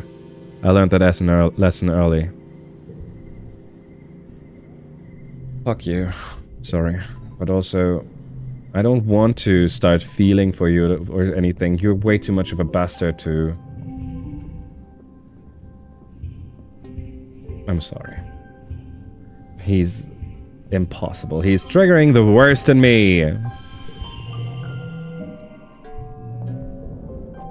But he's also making me see scenes like those. I don't want to see that. I don't want to have to take part in stuff like that. Here, have your freaking cake. Oh, look at that. It's his It's not his birthday. Okay. The good thing is that we're pretty close to being done. So only a few more. Only a couple more, then we're done.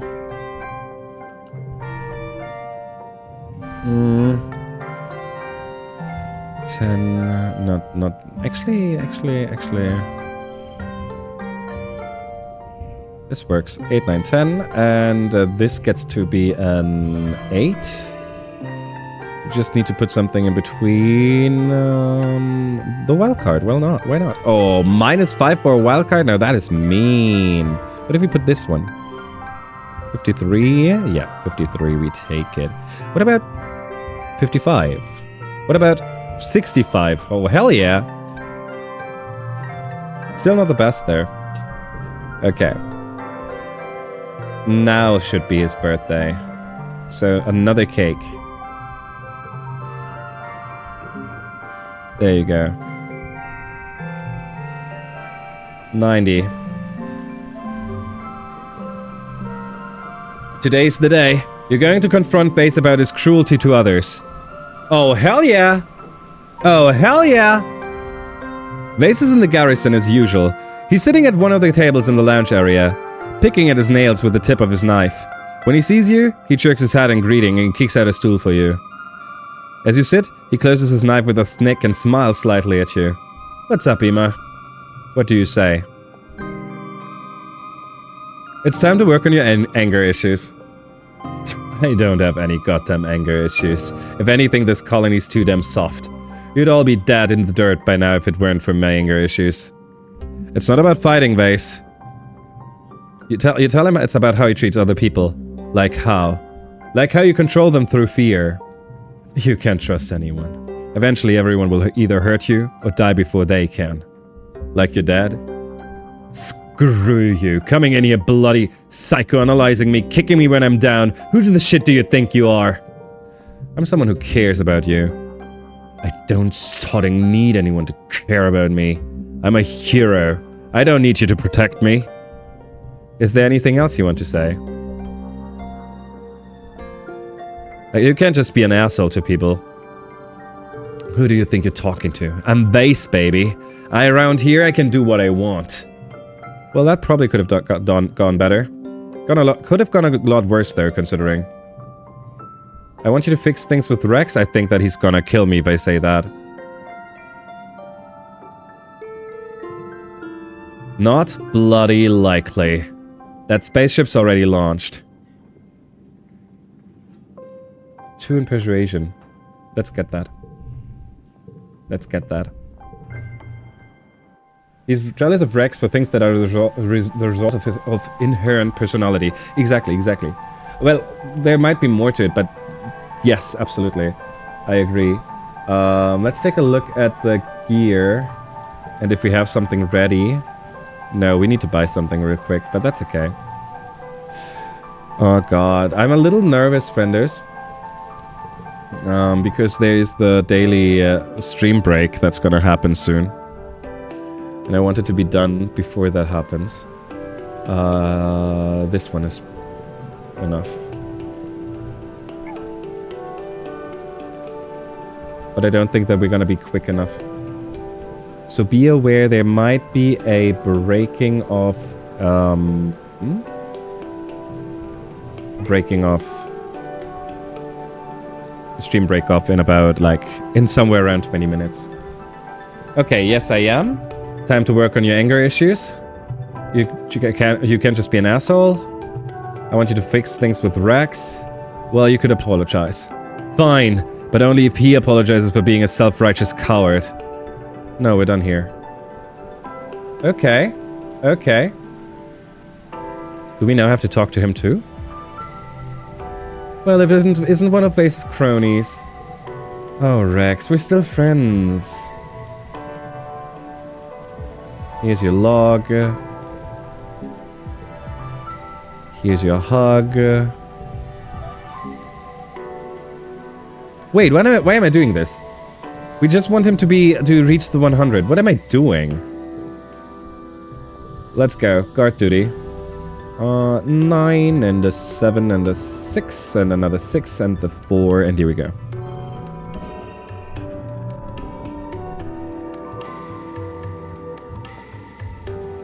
Good. We need to rest now.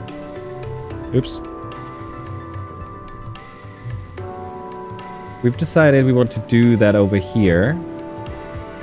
So we can level up Alex. There you go. You play with Alex for a few hours, letting her run around and stretch her legs. When she gets hungry, you throw chunks of meat and let her snap them out of the air. People have pushed back against the idea of wasting meat on feeding an animal, but you don't know what else you can do. If you don't feed her, she'll be a real menace. You know what? I feel that. I feel that.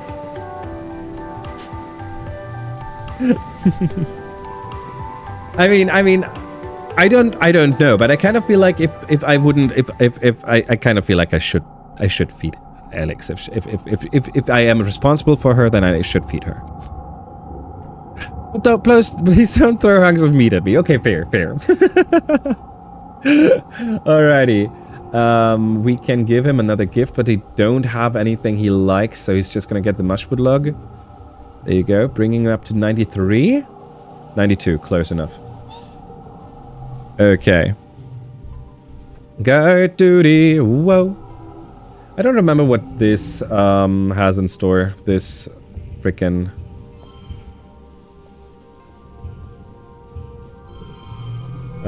glow.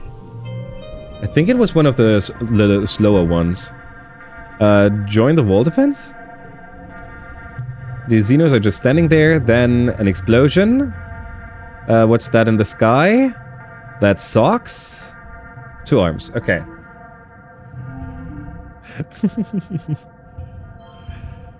$20 is a bad start. 13. Can we get a 5 in there? Not really. We're gonna take this one. No, it's minus. Then we throw this one for 37. Good. And 9. 5. The rest of this hand is bad. 1. 1. No. Keep them together and put 2 yellows in, huh? There you go. Okay.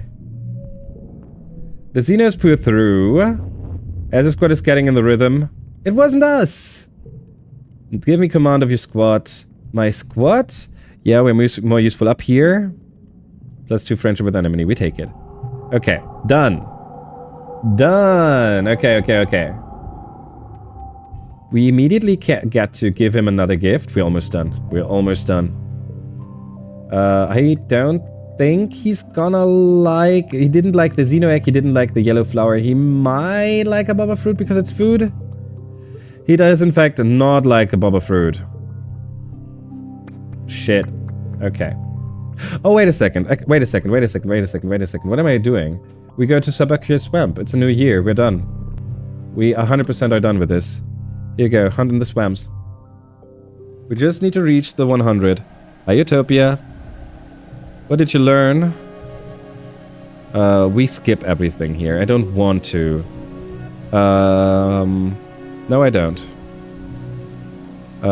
Maybe we should try communicating. Fine, have your stupid war. I don't even know. There you go. Another one. Nothing else to report. Okay, so this is just whenever we feel like it. Okay, understood. Going over there. This is most likely how to kill the gardeners or something. Like instead of touching the array to talk to them, we try to destroy it or whatever. Yeah, I wouldn't be surprised. Okay, jump over it gives us +2. We know this. Destroying the array. Yeah, I'm not shocked. I'm not shocked at all. Build a bridge didn't do anything. That's okay. Over there is one of the manticores. Oh no, not this one. Oh shit, we're gonna get the minus with Sim as well. Pretend you don't see Sim. Defend yourself. 10, 9, and 9. Turning this into 3 9s. There you go. 11, 7. 9. 6. 37. Good. Yeah, to ignore him, right? I assume that he's now not as angry. Might be wrong, though. Might be wrong, though. No friendship. This was not worth it.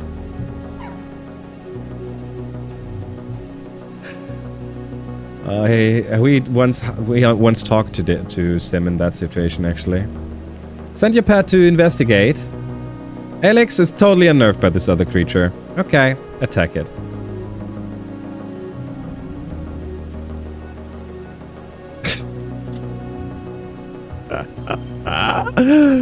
You know, usually I am the one who makes fun of or mocks male. 35, 9, 8. We don't have anything. 5, 4. We don't have 3 either. What a bad thingy here. 39. There you go. I always hate on man, but I don't mean it. Oh, General, I have more of a reaction most of the time, whether I like it or not. But that's on me. Let they sap it. Didn't do anything last time, so we shoot it with drone rifles. It didn't like that. Okay. Alex, go talk to that guy. Do we have to? Here. 19 is a bad start. Let's hope that we can somehow save this.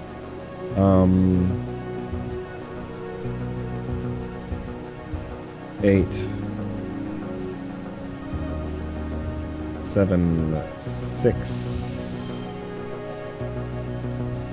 Use this 7 and use this 6. Throw this one here. Ah, okay. Okay, there it is.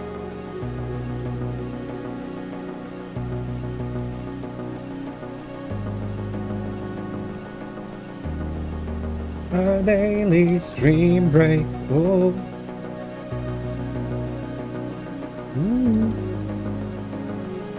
We should be back. We should be back already. But the ads are gonna start either way.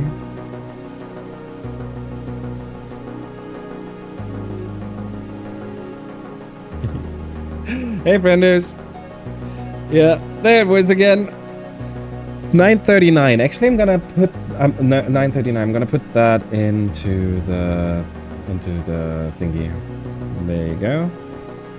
Then 21:39. No, not 30. Yes, 39. It's getting sooner. This is the soonest it's been yet.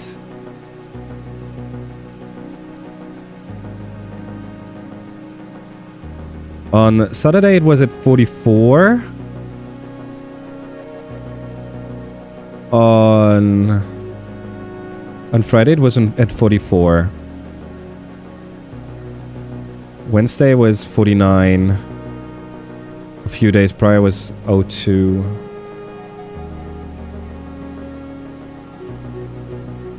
Interesting. Hey, frienders. Hey, frienders. I still wonder where that is coming from.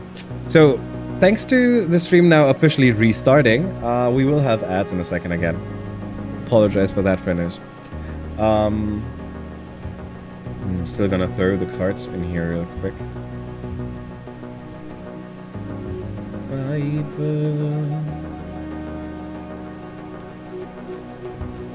Not this one. 4 and 3. We don't have a 6. Also, we don't have a card that works here. Okay. Just like that. Thank you so much for piling Aiko. Alrighty. Okay. No friendship sad. Okay. Treat for Aiko? Oh, hell yeah, we're gonna do that. Sadly, the refreshing stream will start ads any second now. So we're gonna do it after the ad break. Actually, isn't the first ad break always totally messed up? And it takes way longer than it actually does? We could at least give him the treat like so. Good morning. Good. Oh, do you see how quick he can be? Did you see how quick he can be? Holy! The first ad break splits in 2 for me. For real? Ah, there's the ad break. Oh no. Oh no. Oh no. Enjoy. You have to make sure the pinned message stays. Oh, you're a hero. You're a hero. Hey, frienders. Fuck the Germans. Holy moly.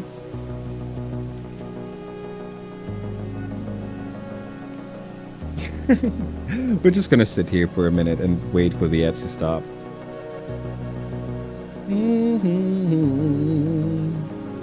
He's so quick, right? That was actually surprising. I mean, I knew that as soon as he realized there was a treat and there was a chance for a treat that he would be fast, but that was actually kind of...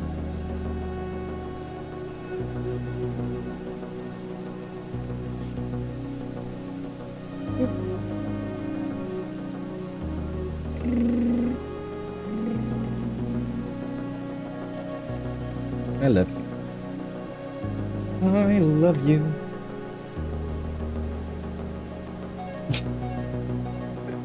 He's such an idiot.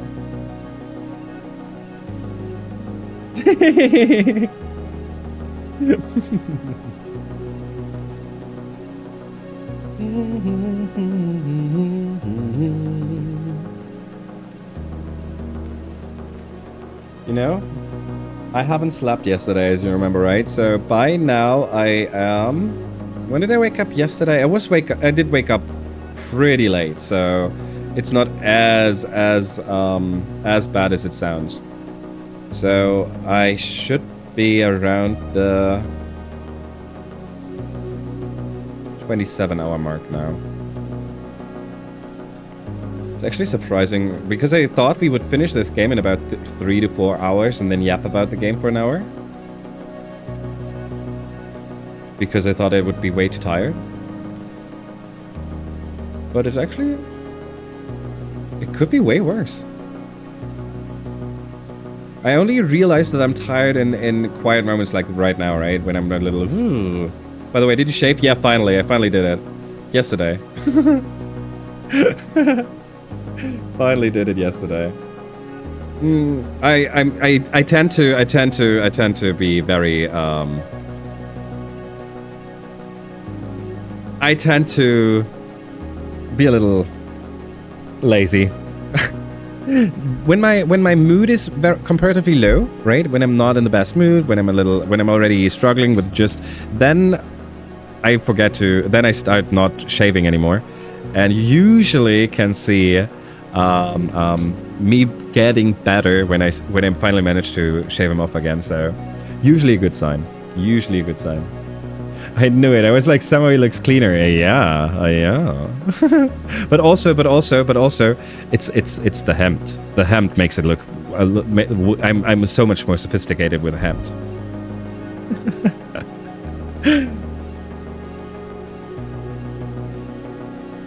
What is your goal? What do you need? Hey people, the ad break is over. I'm gonna take you over to the other side. I just wanna. Are you okay? Yeah? Yeah?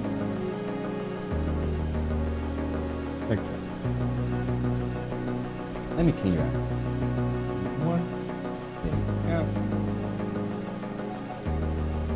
That's very hard to do. No. Give me. Thank you. Alrighty. Now I'm gonna take you over to the other side again. You know how cute you are? But you're also a little pushy. Why is you a bit pushy? Okay. Now I'm gonna take you over to the other side again. Heyo!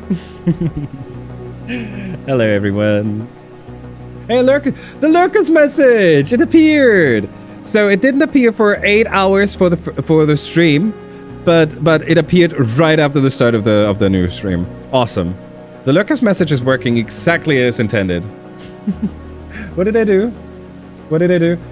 Oh no, Smuck emote. That means has Canis just added that emote?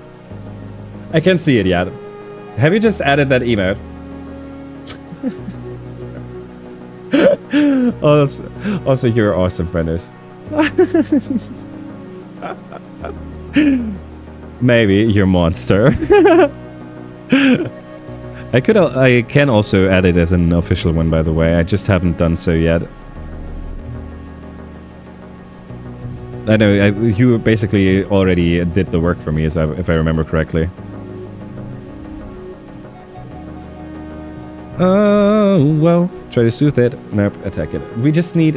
Where are we? 95? 94. Okay, we need 3 times 2. That shouldn't be too hard, right?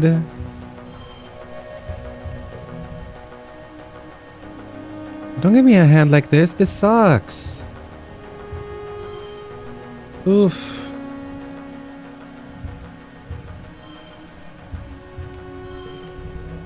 Okay, better. 8 and a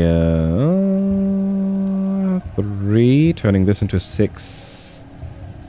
Keeping the 7. 6, 7. Use another 6, turn it into an 8. Okay, there you go. There you go. Plus 2. Okay, only 2 more left. 2 more, then we're done. 2 freaking more. Come on. I think that Kill It With Flair didn't do anything? I don't remember. Let's try this patch it quickly. Nope.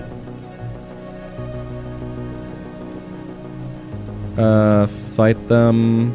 Looking around for something to fight. Oh yeah, he doesn't care about that.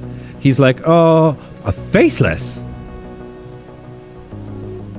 Oh, hell yeah. Now that's gonna give us some friends. Poke at it to prove your bravery. Attack it outright. Call for backup. We're gonna do the impossible combat challenge. Let's go. Let's go! Locking in a 9 into the middle. It could be worse, but we cannot build straights now. Or we have to cheese for straights.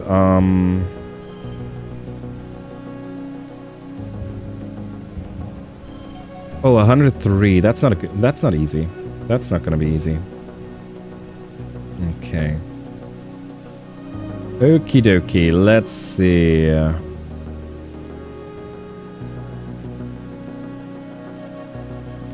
Yeah, shit. 24 is the highest we can go here. Okay, 10-9 is a good start. We do not have an 8, but we could go ahead and create one.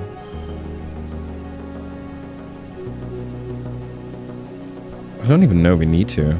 It's actually looking better than anticipated. 45 is a doable number for us.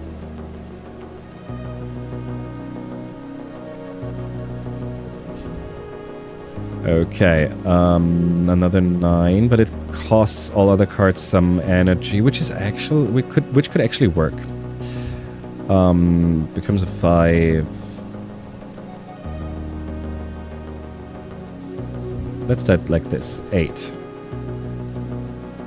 Now if we use this, it's gonna turn this into an 8 and this into an A7.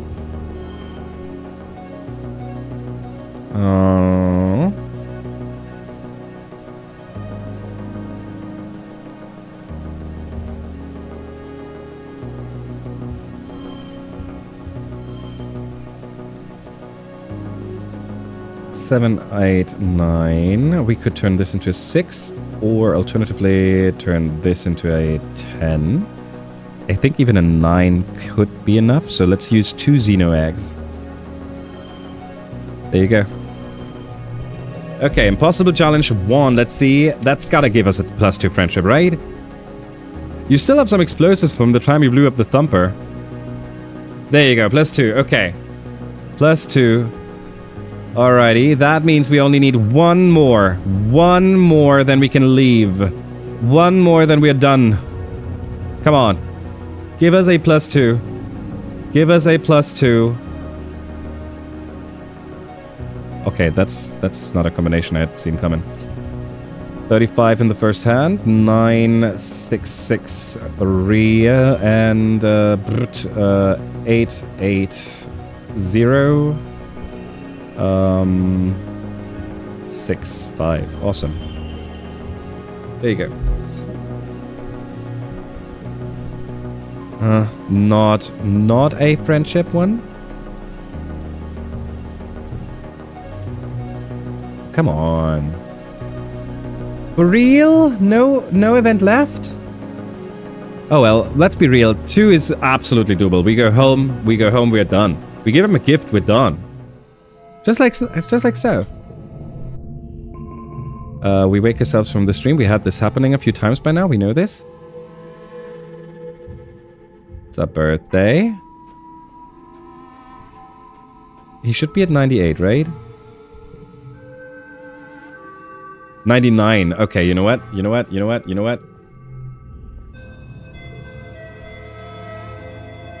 need to buy a cake.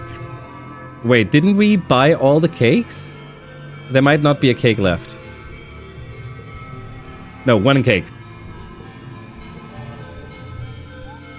Okay. Okay, friendos. Okay. There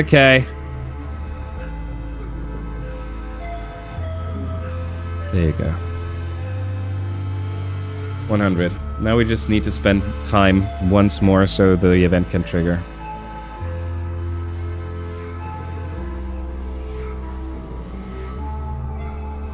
Relax in the park. You and Kel go for a walk with your hot-eye Canis. Kel loves the little creature, and they love him right back. They must instinctively know that Kel is a safe person. We should take Canis to go see Socks. I haven't visited her today. I hope she's not missing me. Oh yeah, let's take a hop eye to the multiple feet long dragon. Awesome idea. I bet Kenneth would love that. Okay, now we should be able to go down here and have the event trigger. What is wrong?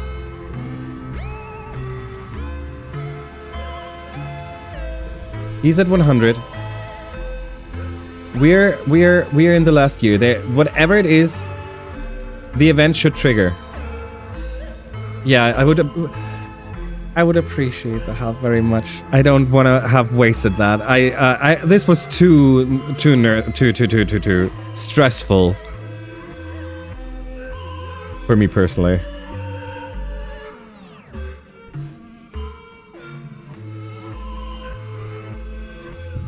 I could see that we need to get Rex up. Maybe they have a double whatever.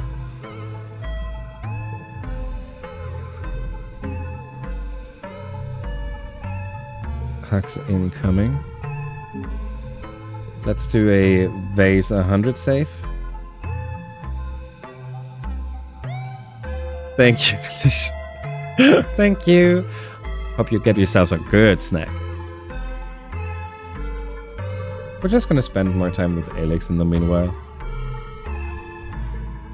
You're doing easy circuits of the flat land just outside the colony with Alex, getting her more used to being under your control while you're riding. She's come a long way since you first captured her, though she's still clearly a wild animal. On one of your laps past the gate, you notice Nomi watching you. You slow down and they slowly approach. That's a unisaur, right? It's so cool, like a unicorn, but real, like a lizard horse. I guess that's why they called it a unisaur, right? Is its skin soft or is it rough? Is it like warm? Does it let you touch its horn? Aren't you scared of riding it? What if you fall off it and tramples you with its claw? Do you want to pat her, Nomi? Do I ever? Alex puts up with both of you petting her. Nomi asks a million more questions, some of which you don't know how to answer yet. You're still learning how to be friends with Alex. Talking about snacks, I'm gonna grab... Wait, you're rating Alex? Yeah! On her back, though. A few more seasons. Okay, that makes a lot of... we can work with that. Oh, whoops! Okay. I know when I've worn out my welcome. You're not entirely certain that's an accurate statement, but maybe Nomi's better with animals than they are with people. Alex still doesn't appreciate you riding on her back, but you've reached a tenuous peace with her. You don't make her go anywhere she doesn't want to go, and she doesn't try to throw you so hard you burns time travel into next week. You'd still like her to be a little more adventurous with you at the reins, though. There's a couple mushwood logs laying around outside the colony, and you're pretty sure you can convince her to jump them. You're riding Alex... Not from behind! Don't make this... I've not done this. I'm a good boy. Most of the times. Sometimes. When I'm in the mood. 30 for 36. There you go. 6. Oh, that's not so good. That's not so good. Playing like so. Yeah. That's actually pretty nice. And here's the 8 for the 40. Okay. Success! You direct Alex towards the mushwood upgrade for our Alex. You direct Alex towards the mushwood and set off at a fast pace. She barks at first, but after a split second, where you're sure you're going to eat dirt, she bounces up her hindquarters and sails over the obstacle. Your whole skeleton shudders when you both hit the ground on the other side, but you're still in the saddle. She turns her hat to look at you like, are you kidding me? I get that. Alex isn't in the stable when you go take her on her daily ride. Then you hear a scream from the gardens. You run towards the screaming and find that Alex has cornered Nougat in the gardens and is growling menacingly. Nougat is cowering under a park bench and begs for you to save her. Oh no, Alex must be hungry. You don't want to see her when she's hungry. You didn't bring any meat to calm her down. You're going to have to rely on your empathic empathic bond. Calm Alex down. Alright, a 99. Oh, that's a good start here, actually. There you go. 7, 6, 5, 4. There you go. 11, 6, 3, 2, 1. You cautiously approach Alex, hands outstretched. She tosses her hat and snorts, but amazingly, she stays still until you're able to get your hand on her hat and force her to look into your eyes. That's a wow. That's a little more dance-like. Alrighty, we have +5 for rainbow flushes. This is level 3 Alex now. It's a battle of wills. You can sense her wanting to break away, but after a few tense moments, she seems to relax, accepting your show of dominance. She allows you to lead her back to the barn, where you're able to calm her down the rest of the way with a meal. Great work! You are! Okay. New season. Pollen, let's hope that it's happening in pollen. Not happening in pollen. You're gonna get another gift just because I hope that it helps. Actually, I don't think that any of the things we have is the medicinal root. Yes, okay, there you go. Okay, my theory is that we need to... Oh, we don't have anything for Rex. Then we need to have an event with Rex trigger. Duck. I want a whole parcel of kits someday. Done. As in telling Rex that he needs to apologize to him too or something. That's where I'm at. I don't know. That's just what I guess. But then again, kind of unfitting. Maybe it's maybe he gets the 100 outside. Maybe he's a have a boss event up here kind of deal. Doesn't seem that way.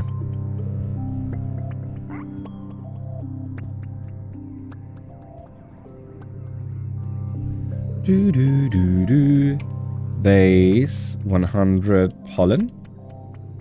We're gonna rest in here.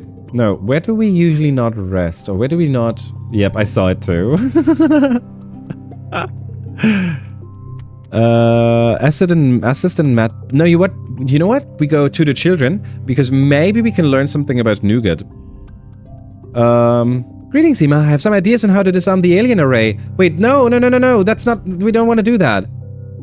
No, come back later. Okay, good. We don't want to do that. 6, 5... The wild card 4. Win. Okay. Yes, it was. It was. I mean, at least it has its own value.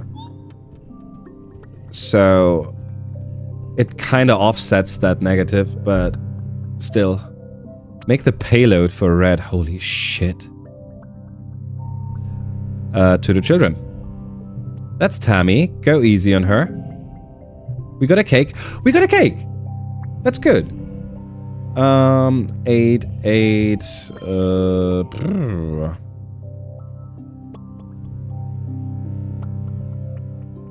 Turn it blue?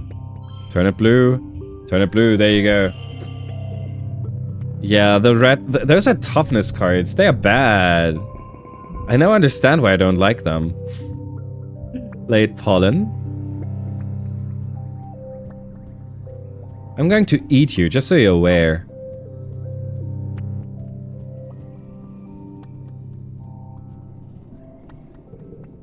Supposed to send you a letter. How would I get that? Today at Tittering Nougat, we're telling her the truth about Earth, because we're not lying to a little child. All the parents have been lying to us, we're not going to do that. Will you open your mail? I don't wanna.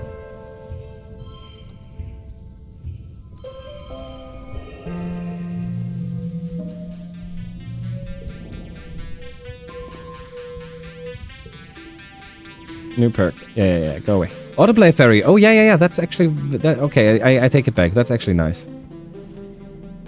Where are you? Where are you? Oh, frickin'...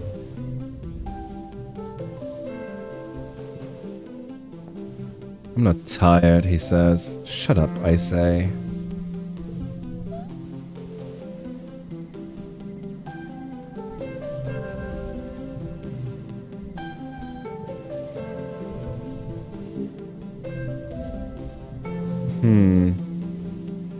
Maybe he only goes to therapy when he lost more.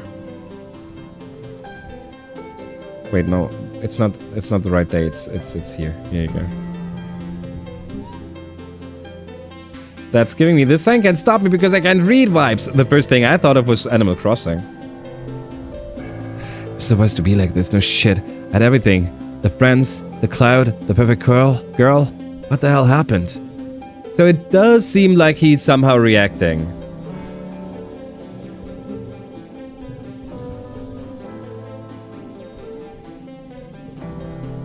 Let's go guard duty.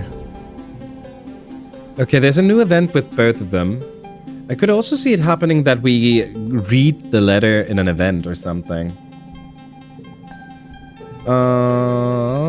Waze, you're so cool. God.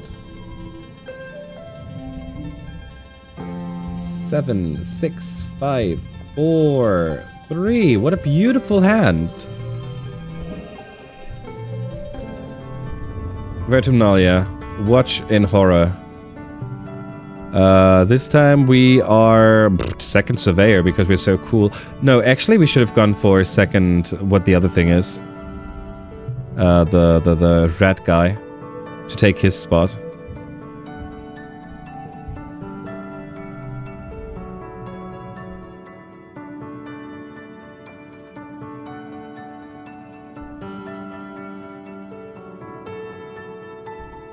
He's angry about the bomb that was planted by this. Okay, still nothing happened. We're mid dust. It's okay. It's okay. It's okay. I mean, the stream break did already happen. Now we have time. Got to the. Okay, nothing. No event anymore. Okay, that's good.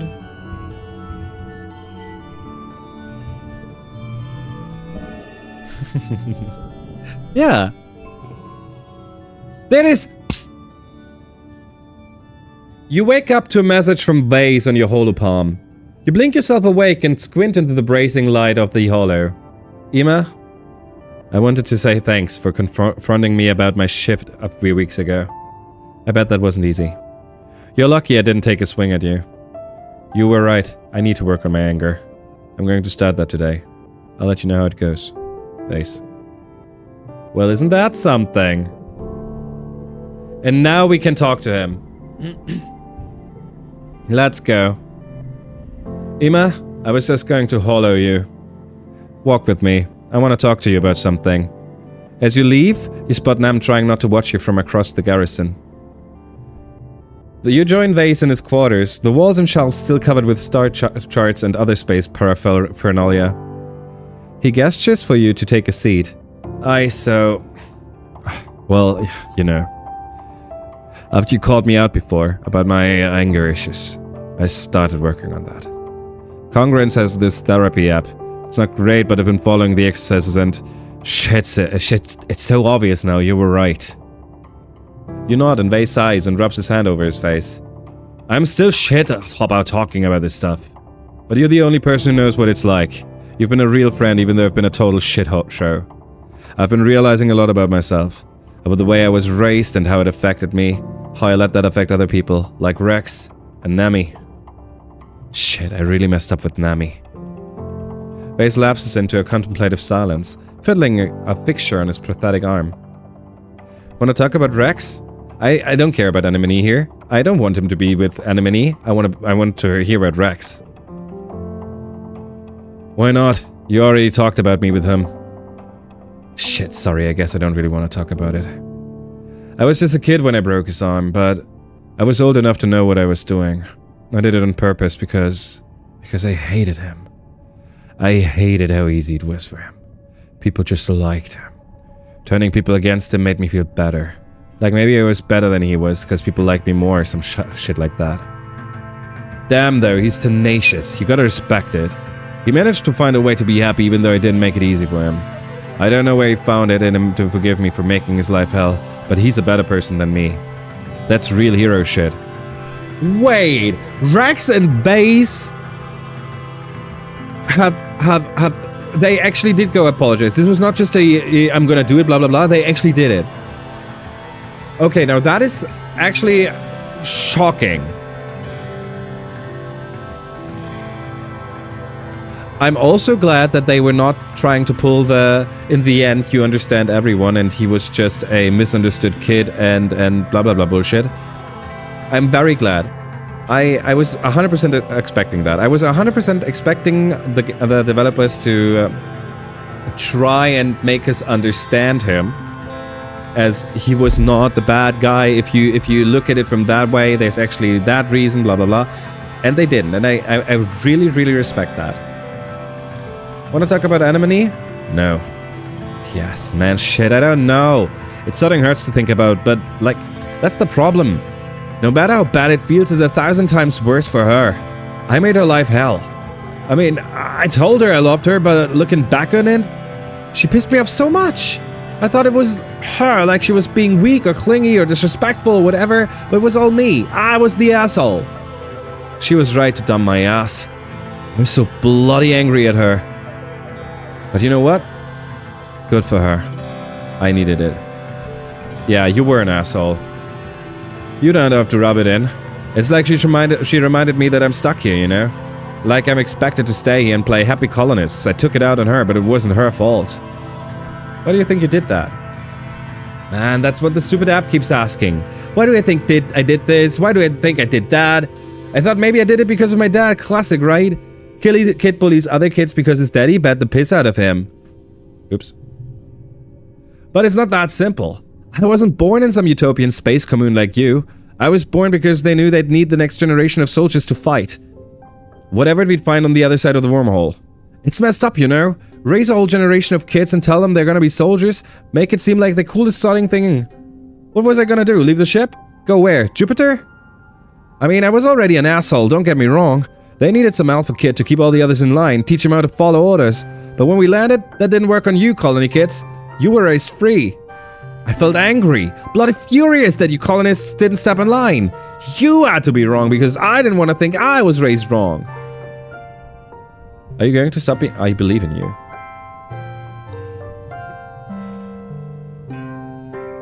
Face nods and gives you a small smile. Thanks, Ema, you really kicked my ass about it, you bloody drill sergeant. I'm a soldier. They trained me to be good at one thing, destroying my enemies. But if I've got to be stuck here my whole life, I gotta figure out how to make friends too. You talk for a little longer amid all the schematics and model spaceships, decorating his tiny quarters.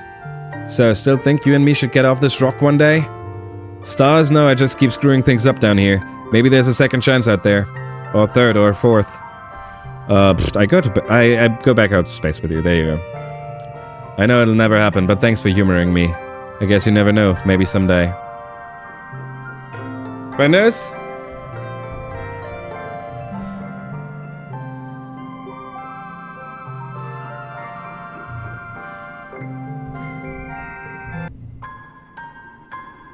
May I present to you the full frickin' background? There it is. We achieved it. We got every single character on the background screen, on the main menu. Hell yeah! Also, look at us. Vase is not my favorite here, but look at us, we did it. We actually got everyone here. That was pretty cool. That was a pretty interesting, some pretty interesting things we had to do. I did not enjoy the Vase storyline at all. I'm glad that we learned stuff, but I'm not happy about that. I could have done without it. I absolutely could have done without it. Yeah, Sol is just amazing. Hell yeah. It's impressive to me. Every single one of those characters, except for Vase, was so interesting, had ways to confuse us, to worry us, to God, this game is so good. It's so good. And I mean, now that we've seen how we can use our older save states and everything, right? Getting the 20, the 25, whatever endings there are, should also not be too problematic. It's you can go way faster than I did, obviously. Yeah. No. I was having a blast with this, frienders. I'm not done with this game personally, but the next playthrough will be offline. I am curious what a life looks like with the botany working and all that shit. I'm very excited to see you get all the endings. Oh hell, I think that would fill out a whole year with my playtime. Hell yeah. You can also use the debug menu. Well, I have not considered that at all. The fact that the game encourages the what's it called, the knowledge from past life kind of deal, right? I kind of feel like it's also incentivizing us to use safes, safes and stuff. I think if you press the tilt button, it activates it. I will not lie, I have no clue. I'm gonna take a second.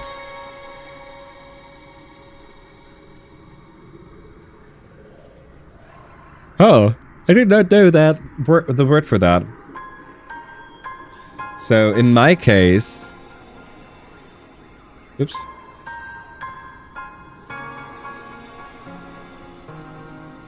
Oh yeah. No, don't do that. I'm not used to my keyboard yet. Okay. I call that the wave button, exactly. So it's most likely gonna be something different. I'm gonna look up where the tilt button is for you American keyboard users. Okay, that's this button. Let me see. Okay. It's not that button.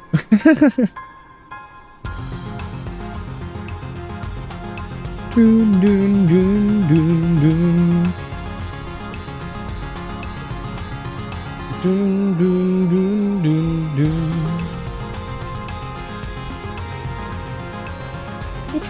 But yeah. Alrighty, frienders. But I know it's only been a couple of minutes. We've only been here for less than an hour, for a bit over half an hour. But frienders, I think it's time for us to raid out. I had a long day now, and if we want to start Yakuza 2 tomorrow, I need to sleep a little. At least a few minutes would be very nice. Thank you so much, Meta. You're a hero. You really are. Let me do that right now. George Stream Ryan! Yeah. Thanks, frienders. Thank you so much for joining me for this game. It was so good. It was so incredible. I have had so much fun. But, I mean, you saw that. We have a treat for the big boy before we leave, obviously. Let's do that, frienders. Also, thank you so much for the gigantic bed. I love that. You can see him. I see him. He's literally lying on his blanket right now. He's just joining us. There you go. Good morning. Good morning. A big stretch. How you doing? How you doing? Meta's got a treat for you. Meta's got a treat for you. What do you say? Some small treats here? Yeah? What do you say we come close to the camera? Up. There you go. There you go. Number one. That's the... Yeah, this one. This one, dude. That's my finger. What the heck? Dude. Yeah, there you go. Are you blind? It's not looking like that. That's not... Did you see that? He was sniffing my finger again. Dude, they don't... Aiko, what the heck is wrong with you? You've never done that before? Love you. Love you. Oh, big yawn. Good boy. Okay. Good. Alrighty, frienders. Thank you so much again. Stretch, I'm gonna do that. We are heading out, frienders. We're heading out. Let's see. Ooh. Oh, wow. Oh, wow. Oh, that's good. That's so good. Oof. Frienders, we're going to jump into Yakuza 2 tomorrow. I hope you are also you also can't wait for that.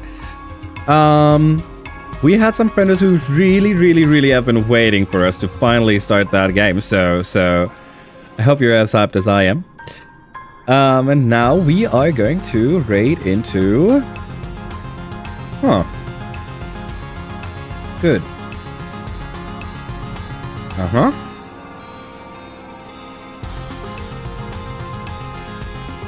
We're gonna raid into, you know, who we haven't gone to for a while, who we haven't visited for a while.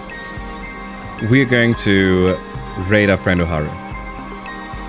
Haru is a Foxcat VTuber and does a lot of Legend of Zelda content, does a lot of co-ops, a lot of fun streams, and is part of the EG team. So definitely awesome people. And Haru is a friend of the stream, and Haru really loved this game. Haru's streaming career started with this game. So I kind of feel like it would be fitting if we raid out with this game over to our friend Haru. Alrighty. There you go. And friends, we'll keep it easy. We have a raid message. It's a quick, easy one. It's just imagine a raid, and you can put whatever kind of emote you want there at the end, right? I tend to use the pat one, but you can, if you have something new that you want to show off, or if you have something that's cute or whatever, just use it, right? Use whatever kind of emote you want, or you don't use an emote at all. It's all up to you. All up to you. There you go. This is what it looks like when I send it. Alrighty. Okay. Thank you again for joining me for this adventure. It was a blast. Friends, did you know we have spent 150 hours together on this game. 150 freaking hours of I Was a Teenage Exocolonist. This is the longest game we've played on stream yet. Just saying. Just saying. But the second one is Like a Dragon, by the way. A Yakuza game. Enough of me yapping, frienders. It was a pleasure having you. It was so nice. I hope we will see each other soon. And I hope you all have a wonderful day. I'm gonna head out now. And you all go have fun over at Haru's. See you over there, frienders. It was a pleasure. Goodbye, everyone, and have a wonderful day. Bye-bye.